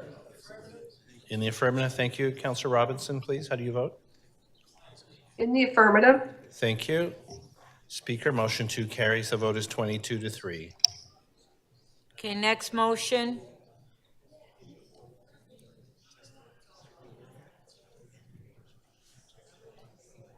By Councillor Holiday, it's on the screen, recorded vote.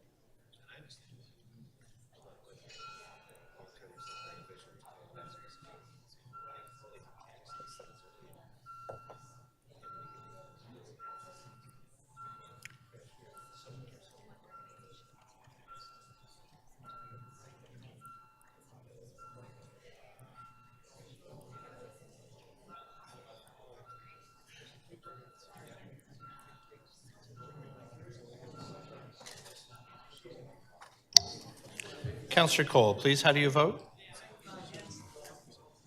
Madam Speaker, I'm sorry, I can't hear the member. Okay, if I can please have quiet in the council chambers, it's difficult to hear.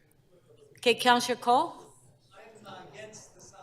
Thank you. Okay. Councillor Robinson, how do you vote, please? Against. Thank you. Speaker, motion 3 carries. The vote is 16-9. Item as amended, recorded vote. On favor? Recorded vote. I try.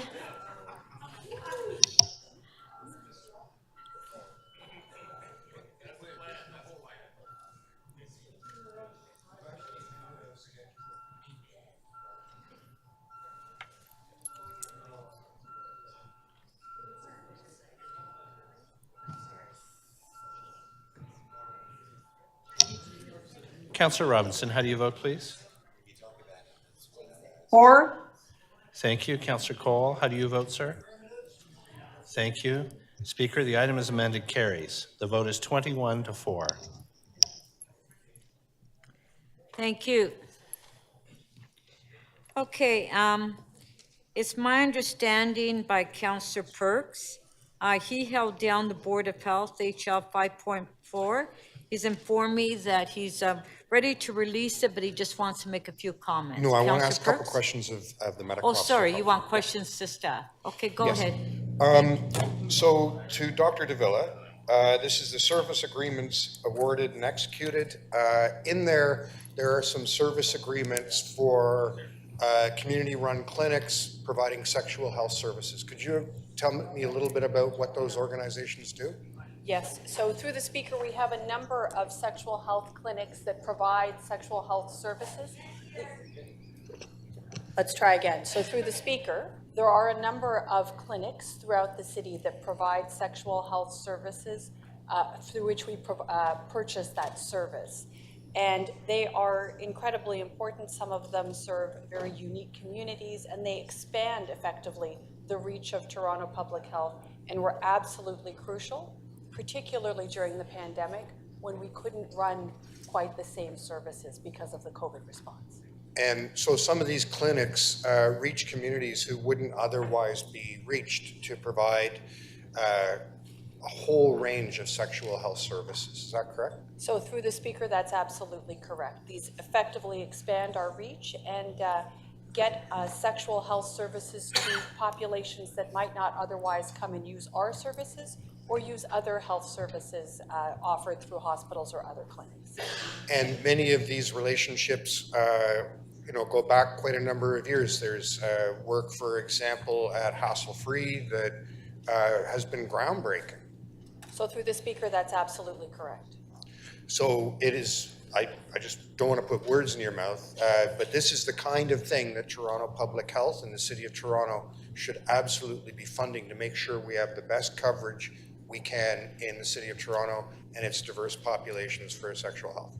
So through the speaker, I think you're quite right, Councillor, and in fact, it's not only in respect of sexual health programs. We do partner with other service agencies on a broad range of other public health relevant services in order to expand our reach within the context and the confines of our budget. Thank you very much, Speaker. Those were my questions. Thank you. And Okay, Councillor Perks is just moving the staff report. On favor, show of hands, opposed if any, carried. Thank you.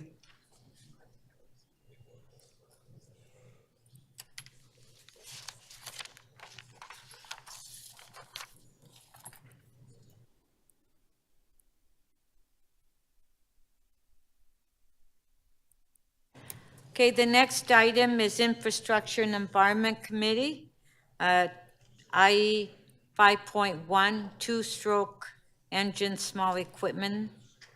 Councillor Holliday, you held the item down. Do you have questions to staff? Thank you, Speaker. Do you have questions to staff? I do. Okay. I'll be brief. I wonder if the staff could just articulate the origins of what's before us. Was this a staff recommendation or did this come from council?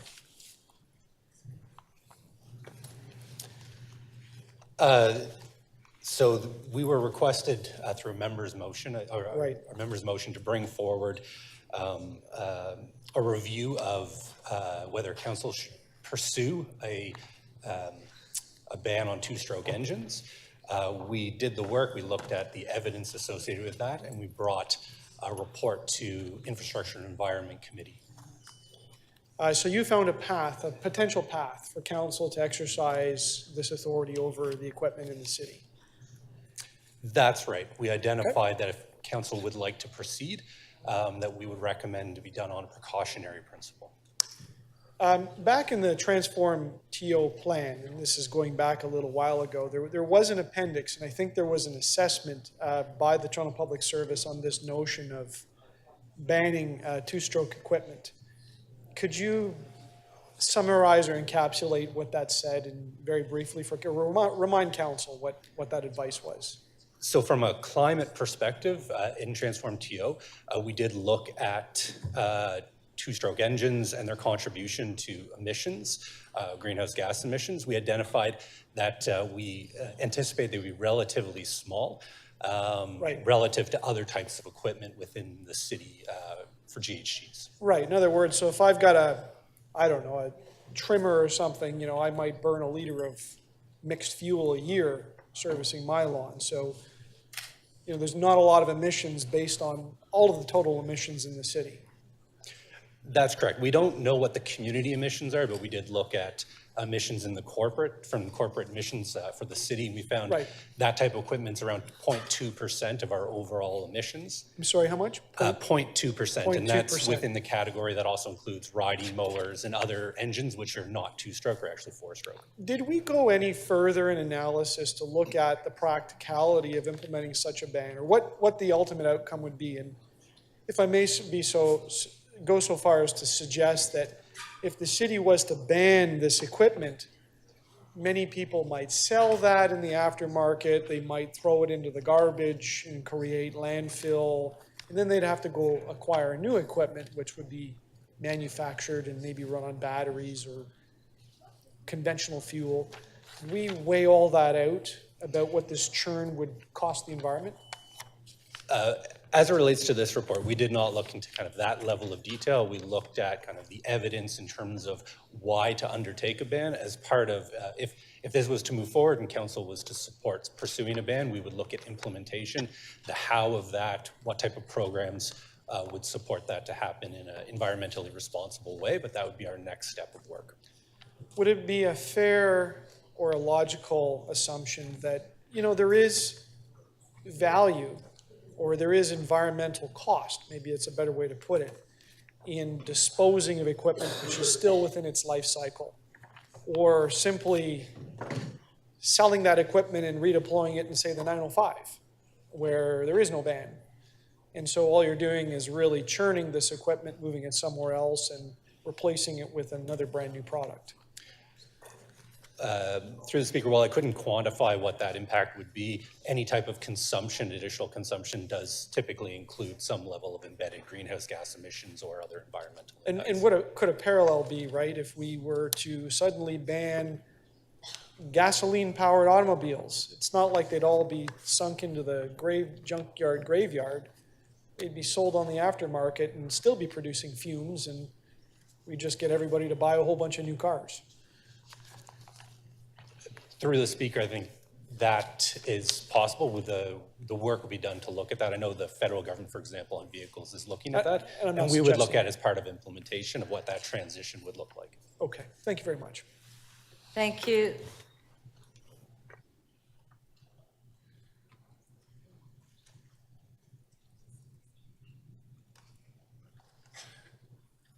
Councillor Chang, questions? Thank you. I reached out to my community and just have some questions about the potential implementation of a ban. So there are seniors who are on fixed income who do have gas-powered two-stroke engines, and they're wondering on their limited income what the plan would be, or any ideas that are currently on the table of how we could help seniors or anyone who has income constraints transition to different equipment. So through the speaker, as part of our second phase, if this was to move forward, we would be looking at implementation. Coming out of Infrastructure and Environment Committee, there was a motion that was adopted or recommended to council where we look at programs like lending libraries, as well as working with retailers on potential support to increase the adoption. In the past, we've had things like trade-in programs with rebates. So that would all be part of the considerations.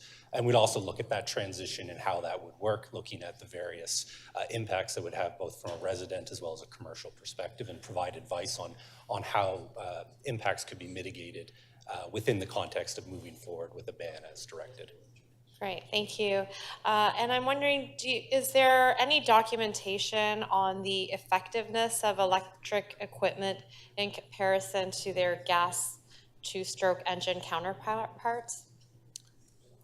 Through the speaker, I'm not aware, and I think it would really depend on the circumstances, what the equipment's being used for, whether it's for personal use or commercial use. We do know that that type of equipment is available for all types of uses as it stands now.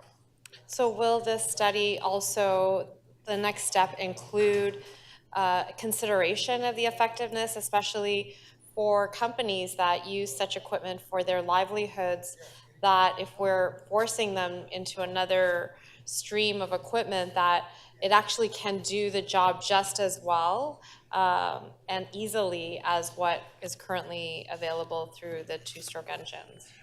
Through the speaker, so as part of implementation, we've also identified that we would be engaging with businesses, residents, and others in terms of that transition, what that looks like, the availability of equipment, and having those considerations. Again, this is a ban on two-stroke engines, so electric equipment or four-stroke engine equipment would still be permitted relative to this ban. So the ban is only, I think, viable if the other equipment works just as well. And I guess I'm just trying to find out if that is part of what will be confirmed or explored in the next phase. That would be part of what would be confirmed or explored in terms of the transition and any types of exceptions to a ban.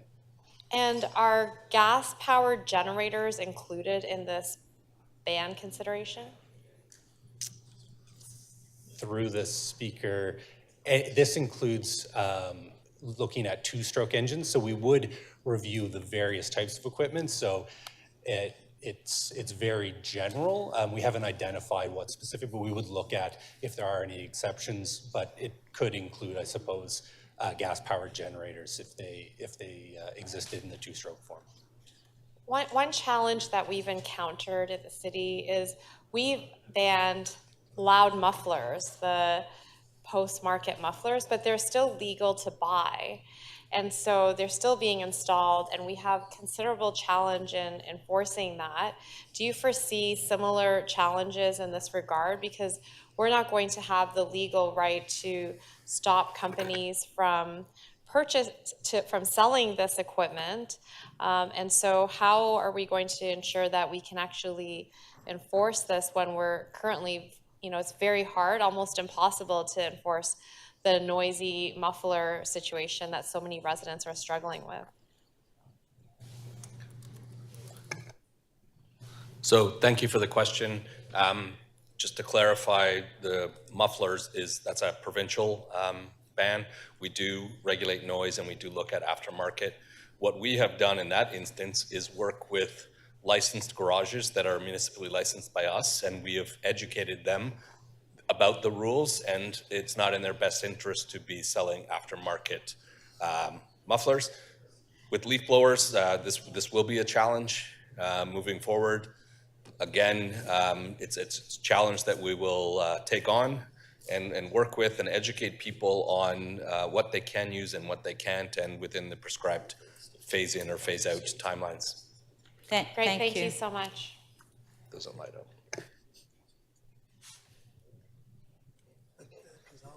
Councillor Myers, questions? Thank you, Speaker. Through the Speaker, just a quick question, well, a few quick questions. So on page 1 of the report, it says, quote, staff have determined that each of the 3 approaches of climate, health, and noise have not individually provided a sufficient rationale for action to be taken to ban the use of 2-stroke engines. So, and this is a serious question, why are we doing this? Like, what's the benefit? So I think what we would say is there is not a specific reason. There's not a threshold that is being crossed. They are not at a significant level of contribution. There are impacts from a climate perspective, for example. There are emissions, greenhouse gas emissions from 2-stroke engines, from the burning of the fuels. So we've identified that if council would like to move forward, given the information that we have, it will be done on a precautionary approach. But we haven't recommended that council move forward with a ban because based on the information we haven't identified any type of limit that is being exceeded or specific impact that we can quantify and provide advice on. So just to clarify, you would say that, I mean, I don't want to put words in your mouth, but in your opinion or in staff's opinion, would this have any noticeable impact on whether or not we reach our goals for climate, health, or noise, especially compared to the amount of resources that we would have to put into policing any ban? So, and I'll speak specifically for climate, and I'll turn to my colleagues if they'd like to add anything else. But I think back to the report, we haven't identified kind of, while it would contribute, these sources from a climate perspective are not of a significant nature that it would be a priority for us as we focus on buildings or transportation in terms of those sources of emissions. Of course, they would contribute to meeting our goal. Our goal is net zero, but we do look at it from where those largest sources are, and our focus has been on the larger sources. So I can add that we have brought 2 noise reports here before. We have not recommended the banning of leaf blowers, again, based on the number of complaints. But we are looking at it as part of our next review, where we're working with an acoustical engineer on what are the proper decibel limits for what we call power equipment, which is leaf blowers, trimmers, and lawnmowers. So it is part of ongoing work that we'll be bringing back later. So to just echo what Councillor Burnside was saying, if we were to go ahead with this, would this just be an instance of council passing a law and not having the actual people to enforce, like the resources to enforce this? So from my perspective, the short answer is yes, we would have to look at that. We are introducing another activity for us to do without additional resources. Again, we are not resourced as immediate responders. And we also, from a ban perspective, we cannot ban the sale of such. As you will see in Canadian Tire, Home Depot, etc., pesticides are banned in the City of Toronto, however they are for sale on retail shelves. We would be banning the use. And maybe I would just add, and as it outlines in option B, we would be identifying the resources necessary. So we have identified there will be resources necessary, so we will be doing that work as a first item to identify what resources would be necessary and identifying that for consideration as part of Budget 2024. Thank you. And final question, I guess if we were to go with the other option and just have focus on the city stopping to use these 2-stroke engines, would that not be a more reasonable approach to this issue in terms of actually getting something done based on, in terms of getting something done that's beneficial for the climate without putting too many resources in it for such a little benefit? So through the speaker, I'll defer to council in terms of how they'd like to move forward and what is a reasonable approach. That option is kind of business as usual. Council has directed the city to look at the phase out of 2-stroke engines as part of our own equipment from the corporate inventory. But really that is today the question in terms of how to move forward from a community perspective. Thank you.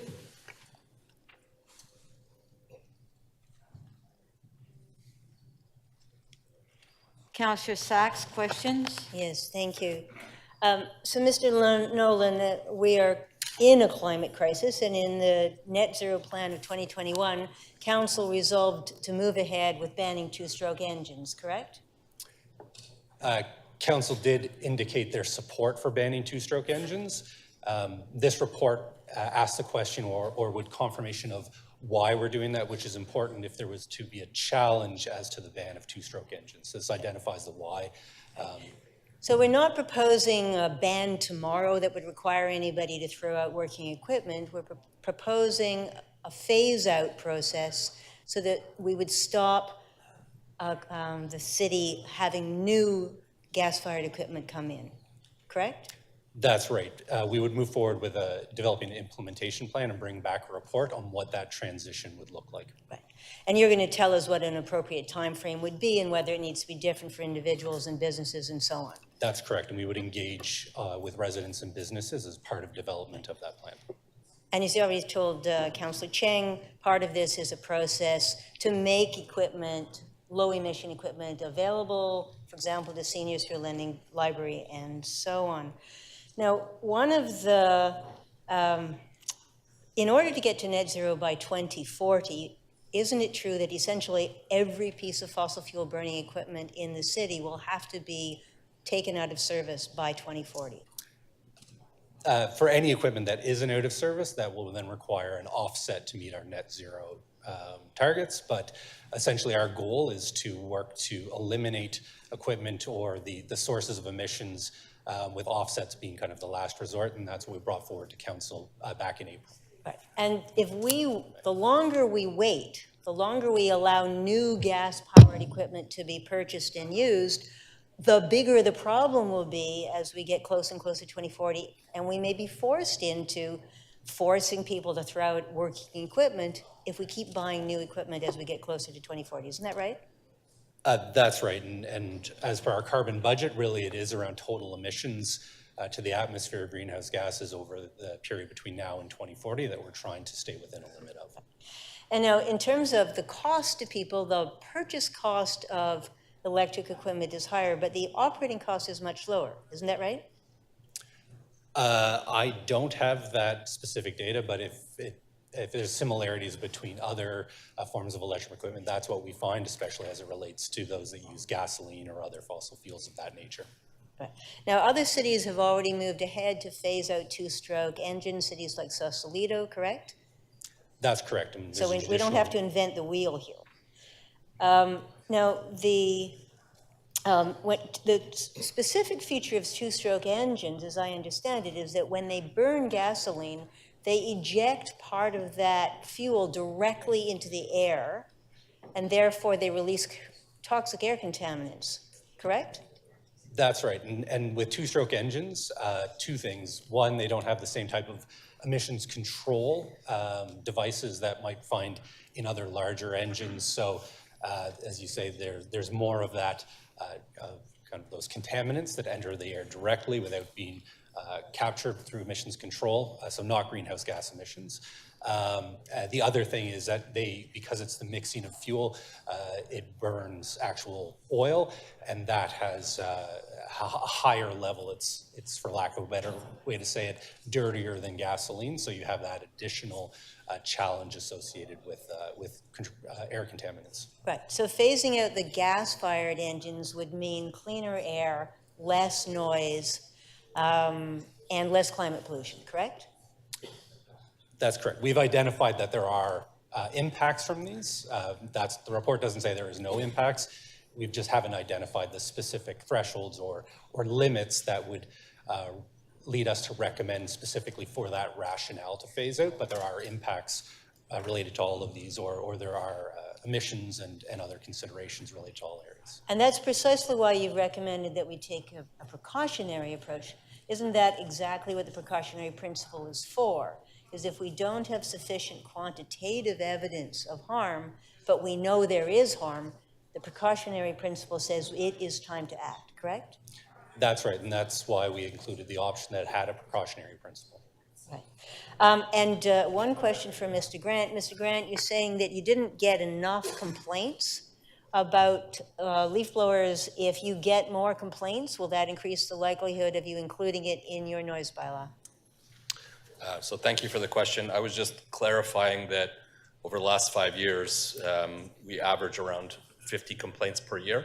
So it's, as far as our own data, it's low. We will continue to work with how council wants to proceed with this. Right, but if we get more complaints, you'll be more likely to act on it. That was your last question. Potentially. Okay, we'll encourage people to complain. Thank you.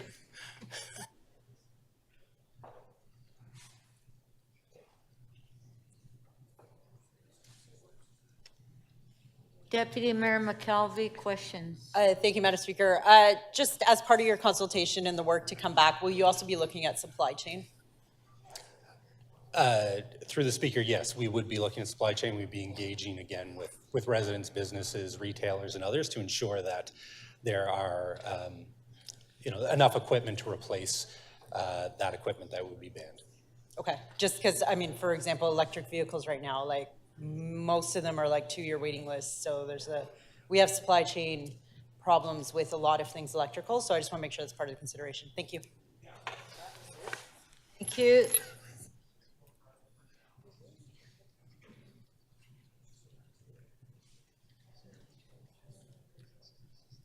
Councillor Burnside, questions? Yeah, thank you. Through you. We have 4-stroke engines in lawnmowers, correct? That's correct. Okay. Sorry, I don't have much in the way of technical expertise, and I haven't found a lot of help around me. So, Councillor, you have to speak louder. I can't hear a word oh, you're okay. saying. I just want to know, why could, for let's say a leaf blower or a trimmer that are generally 2-stroke engines, why couldn't they be 4-stroke? I genuinely don't know the answer. Is it a weight thing? There are 4-stroke engine, that type of equipment is available in 4-stroke engine as well as 2-stroke engine. The difference often is the power associated with it. 4-stroke engines generally are larger sizes, so it may not be applicable to all types, especially very small equipment, not necessarily ones where you wear a backpack with the kind of the engine on the back, but the smaller handheld versions may not be able to develop kind of from a 4-stroke perspective. Too heavy. That's right. Okay. And what are the electrical alternative, like battery alternatives? Where are we with that? So there's multiple different types of battery alternatives. There's battery alternatives, kind of the handheld with smaller batteries. There are also backpack battery alternatives for kind of, I'll say, more commercial. I'm thinking more like the weed, the trimmers, and those sorts of things. Yeah. There are battery alternatives. And that would be okay for the Parks Department? You can just yell down, it's okay. Sorry, I didn't, just sort of. Through the speaker, thanks for the question. I think we would work with James and his group around what some of the options are.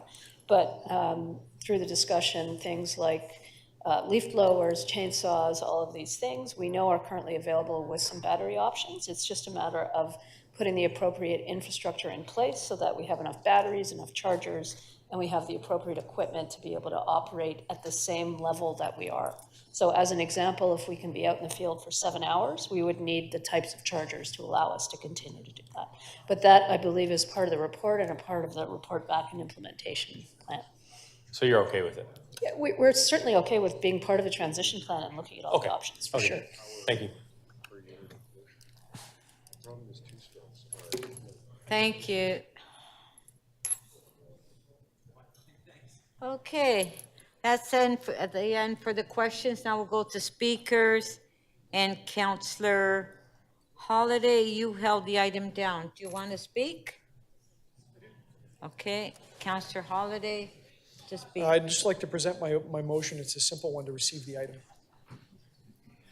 So I haven't voted for this in the past. I'm not going to vote for it now. Look, my colleagues here have asked questions to try to balance out or explain why we're doing this. I understand people have different opinions, but what I really want council to think about is the weighting and the consequences of what we're doing. I firmly believe that if we move forward on this type of an initiative without a really good explanation to people as to why we're doing this, we are antagonizing the public. And what's the cost of that? Some councillors may not care. I mean, they're just committed to something and they want to go for it. I understand that. But people need to be confident in their city government. They need to believe that the laws that we're passing are something that somehow makes the city better and that they can live with, and that, you know, that there's going to be compliance. I believe people are going to be really angry if you tell them, look, we're just going to ban this piece of equipment. I've had my fair share of work around the yard, and I've had my fair share of different pieces of equipment. I've owned two-stroke trimmers. I own a battery trimmer. I've owned two-stroke leaf blowers. I have an electric leaf blower, gas-powered lawnmowers. I have an electric lawnmower. Fantastic. Thing is, the thing cost like $1,000. It was a very expensive changeover. Do I love it? Absolutely. And the time was right. I would just implore members of council to just reality test the things that are before you. There's a reason why the staff have not pushed this particular element. It's because it isn't going to make a big impact on the emissions in the city. But the downside is fairly great, I would argue. If you walk into any home hardware, Home Depot, Rona improvement store, and just look at what the offerings are, you know, maybe you use some of them yourself, you would understand that the technology is in very rapid transition. What was 5, even less years ago in terms of what you could buy is vastly different now. Is there still a place for two-stroke engines because they're compact, they are lightweight? Yes, and it's in particular when you're using that for an extended period of time. I've got a great electric trimmer, but the battery only lasts for a short period of time. It's a very intensive use of the motor. Works very well in my house. But I think I would be pretty annoyed if the city came along and, you know, if I had a gas trimmer that was working and they said, I'm sorry, you got to throw that away or sell it or do whatever you got to do because you just can't use that anymore. Even though a homeowner might burn a liter or two of gas, you know, for the year. I think that this push is largely redundant because the technology is changing so quickly and it is going to be replaced. Batteries are so much easier to use than fighting with a two-stroke motor that you're trying to pull start because, you know, the choke doesn't always work and you got to mix the gas and it's messy. But the people that really do need them, you know, like somebody that's working in a ravine valley with a chainsaw that they need to refuel all day long because they're dealing with cutting whatever it is that they cut, they need that particular piece of technology. So why are we here? Why are we doing this? I actually believe that there's a bigger point at play here. And that is, yes, council may be able to start at the low-hanging fruit, you know, the two-stroke engines, the stinky, smelly, oily engines that I think a lot of people, you know, appreciate do pollute. But as soon as you open the door to that, next thing you know, we will start banning four-stroke engines. And there'll be no more gas lawnmowers. There'll be no more generators. There'll be no more lots of things. No more gas stoves, no more barbecues maybe. I don't know. But once the wedge opens up and council yields its power, there we are. And so I ask members of council to be cautious about opening this door, to be considerate as to why you're doing it, because we've been told over and over again that, you know, this is not necessarily an environmental push, you know, in terms of the return for what you're doing. I really think that this is council flexing its muscles on the population in the city and telling them how they have to live their life. And I don't appreciate that, and I don't think that they do either. And I think this problem will solve itself quicker than many people think. And that's just based on personal experience, going through this, helping out on properties, you know, and just paying attention to what's out in the marketplace. So there's my motion. I hope you'll at least yield to some of what I have to say today and think carefully through this. Thank you. Thank you. Councillor Morley to speak. Thank you, Madam Speaker. I wanted to rise today and share my support for the motion before us. And I want to thank Councillor Sachs for her leadership in this area, and of course to staff for their great work and responses here today. Councillor Holliday questioned, what is the good reason for this?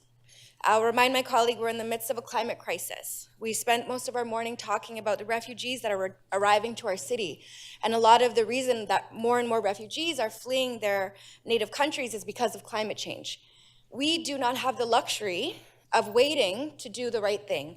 And while I agree, and it's been clear that this is a very small example of the step in the right direction, it's a step that's been on the radar for experts and folks who are very well versed on this issue for decades. We heard from many of them, passionate and qualified deputants, on the importance of taking this kind of proactive action as members of council and as leaders in our city.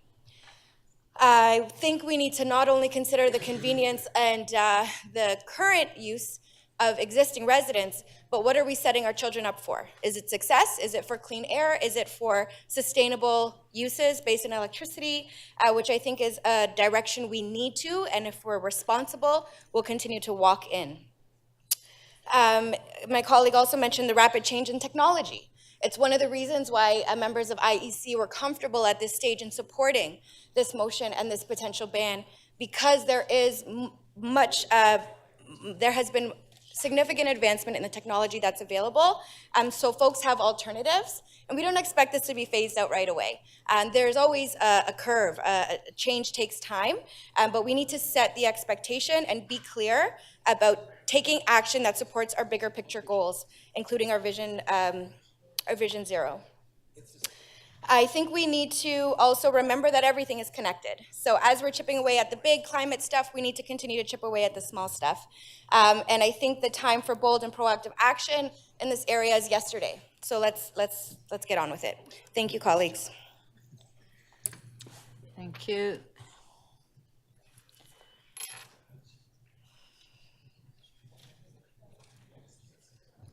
Councillor Carroll to speak. Thanks, Madam Speaker. I hope that people are crystal clear that by supporting Councillor Holliday's motion, you would be putting to bed and killing a conversation that has been going on in this community for years, literally years. And if you haven't looked at the list of 112 ratepayer and resident associations across the city who are asking you to do this, then you really ought to, because I'll bet you any money that out of 112 associations, probably covering all 25 wards at this point. And so you really need to look at this. And I need to be clear, the premise that today two-stroke, next stop four-stroke is quite frankly just boneheaded and insane. I'm sorry, with all due respect. The very issue here, this is a matter of the function of a two-stroke engine, which is fundamentally different from that of a four-stroke engine.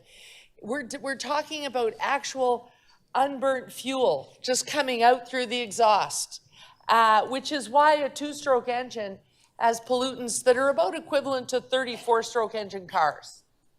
That's why you hear all those phantasmagorical descriptions every time the community comes to discuss this of mowing your lawn is the equivalent to driving to Ottawa 5 times or whatever it is.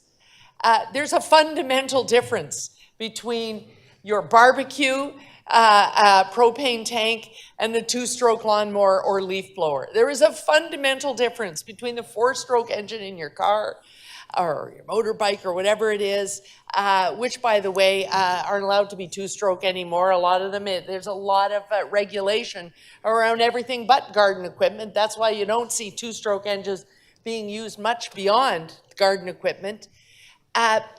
One doesn't lead to the other because they fundamentally function differently.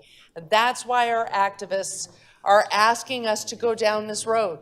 What I like about the recommendations that we have here, and it's with thanks to my colleague, yes, we introduced this back in early 2019, and we were trying one approach there. Nothing happened with it. Things went quiet. COVID became more of a priority, and many of the people who could be working on this issue were redeployed to save people from dying from other things like pandemics. We're now back to working on the environment. We're working on this report, and what committee has given us Councillor Sachs has presented a package. Councillor McKelvey, our deputy mayor, helped work on it, so that what we have here is instructions to staff. We want to do this. The community wants us to do this, but we're asking you, we're asking professional staff to tell us what's a workable way to proceed. Do take into account stakeholders such as landscaping companies. Do take into account those who might not be able to afford immediately off the bat to completely convert all their equipment. Or maybe at the end of their lawn keeping days. Are we going to ask a 95-year-old to go out and buy all new electric equipment? Factor those issues in and come back to us with a plan. That's a reasonable approach, and that's what's being asked for here. But is it going to lead to us coming back and saying, we want your barbecue in your car and your stove? Madam Speaker, that's just not the case here. Thank you.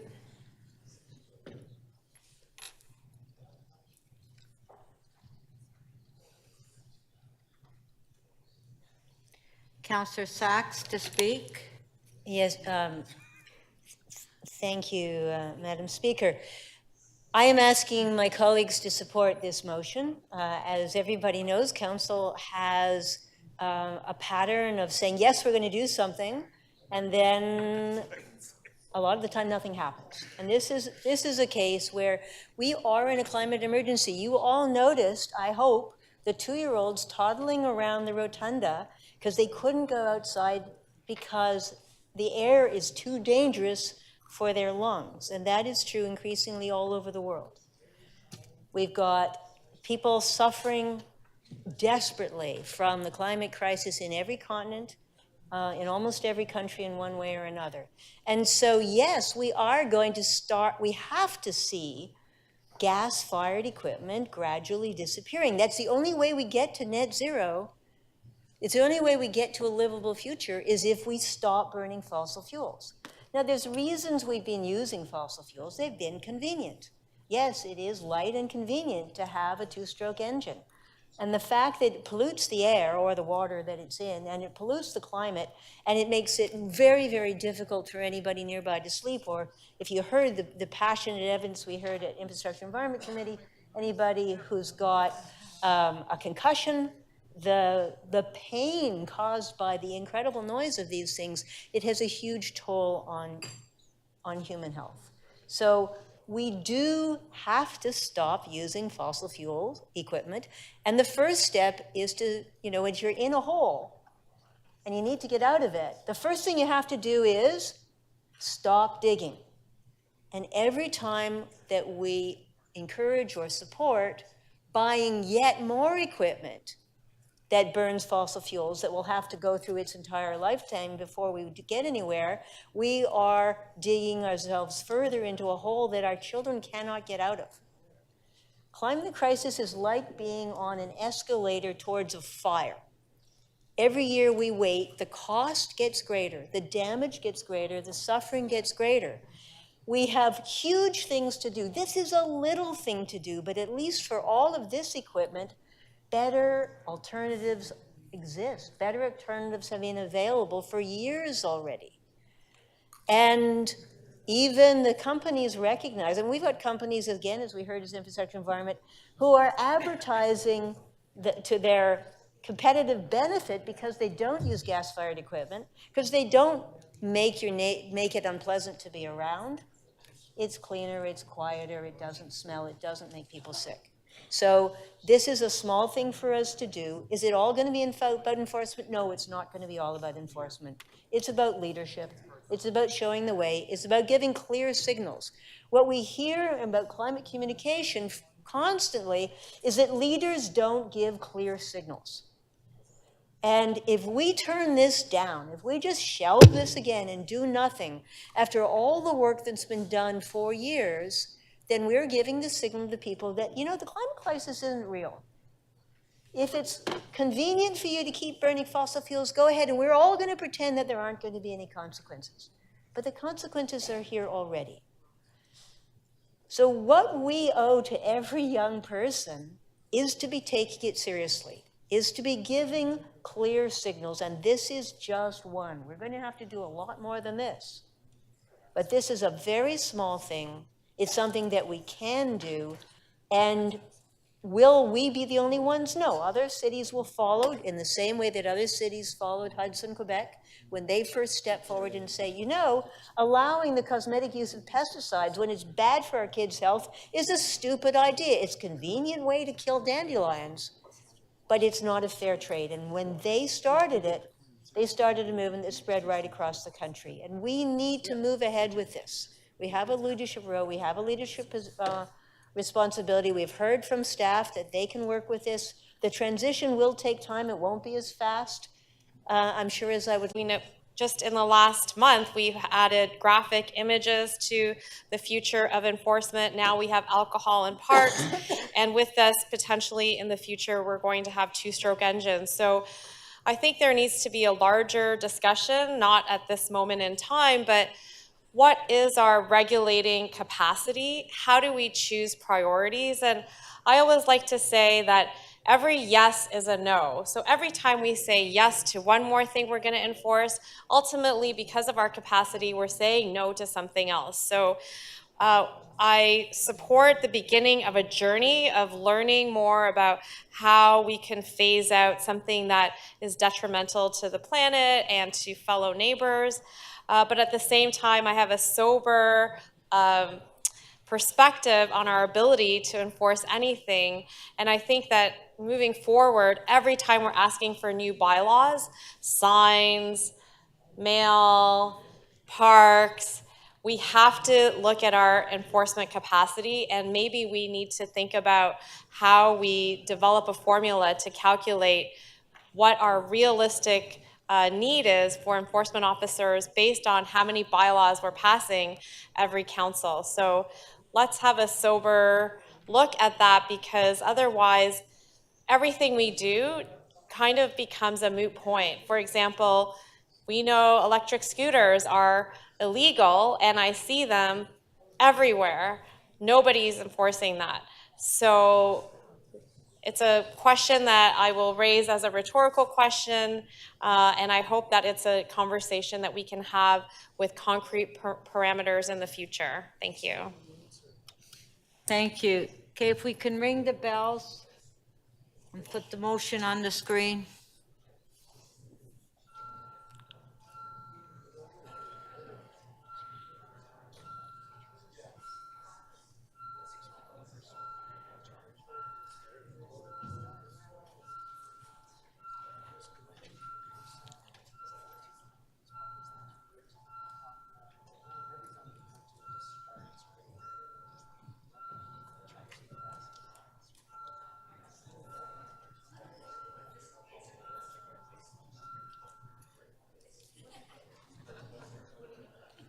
Okay, we have the motion by Councillor Holiday. Councillor Holiday, you want to record a vote? Recorded vote.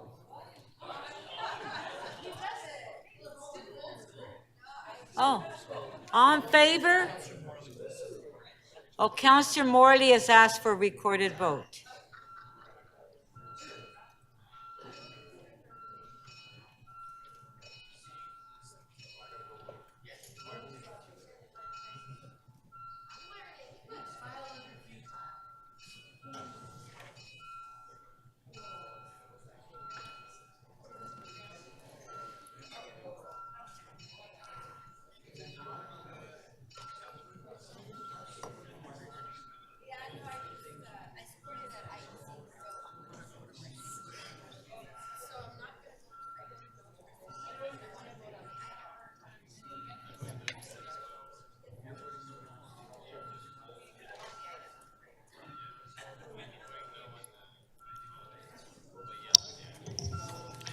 Councillor Fletcher, your vote, please.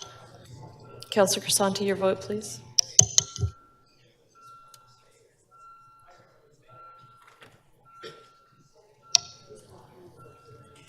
Councillor Fletcher, please.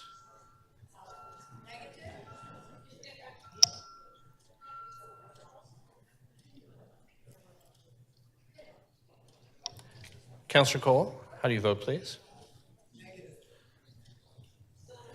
Speaker, the motion to receive the item does not carry. The vote is 6 to 18.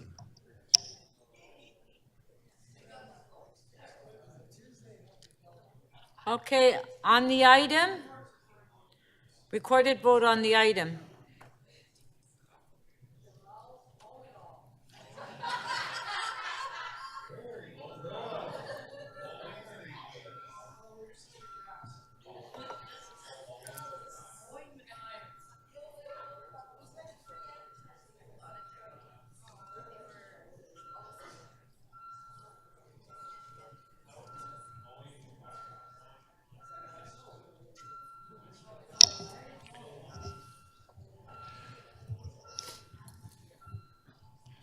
Councillor Perruzza, can you enter your vote, please? And thank you.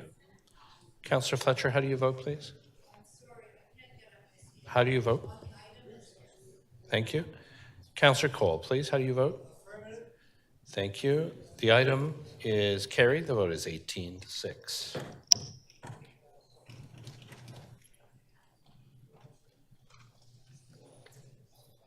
Okay.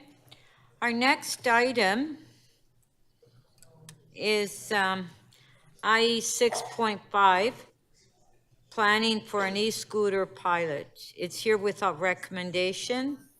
Councillor Sachs held it down. Councillor Sachs, do we have any questions on this item? Do we have questions on the item? Councillor Sachs, you held the item down. Do you have any questions? No, I don't have questions of staff. I have a motion. Okay, so we're at questions now. Councillor Holiday, questions? Go ahead, Councillor Holiday. Thank you, Speaker. I want to ask staff about this. Council's looked at this before. And I think, and I'm going to highly paraphrase though, but I think council was a little concerned about the rapid proliferation of electric scooters and the experiences that we heard about in other cities one way or another. And a lot of those experiences were connected with commercial entities that rent the scooters en masse. But I wondered if you could show me the connection or help me understand the connection between those concerns and the prohibition of electric scooters in the Highway Traffic Act, because I'll tell you, I got an 11-year-old at home that is just like hounding me to get one of these e-scooters, and the answer is no, because it's against the law and he's a little small, but you know, we have this council decision. So could you walk us a little bit through what your advice has been to date and the connection of those issues? Through the Speaker, I'll do my best, Councillor. What we've seen in other cities, and we've done a fair amount of research on how other cities have adapted to the rental portion of e-scooters. And what we've seen is a significant proliferation that comes online, and some real challenges with regard to mobility and accessibility of sidewalks, especially with undocked systems. That said, they are not legal, but to the conversation that we were having earlier, or you were all having earlier about enforcement, the issue is more about how would you enforce that. And so right now, people will purchase them and use them. They tend to take them into wherever it is they're going with them. So that has some impact on the sidewalk component. The other issue that's of significant concern to us, which is not so much about whether it's legal or not legal to ride it in the right-of-way, which I'm not disputing that point, is the safety component. Of course. And so it's not only about the batteries and some of the issues that we know our colleagues in other cities, and also hear about battery combustibility, and we have our team at Fire here with us if there are questions about that, but also just about the impacts on the rider. And so during COVID, when this first came up, I believe it was in 2021 when we last had this item before council, there was significant concern about the increases that we're seeing in other jurisdictions in emergency room visits from people who are riding e-scooters. We asked the province at that time to give us some more tools to be able to more regularly, police oversee the health issues, the reporting issues for police when they, have an incident or a crash, so that we know and have some data to be able to understand how there's a correlation between those things in Toronto. And so we are working on all of that, but all that is a sort of long way of saying that this micromobility report that we're coming back with in the beginning of next year not only deals with e-scooters, but also the many, many forms of micromobility that we've seen introduced on the streets recently, talks a little bit about the pilot that the province has put forward and which will expire probably in 2025, but we assume will be extended, and some of the other component pieces that we think councillors would need in order to make a decision on moving forward there. Back to the piece that we heard about other jurisdictions and the concerns over very large rental fleets of these scooters parked on sidewalks or in corrals or left in places. I'm going to proceed on the fair assumption that if you owned it personally, you might take a little more care when you park it, or as you said, you might bring it indoors. And so maybe those issues are lesser. Not all of them, but some of them. Is there any way for us to split that apart, to say private citizens can use their own e-scooters, but we're not terribly interested in a world where there's fleets of them like our bike share program all over the place? Is there any way to keep those two things apart? Because they're different issues. Through the speaker, they are different issues. Certainly, most jurisdictions who have rental programs, it's either the jurisdiction or some related group that moves forward with that program and usually controls what are the requirements about that. I'm not really sure I'm answering your question 100%, but certainly... Can we approve one, not the So other? one is about the legality of the scooters and whether we would enforce them. The other is about how we would monitor or manage the size, scale, scope of a rental program for scooters. So can we approve one and not the other? Is that possible? I mean, I think unless the Highway Traffic Act supported e-scooters as a form of mobility, that would still be illegal and we would still be in a position to be in an enforcement component. Certainly, I mean, right now, that's basically how we're operating right now. Okay. Right, is that we don't have a rental program, but we don't allow, but also don't necessarily enforce. Thank you. Thank you.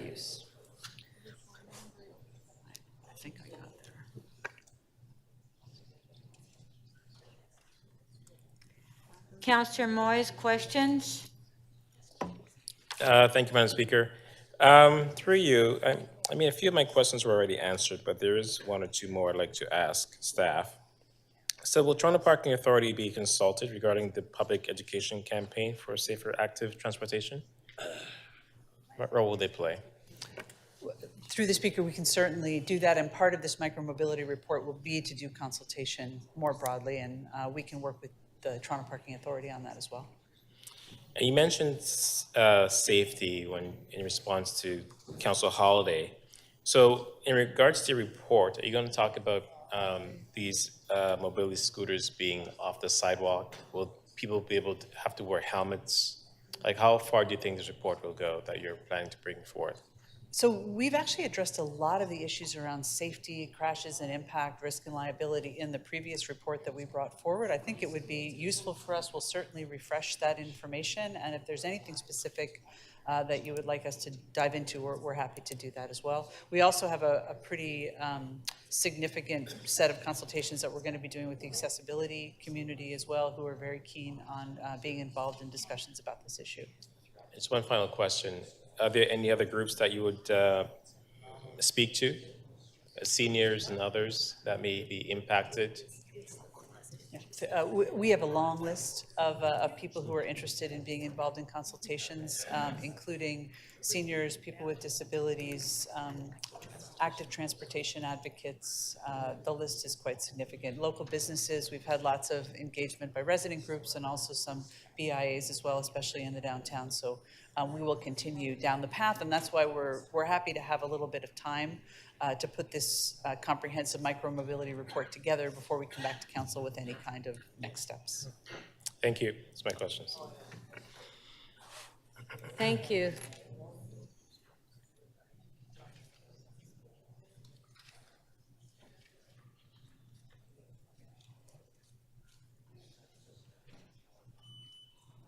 Councillor Myers, questions? Thank you, Speaker. Through the chair, so in my capacity as head of Toronto Advisory Accessibility Committee, I've had many conversations with members of the disabled community who have stressed just how difficult it already is to get around the city.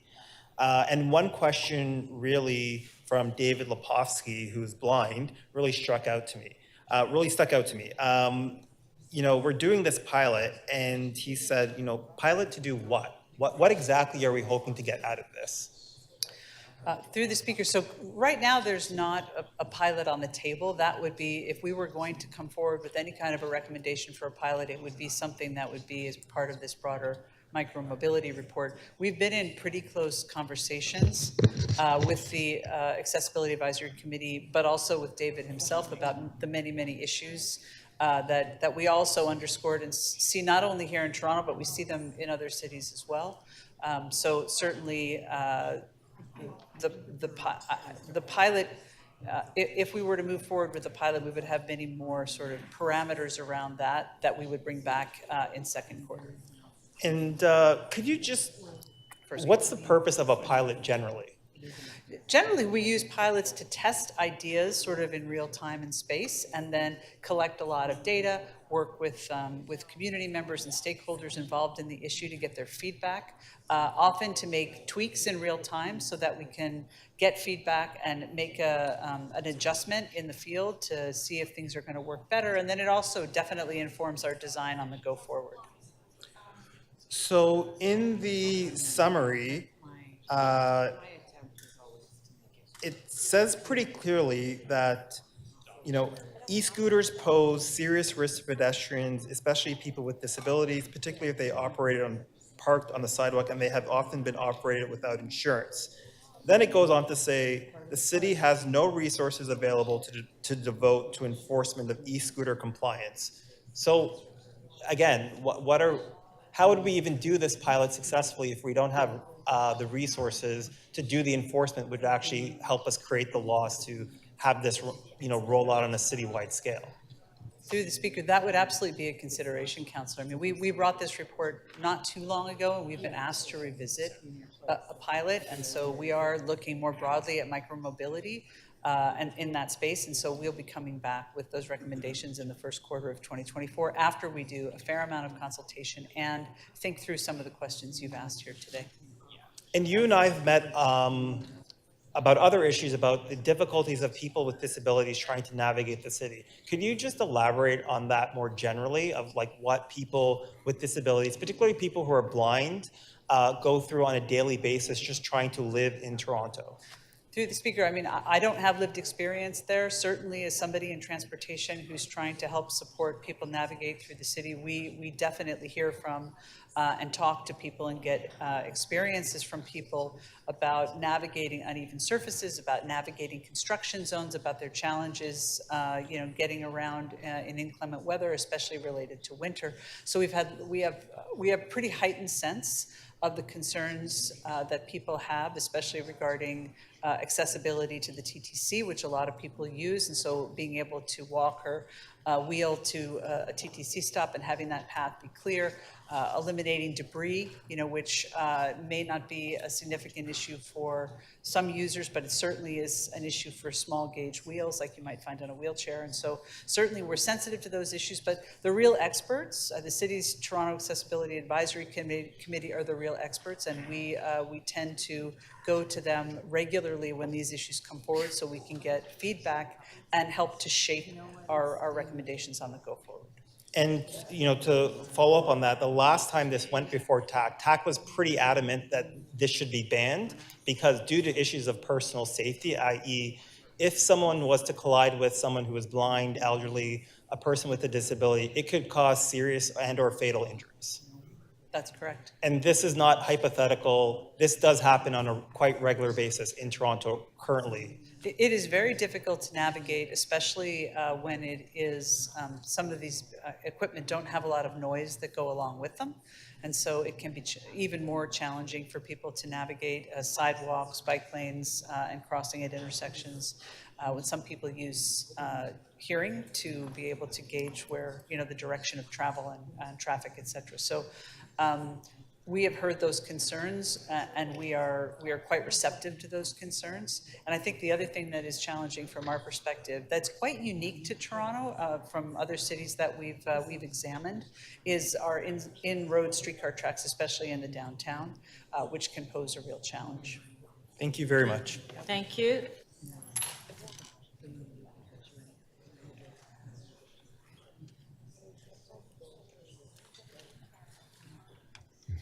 Councillor Ainsley, questions? Thank you, through you, Madam Speaker. So I seem to recall a few months ago, I saw something in the paper online somewhere that if you were caught riding an e-scooter in the city of Toronto, there was up to a $25,000 fine. Is that correct? Yes, thank you, Councillor. Through the Speaker, so in essence, that issue is an Ontario-wide issue. There aren't set fines by the province for what are called non-compliant e-scooters. So anything that is capable of traveling faster than 24 kilometers per hour, or that might have a greater wattage power. And so because there's no set fine, any law enforcement across Ontario would only be able to lay what's called a Part 3 offense, and that would require someone to actually, and the officer to go to court, and a justice of the peace would need to determine what the fine is. So while the headline was sensational, it does point to an issue that's not a Toronto-specific issue, it's an Ontario-wide issue, and one where we've asked the province to provide some guidance. Okay, and so at this point in the city of Toronto, do we know how many tickets have been issued by the police or licensing for riding e-scooters in the city? I don't have that information, but we could. You don't have that information? Okay.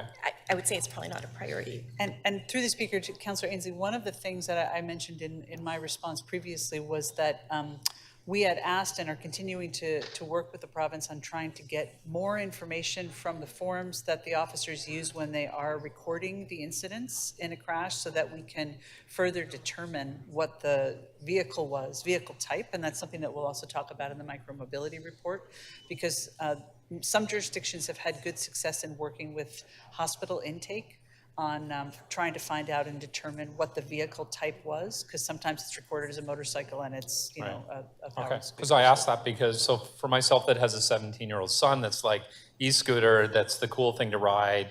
All my friends want to ride them.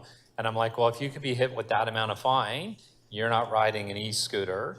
But then as I'm out and about in Scarborough and across the city, often I see, you know, people of all ages are riding them. I've seen them ride them by police cars, across intersections in front of police cars, and the police are just kind of like, I didn't see an e-scooter go by. We're happy to get into a little bit more detail on that enforcement component in the report that we bring back in first quarter. Okay.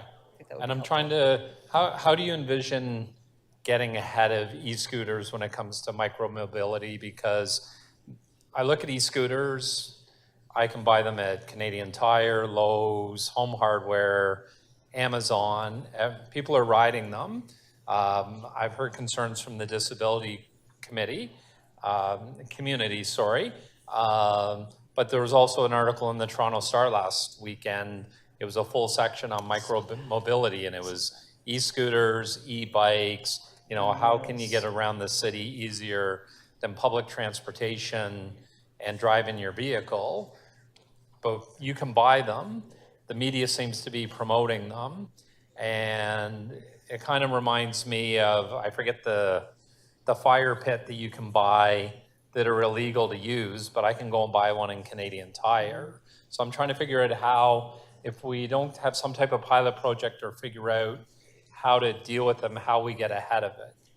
Well, I think don't really know specifically how we get ahead of it. Certainly by not having lots and lots of them on the street, we, people make individual choices about what kind of mobility they want to, determine whether it's safe for them to use, et cetera. And so I think up to this point, our approach has been really focused on safety and focused on minimizing risk. And working within the purview and the parameters of the provincial pilot to explore and understand more of these issues. We do know that many, many cities, large and small scale in Canada and around the world, have had lots of experience with e-scooters, and we are in constant communication with them to learn from what they have learned. And some have introduced fleets and then they've removed them. Some have waited, some have been early adopters. So we really have a lot of good information to draw on to bring back in this report. Okay, all right, thank you. Thank you.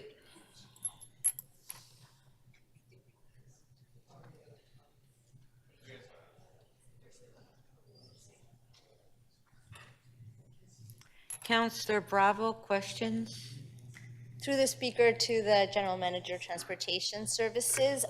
We're talking right now about e-scooters, but really we're grappling, I think, in the City of Toronto with the e-vehicle revolution. Is that correct? I'm sorry, I missed the last part. The electric vehicle mobility devices in general, e-bikes, segways, unicycles, skateboards. Through the speaker, yes. So which we're deeming micro mobility devices. Yes. So just to be clear, like e-scooters are just a part of this, although it's the subject right now. Correct. So I wanted to kind of telescope out a bit and talk about some of the issues that we have around, for example, speeds, the batteries, design. Is the role for the federal government to regulate import, export, and certain standards around what is available to be purchased in Canada?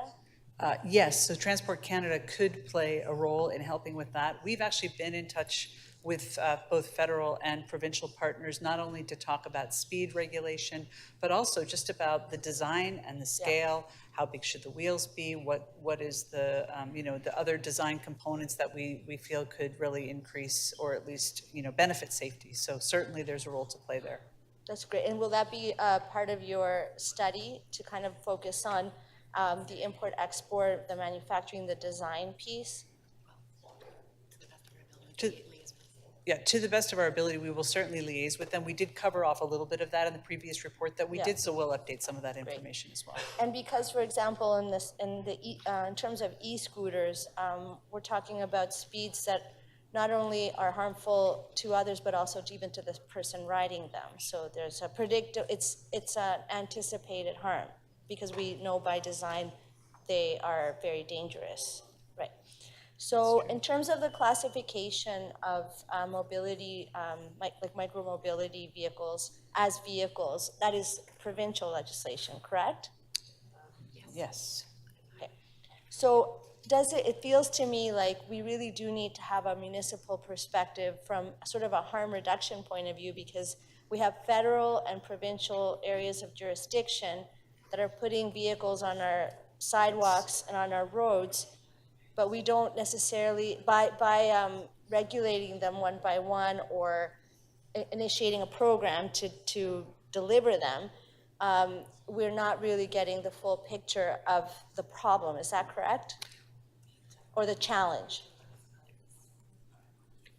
Yes, I think the province's pilot project did not provide the level of detail that you would need to administer such a pilot project in the city on the street. So they left that to each jurisdiction to kind of come up with those parameters.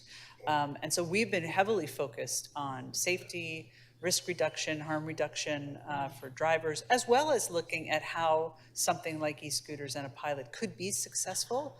I feel like we have a lot more, as we're broadening the space around micromobility devices in general, we really do have a lot more engagement and consultation to do with communities who are concerned about this issue, and also those who are supportive. So we're open to hearing all of that information, and it gives us a couple of months to do that work before we come back to council with a report. Great, because e-vehicles are a part of the sort of the global solution to mobility with respect to climate change. So I'm wondering if you will be commenting on the way that our cities are designed in a binary, which is sort of a vehicle, like a bus or a private vehicle, and a sidewalk for people who are pedestrians, and the amount of space that would be needed to accommodate a sort of a third rail, which is micro-mobility vehicles.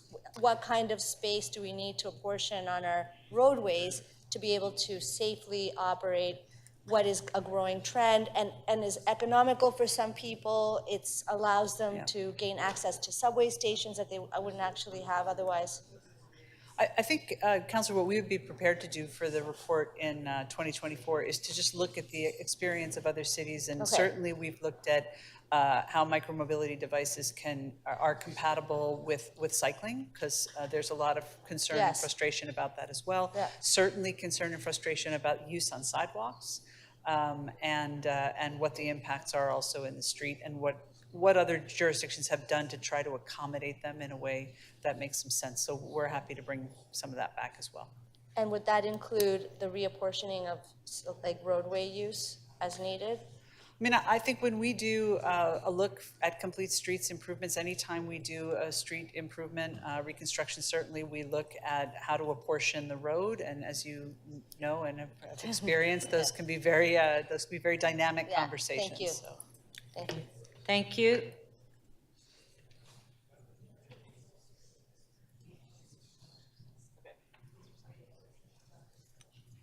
Councillor Sachs, questions? Yes.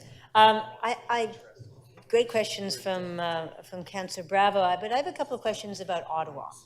So you and I have reviewed the experience in Ottawa, and so there were a couple of features about that I wanted to ask you.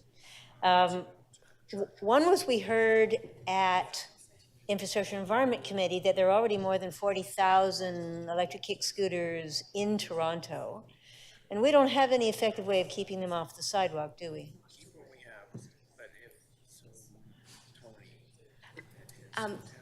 What we know is that, thank you, Councillor, through the speaker.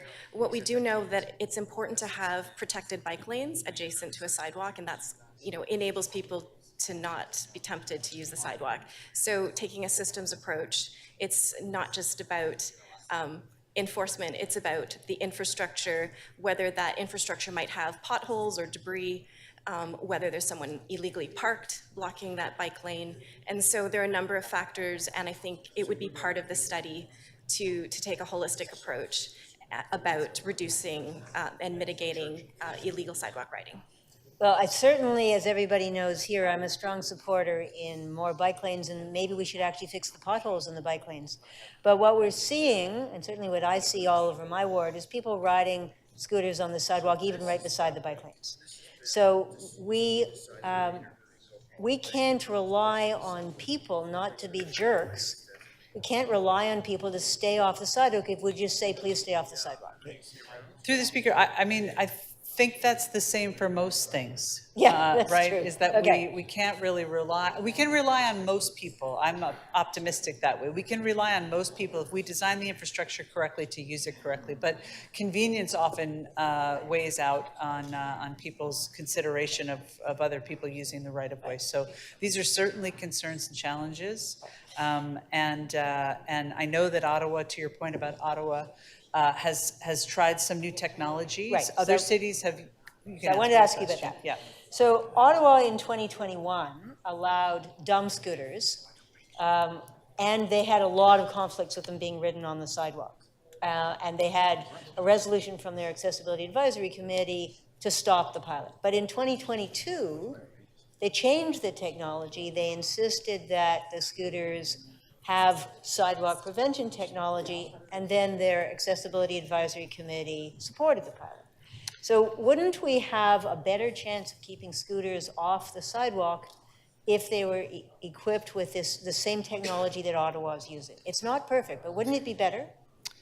Through the speaker, so we've done a little bit of research and discussion with folks on the Accessibility Committee in Ottawa, which was a brand new committee when they took that vote.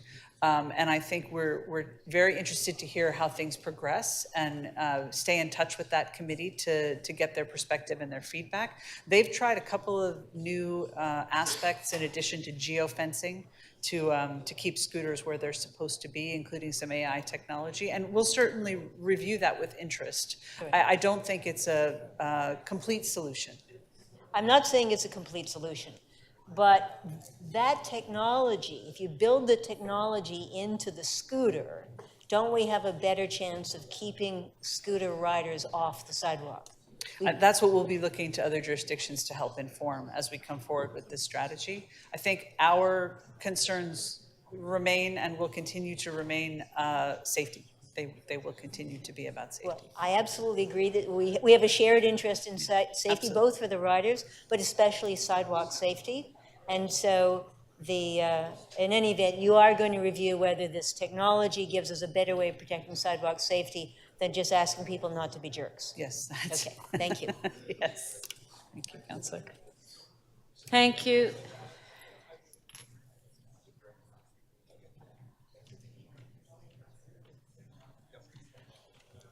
Councillor Cole, questions?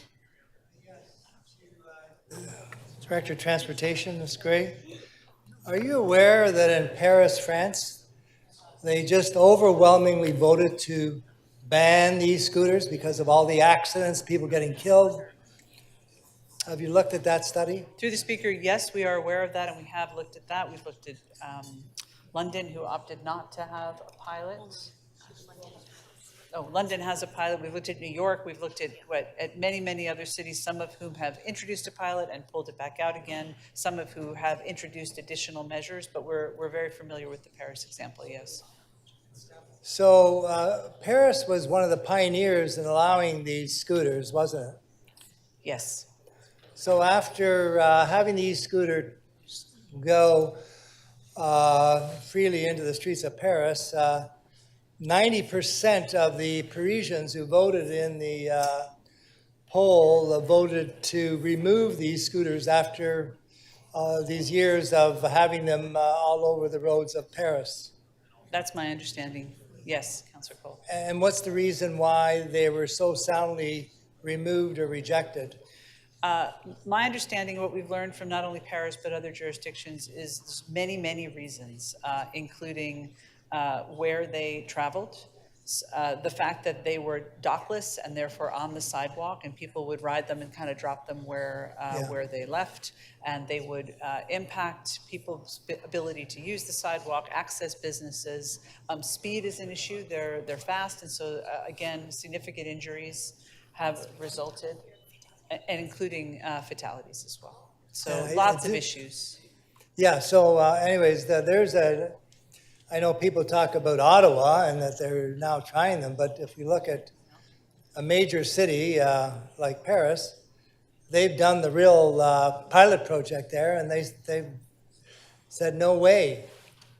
Yes, when we brought our report back a couple of years ago, we had done a pretty extensive jurisdictional scan, and we continue to maintain that information and those contacts because some cities who have put pilots in or programs in have taken them out. Others have made a lot of modifications. As Councillor Bravo said, they've made changes to the roadway. So we're continuing to monitor that, and that's something we can also bring back in our report in the first quarter. Now, we have a committee here at the city, the Disability Committee.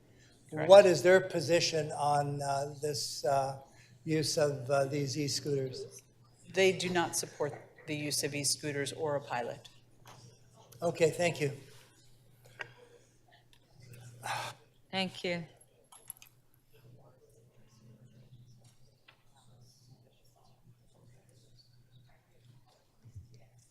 Councillor Bradford, questions? I'm actually okay. I'm reading the report here. I'm okay on questions. You're okay? Yep, thanks. Okay. All right, so we will now go to speakers. Councillor Sachs, you held the item down. Would you like to speak? Okay, just one moment.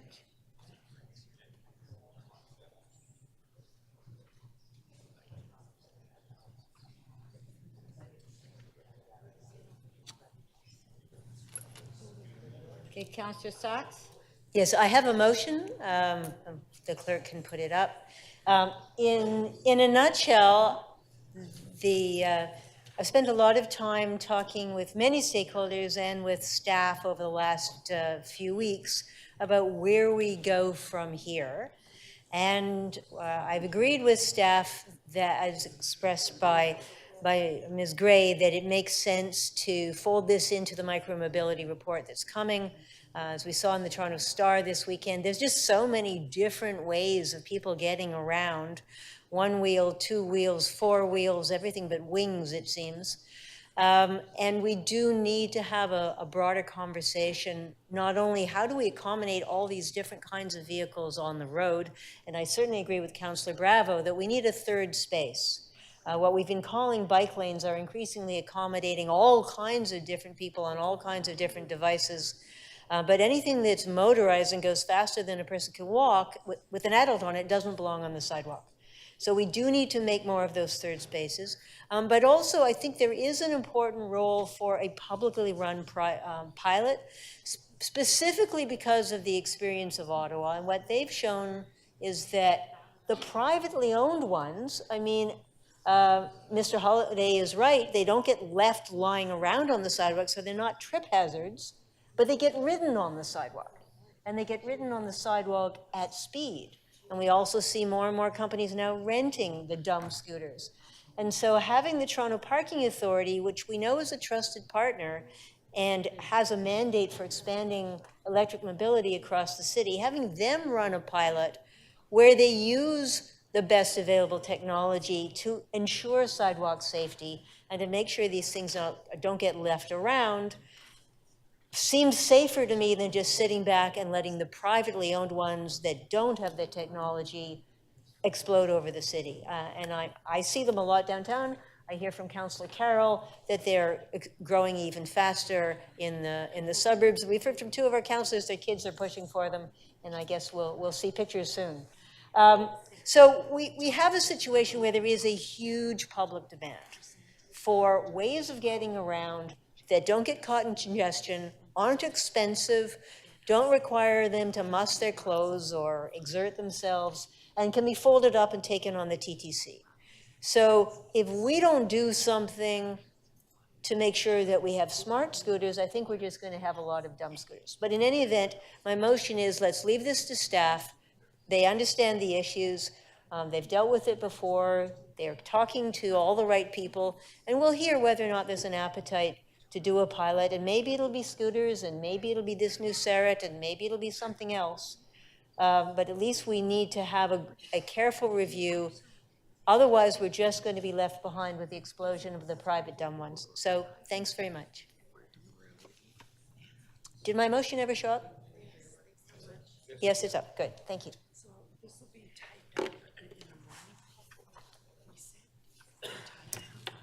Thank you.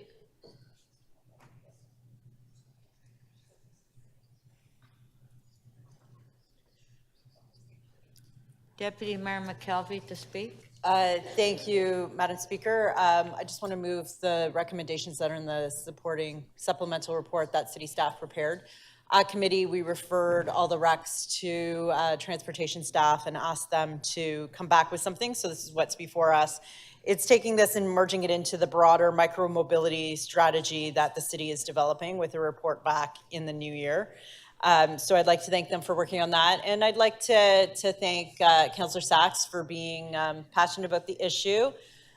We did deal with it in the last term of council. We didn't go forward with an e-scooter pilot. Part of that was we didn't have an e-scooter champion, and we might have one now, but there are it's a lot of work that needs to be done by city staff in advance of that. And so I look forward to their recommendations in the new year.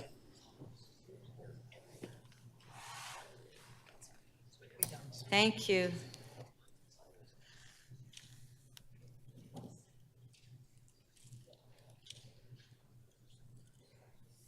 Councillor Holiday to speak. Thank you, Speaker. I have 2 asks of council. They're very important to me, and I believe in them. And the first is motion A, is that City Council require that wearing a helmet be a mandatory requirement of any e-scooter pilot. And the second is that City Council requests the General Manager Transportation Services to develop options to require standardized individual identification markings to be installed on e-scooters as part of any future pilot. And I will say, I believe passionately in the first one. If you know what the e-scooters are, and if you've seen them operate, you know their wheels are really small. You know, it's part of their design and it's part of what makes them portable. But a smaller wheel can't surmount an obstacle as well as a larger wheel can. And that's my worry, right, is if you hit something, you take a spill on one of those. So that's why I just feel that helmets are really important in this type of activity. And I want to find a way to encourage people to wear them as much as possible. So it's really hard for me to support any sort of a pilot if we didn't build that as a requirement. And the second part is I just try to give some thought to, getting to what's at the heart of many of the issues that we hear about, right? People zipping up and down the sidewalks or leaving things around. And part of it is being anonymous, right? Wearing a mask, I remember that time, there was this anonymity. And, I wonder if people take a few more chances when that happens. Or maybe would be more prone to riding on the sidewalk. But if there was a little number identifier on there, maybe somebody would think twice before they did that could be tracked back to them. So, if we have this chance in a pilot and we have the ability to think this out, maybe there's an opportunity to do that. So that's a request. So that get built in as policy that we consider.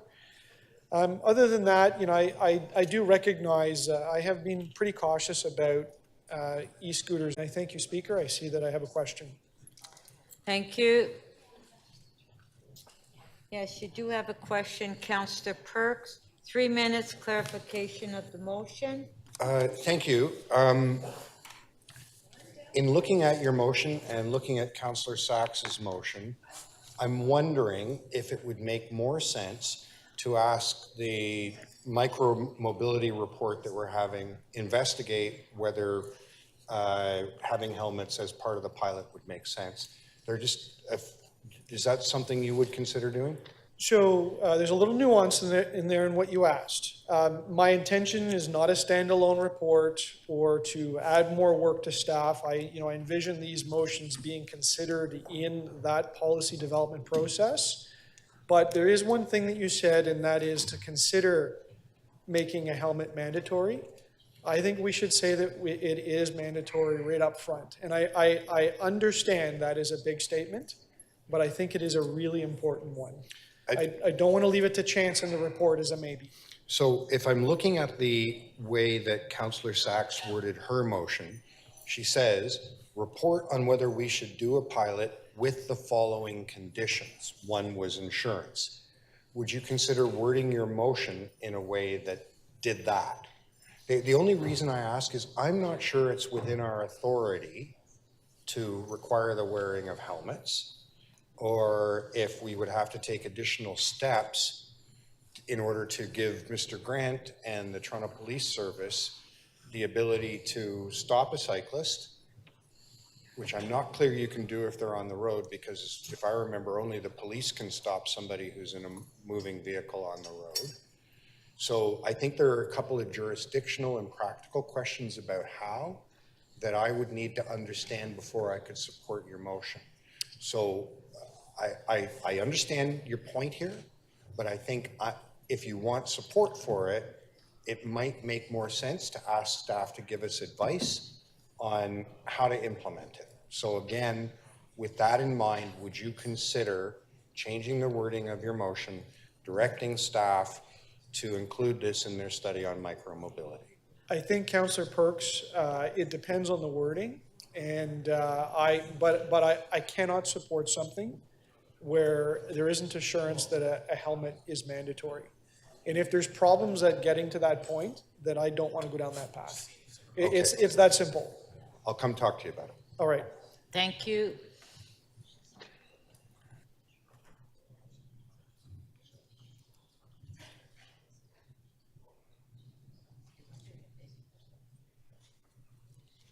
Councillor Myers to speak. Thank you, Madam Speaker. Through you to Council, I would like to stress the importance of having the Toronto Accessibility Advisory Committee involved in direct consultation per recommendation number 1 in order to report back to Council with their report on a micromobility strategy. The Toronto Accessibility Advisory Committee has addressed safety concerns as early as 2020 with e-scooters and the dangers they pose to members of the disabled community.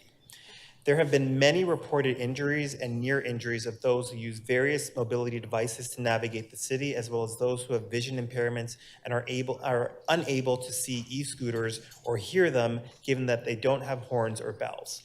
I appreciate that e-scooters are an additional method of transportation that have the potential to get many more residents around the city in an environmentally sustainable and efficient manner.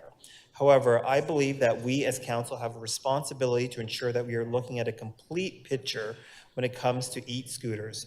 This complete picture must include hearing from members of the disabled community, particularly via the Toronto Accessibility Advisory Committee. Therefore, upon this motion, if this motion is adopted and as chair of the Toronto Advisory Accessibility Committee, I look forward to fruitful consultations and conversations between TAC members, city staff, and members of the disabled community whose questions and concerns must be addressed as part of this process. Thank you. Thank you.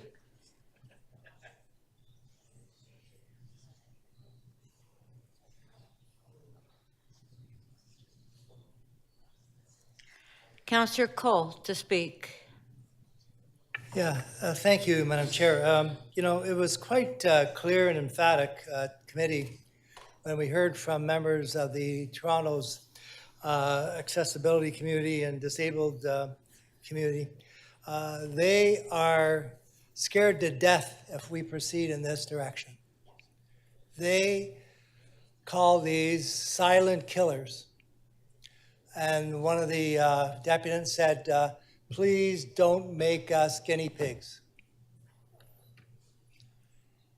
And I think we have to err on the side of people who cannot freely, safely use our sidewalks, never mind crossing the road. And I just think we have many, many challenges proceeding with this type of sanctioning of this type of technology.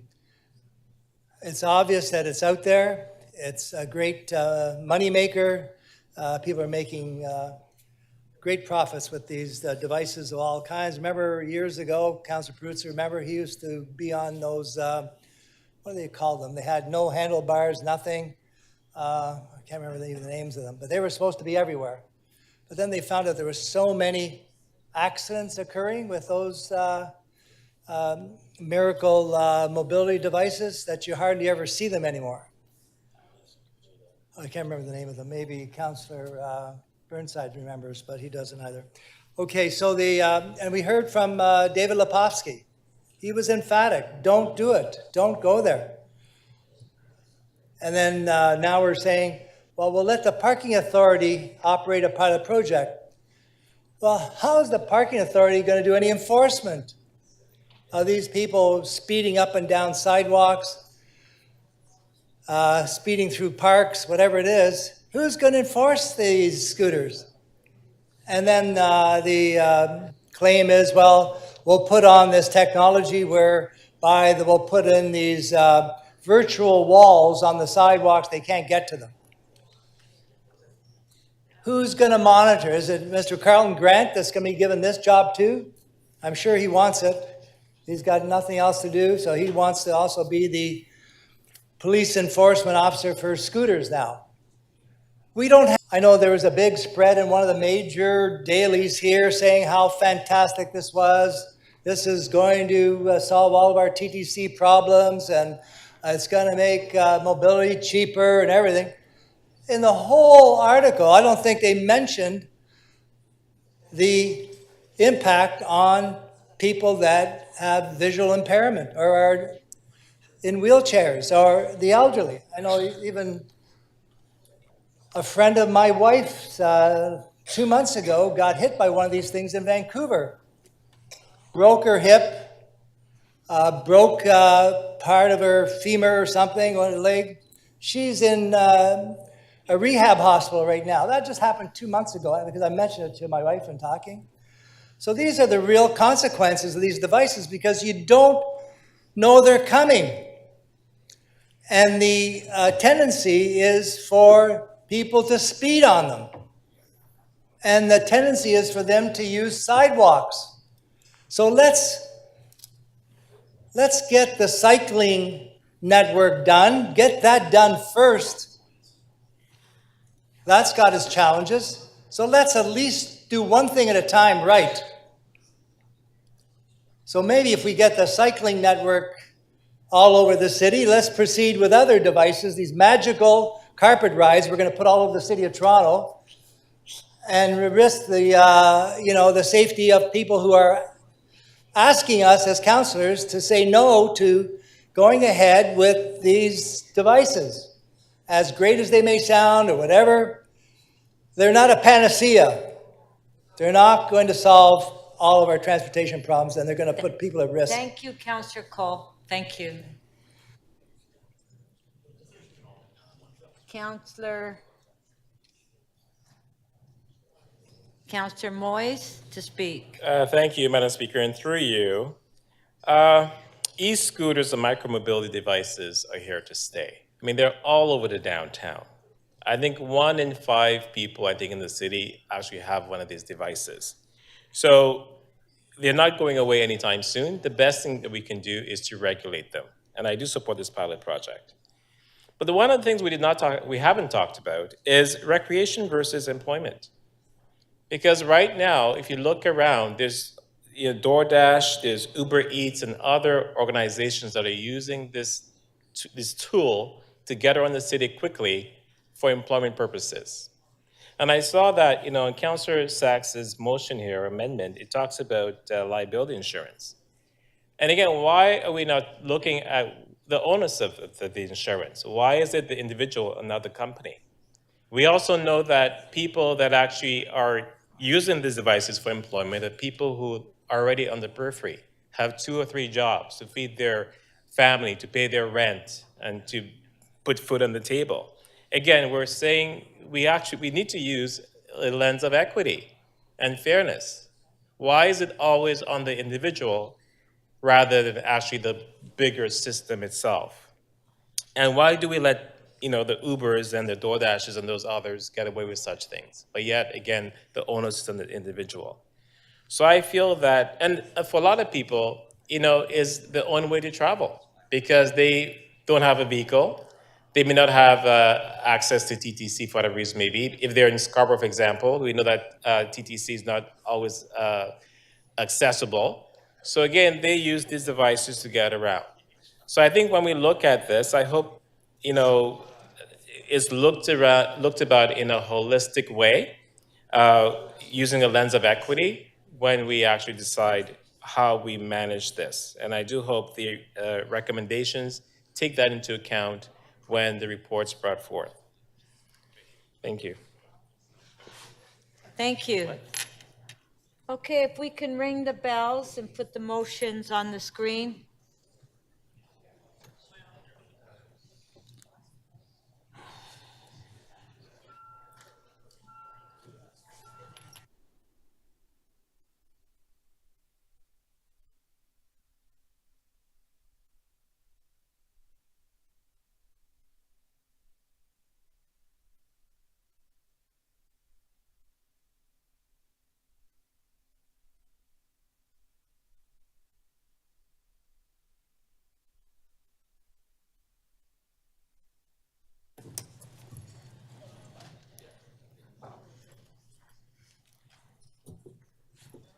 Okay, do we, are they,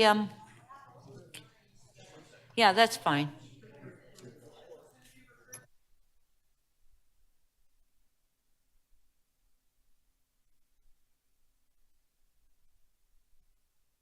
Discussing it now.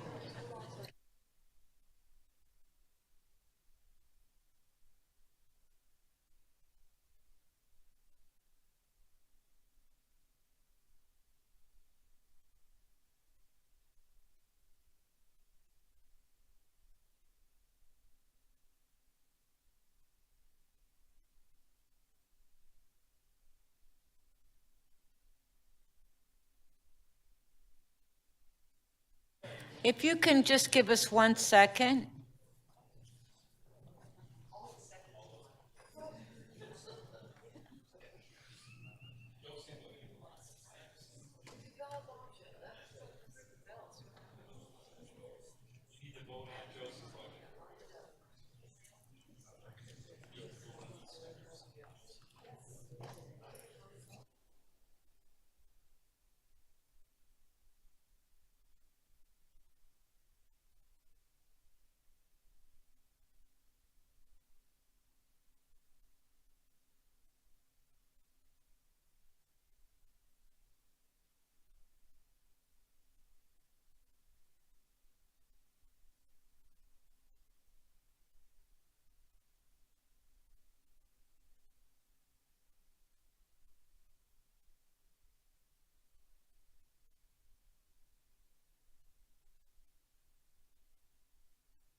Okay, members, the motion that we have is motion 2 by Deputy Mayor McKelvey.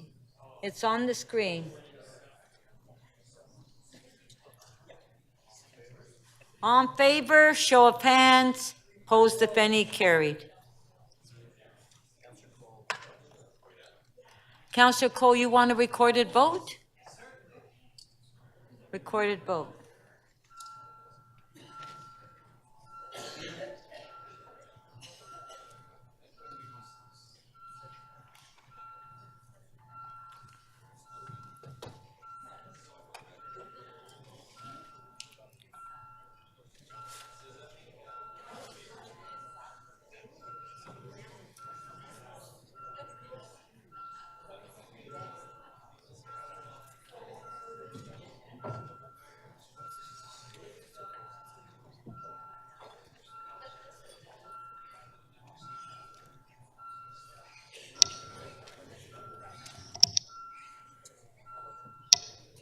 Councillor Fletcher, how do you vote, please?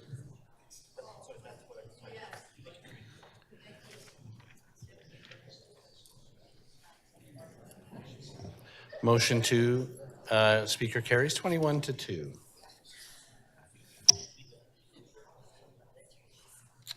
Okay, our next motion.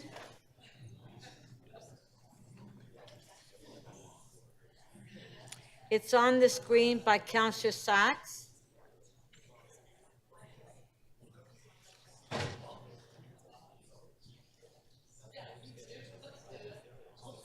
All in favor?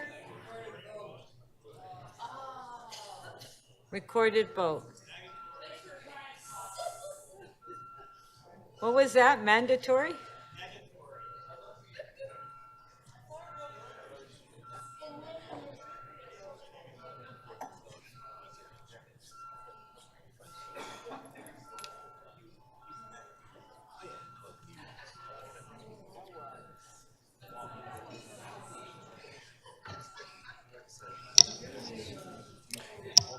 If I can have members of council to please keep it down, we're in the middle of votes. Councillor Peruzza, your vote, please. Thank you. Motion 1 carries. The vote is 18-5.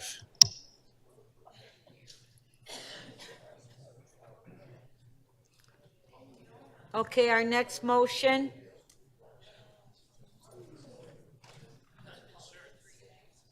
Councillor Holiday, 3A, recorded vote. Okay, it's recorded vote.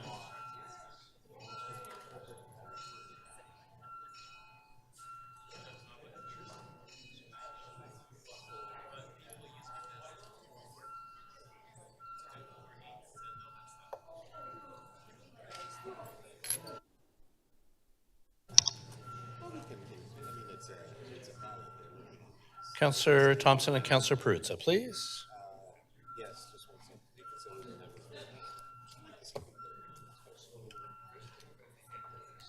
Councillor Peruzza, thank you. Motion 3 carries. The vote is 21-2.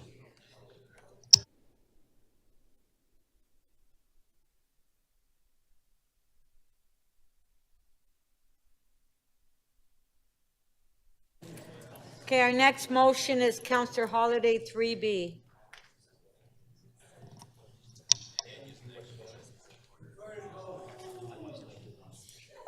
Recorded vote.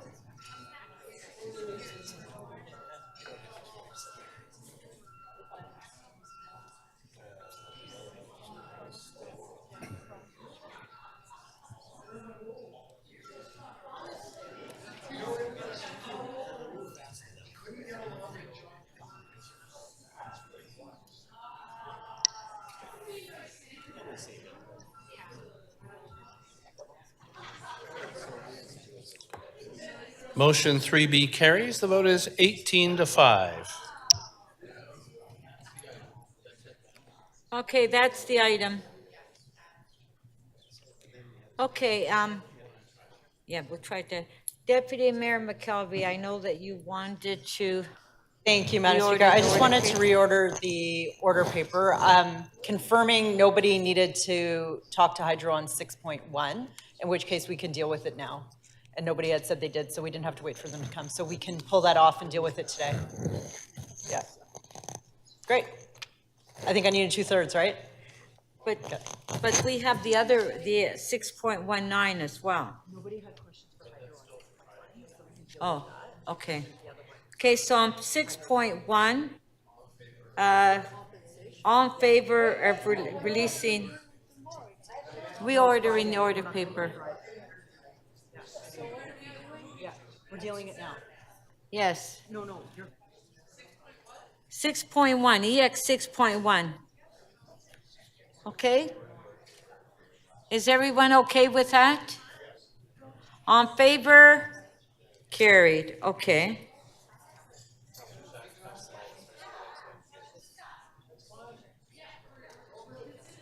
Okay, Councillor Sachs.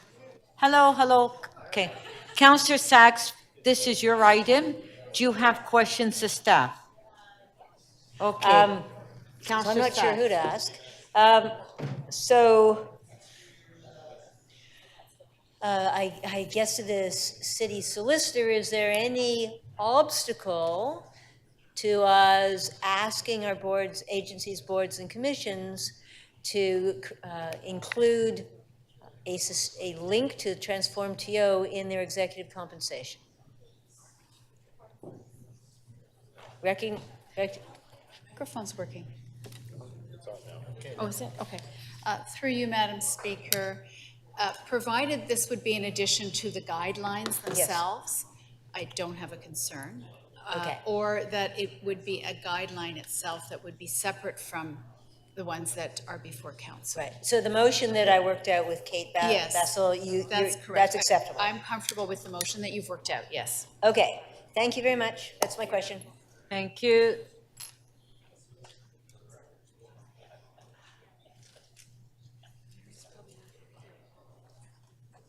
Councillor Perks, questions?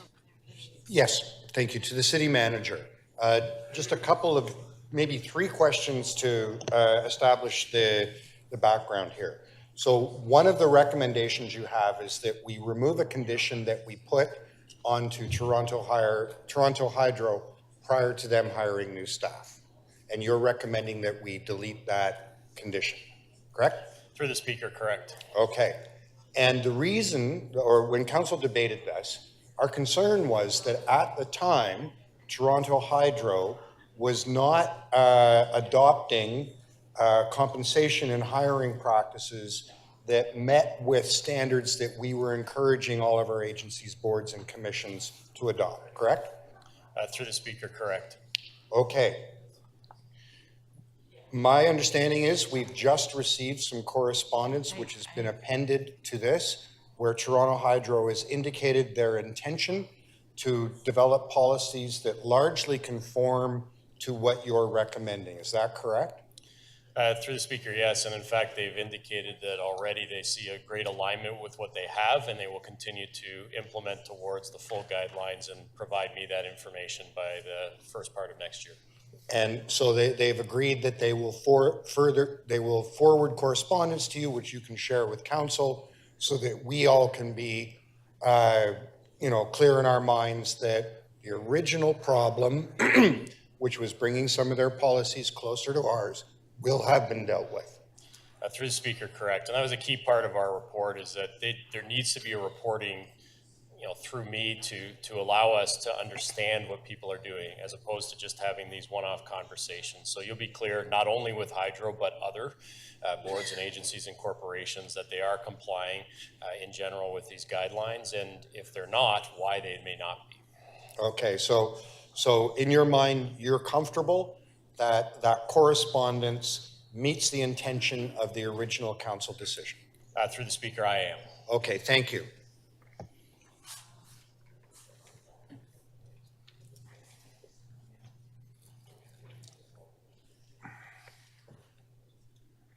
Thank you.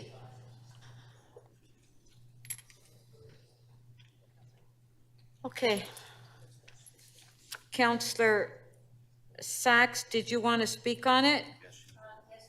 Okay, Councillor Sachs to speak. I have a motion. Surprise, surprise. So in the, first of all, thank you to staff for all the work that was done on improving the executive compensation framework. And I read the Corn Ferry report, and there were lots of great things in it. But the most conspicuous thing to me that was missing was any link to our Transform TO goals. And we have a lot of evidence around the world that if we want climate to be taken seriously, it has to be a factor in the compensation of CEOs, and particularly CEOs who are running significant organizations that have a major influence on where we're going, and in the Toronto Hydro being, of course, an outstanding example of that.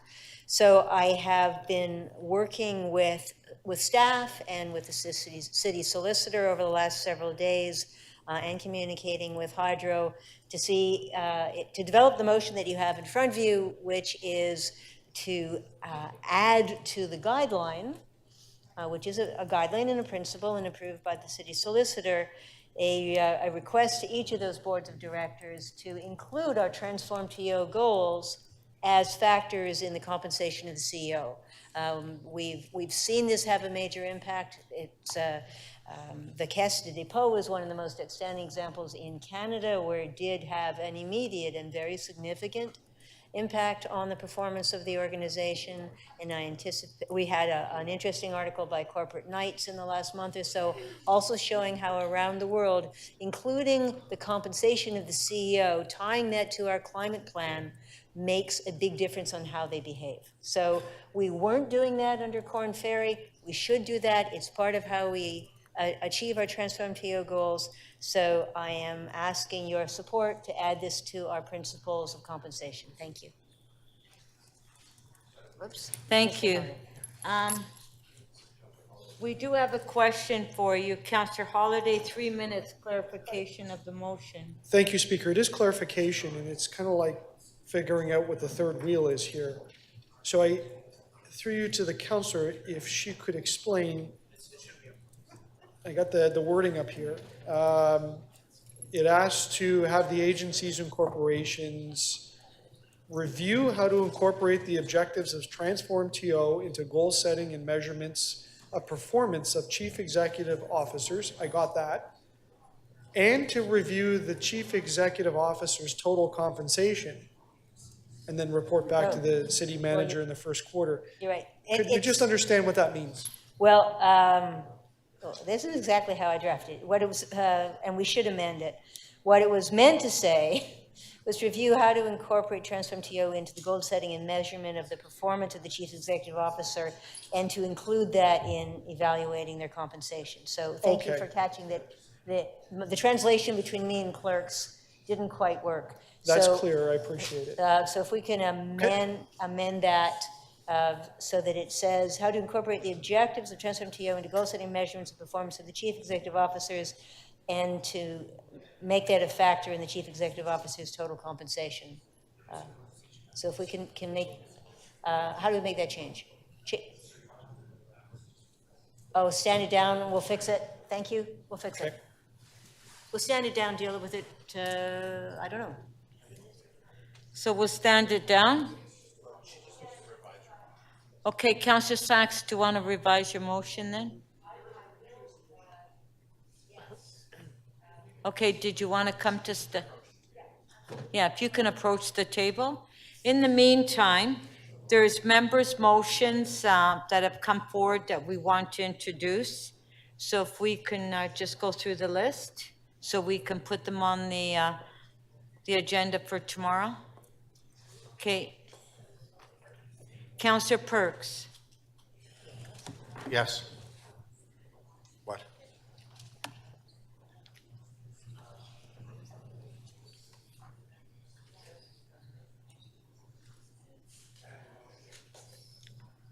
Can we put Councillor Perks' motion on the screen? There it is. Thank you. I move that we add this motion to the agenda. This is some safety improvements on proposed street changes in wards 3 and 4. And it's tied to ongoing work. So if we're going to get the work done correctly, we have to make some changes now. Measure twice, cut once. Okay. On favor, opposed if any, carried. Thank you. Mantis? Councillor Mantis. Speaker, my microphone's still on.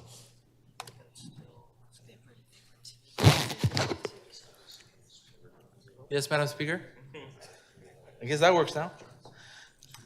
Yeah, the motion's on the screen. Let's see here. Yes, Madam Speaker, it's an urgent matter because city staff and legal need to come into an agreement with city staff from York Region on the Metrolinx project. So I'm asking for an urgent. Okay. So the motion is on the screen. Yes. On favor, show of hands, opposed if any, carried. Okay, we have revised Councillor Sachs's motion, so if we can put it on the screen. Okay, if I can ask Councillor Perruzza and Councillor Pasternak, please. Come on, sit down.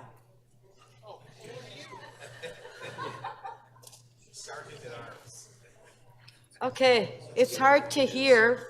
Okay, Councillor Sachs, do you want to introduce the revised motion? Okay. Madam Speaker, and thank you very much to Councillor Holliday for excellent proofreading.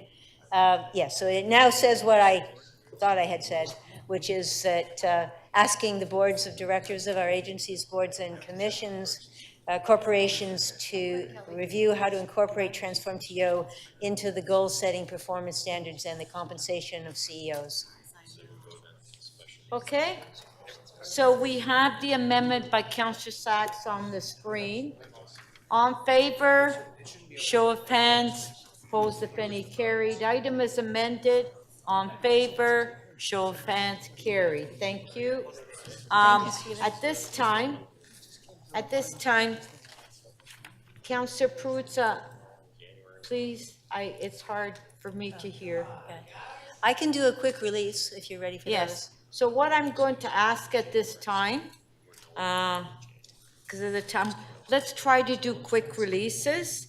And then if you can put your name up on the screen, please, and we can do quick releases. Councillor Sachs. Yes, thank you. TE 6.86, parking amendments on 387 Bloor Street East. I would happy to move the staff recommendations.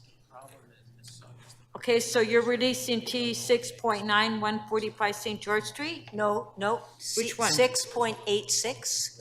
Oh, sorry, 6.86. 387. Okay, you're parking amendments for 387 Bloor Street. Correct. Okay, so Councillor Sachs is releasing the item. On favor, show of hands, opposed if any, carried. Thank you.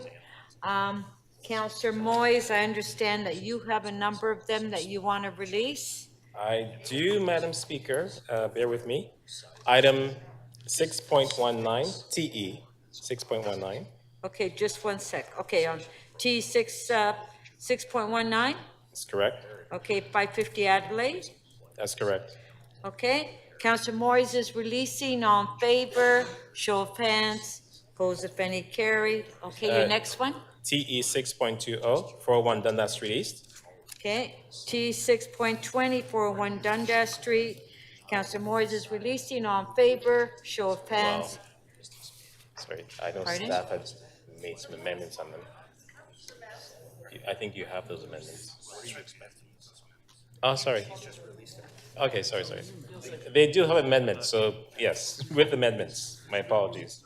Let's go back to 6.19. Oh, okay, so on 619, if I could have a motion to reopen because there's an amendment on it. On favor, carried. So we'll put the amendment on the screen. That's on T 6.19. There it is on the screen. Okay. On the amendment, on favor, show of hands, carried. Item is amended, on favor, carried. Okay, Councillor Moyes, next one. Same thing with TE 6.20 with amendments, Madam Speaker. There's an amendment on that one? They all do. Okay, so we'll put that amendment through on the screen. On 20, T 6.20.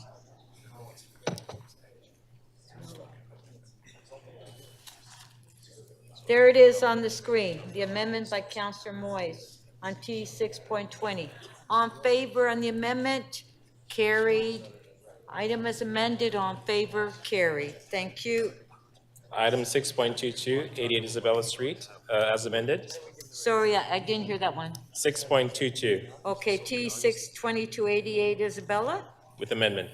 Okay, so we'll put the amendment on the screen, please. There it is, T 6.22. On the amendment, on favor, carried. Item is amended, on favor, carried. Item 6.23, 6466 Wellesley Street East, and 552, 560 Church Street. Okay, is there an amendment on this one as well? There is as well, thank you. Okay, so on T 6.23, if we can put Councillor Moyes' amendment on the screen. On favor? Item is amended, on favor, carry. And the last item, Madam Speaker, is item 6.24 with amendment.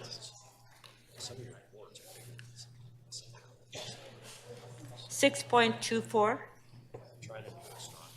On favor, carried. Item is amended, on favor, carried. Thank you. I am holding. Yeah, thank you.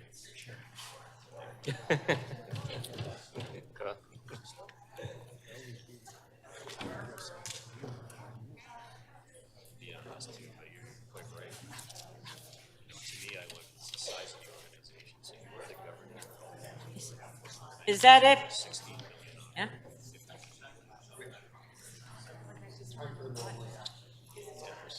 Councillor Sachs? Yeah, there was something sort of disappeared.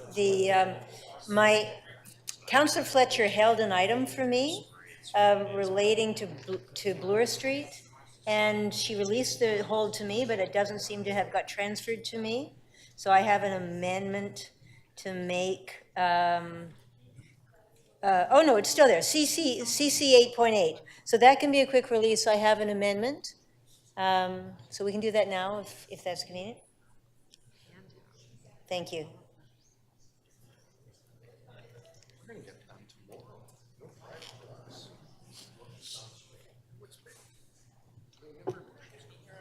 On CC 8.8, 8395A Bloor Street. Yeah, thank you. This is a settlement of an Ontario Land Tribunal appeal. There were some items agreed to with the applicant that don't appear in the staff report. So this draft is prepared with the assistance of legal staff. We just ask that this be added to the recommendations. On the amendment, it's on the screen. All in favor? Show of hands. Opposed, if any. Carried. Item is amended. On favor? Carried. Thank you. Are there any further releases? Okay, if not,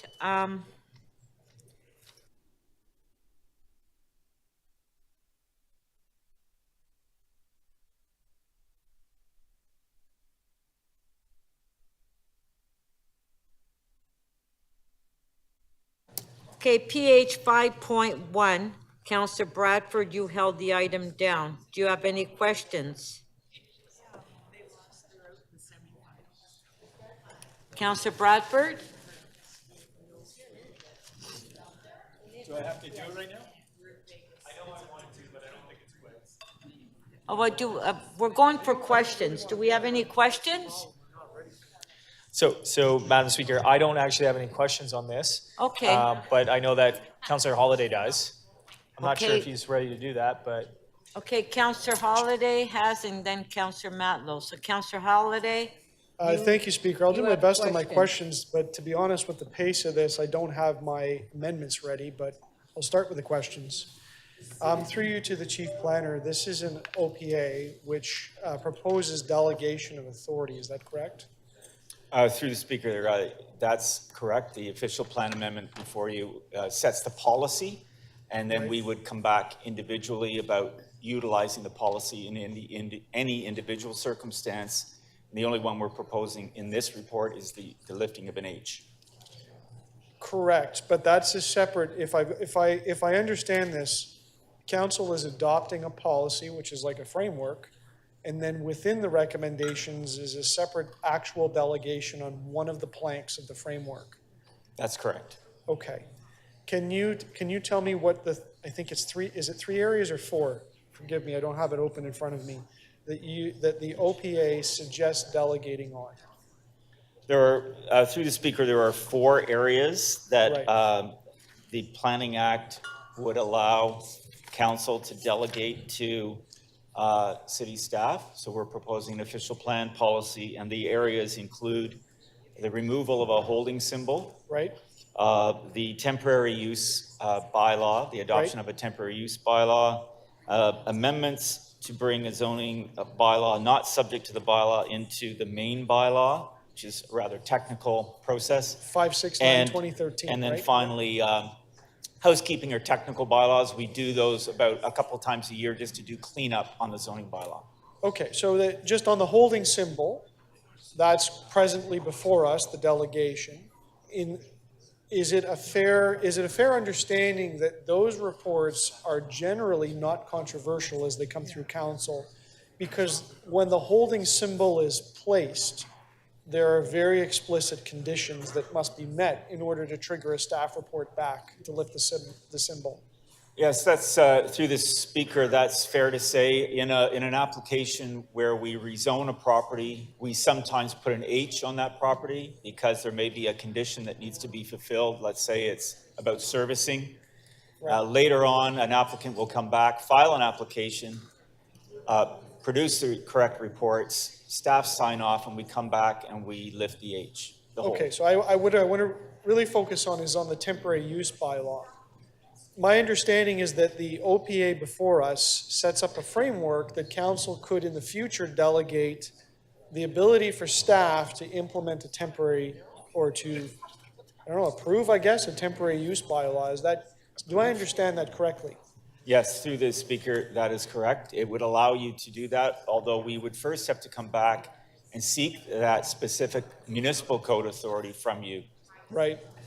And what do we know about the Planning Act permissions, the OPA, and what potential authority you could get from council with respect to the renewal or extension of a temporary use bylaw? Through the speaker, the renewal of an extension of a temporary use bylaw, if council, or for that matter, a delegated bylaw were approved that established certain temporary uses permission, the extension of that would You be, could do it. it would be subject to the same content, the same Right, matter. but staff could do it. So you could do something for a few years and then extend it a few more, that sort of thing.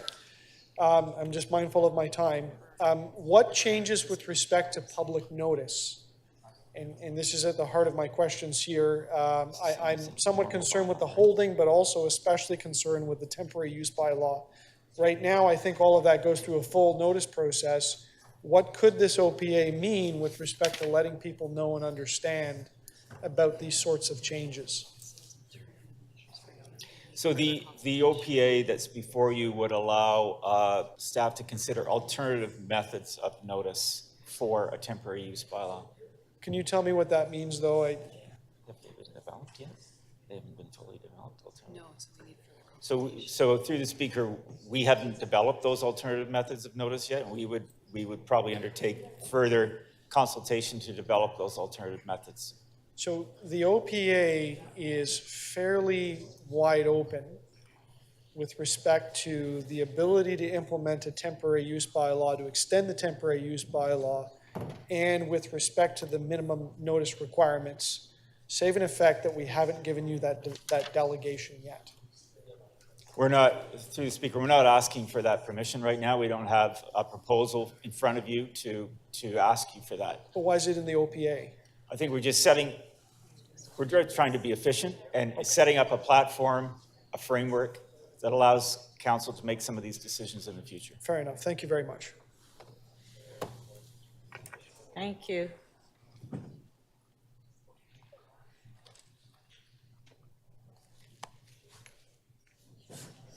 Is that Councillor Bradford? You have your name there. What is your name there for?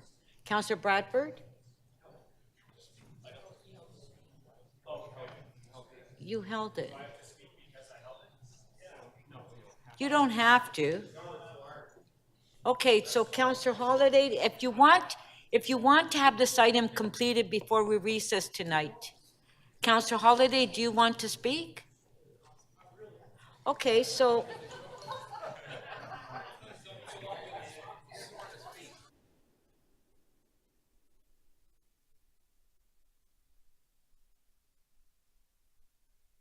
Well, it's my understanding that Councillor Holiday has amendments, so we'll hold the item down to tomorrow.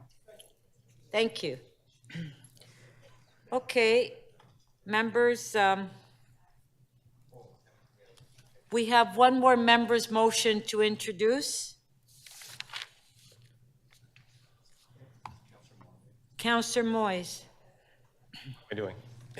You're introducing a member's motion. Okay, is it on the screen? Let's get my...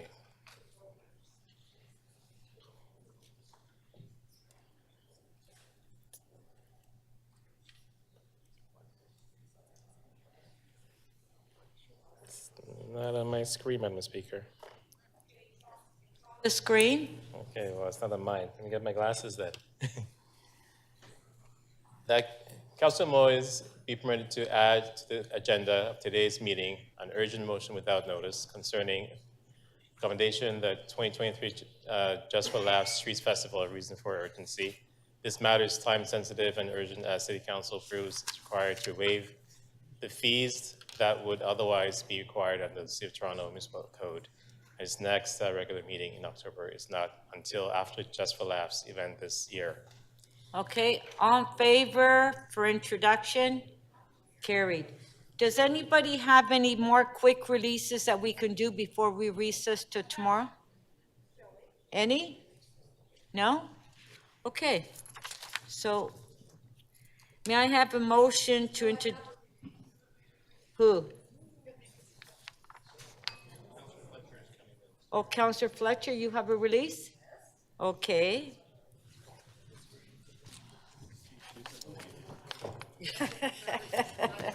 Pointing that out. Okay, Councillor Fletcher? I have the release of CC, oh God, 8.27, 29 Basin Street, notice of intention to designate a property under Part 4, Section 29 of the Ontario Heritage Act. I'm able to let that go. Okay, so Wait a sec, wait, hang on, just a second. That's Basin Street Heritage, yeah. Pardon? Yes, I'm letting. Okay, so Release. CC 8.27, 29 Basin Street, Councillor Fletcher is releasing. All in favor? Carried, thank you. And then the second one is I was holding EX 6.13, the St. Lawrence Centre for the Arts redevelopment. I'm going to let that go. Councillor Carroll wants to hold that. She Okay, wants so to hold Councillor- that. So we'll hold it in Councillor Carroll's Thank you. name? Yep, thank you. Okay, thank you. Point of order. Councillor Holiday. I'm sorry, if you could just help me here, just because there's a bit of noise. I didn't catch what Councillor Fletcher previously released. If I could just have the item number. Which one? It's EX Just- 6.13, the St. Lawrence. No, prior to the St. Lawrence Centre. 8.27, 29 Basin Street. Thank you so much.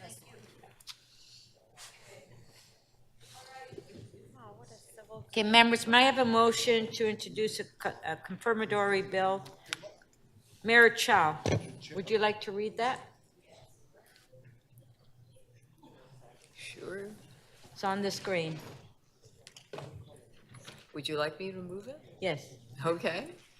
That leave be granted to introduce bills to confirm to the point of the introduction of this motion, the proceedings of City Council Meeting 8 on July 19th, 2023. Thank you. Shall leave be granted to introduce these bills? On favor, show of hands. Woo-hoo. Shall these bills be declared as bylaws and be passed subject to section 226.9 of the City of Toronto Act 2006? On favor, carried. We're recessed to tomorrow at 9:30. Thank you. Thank you.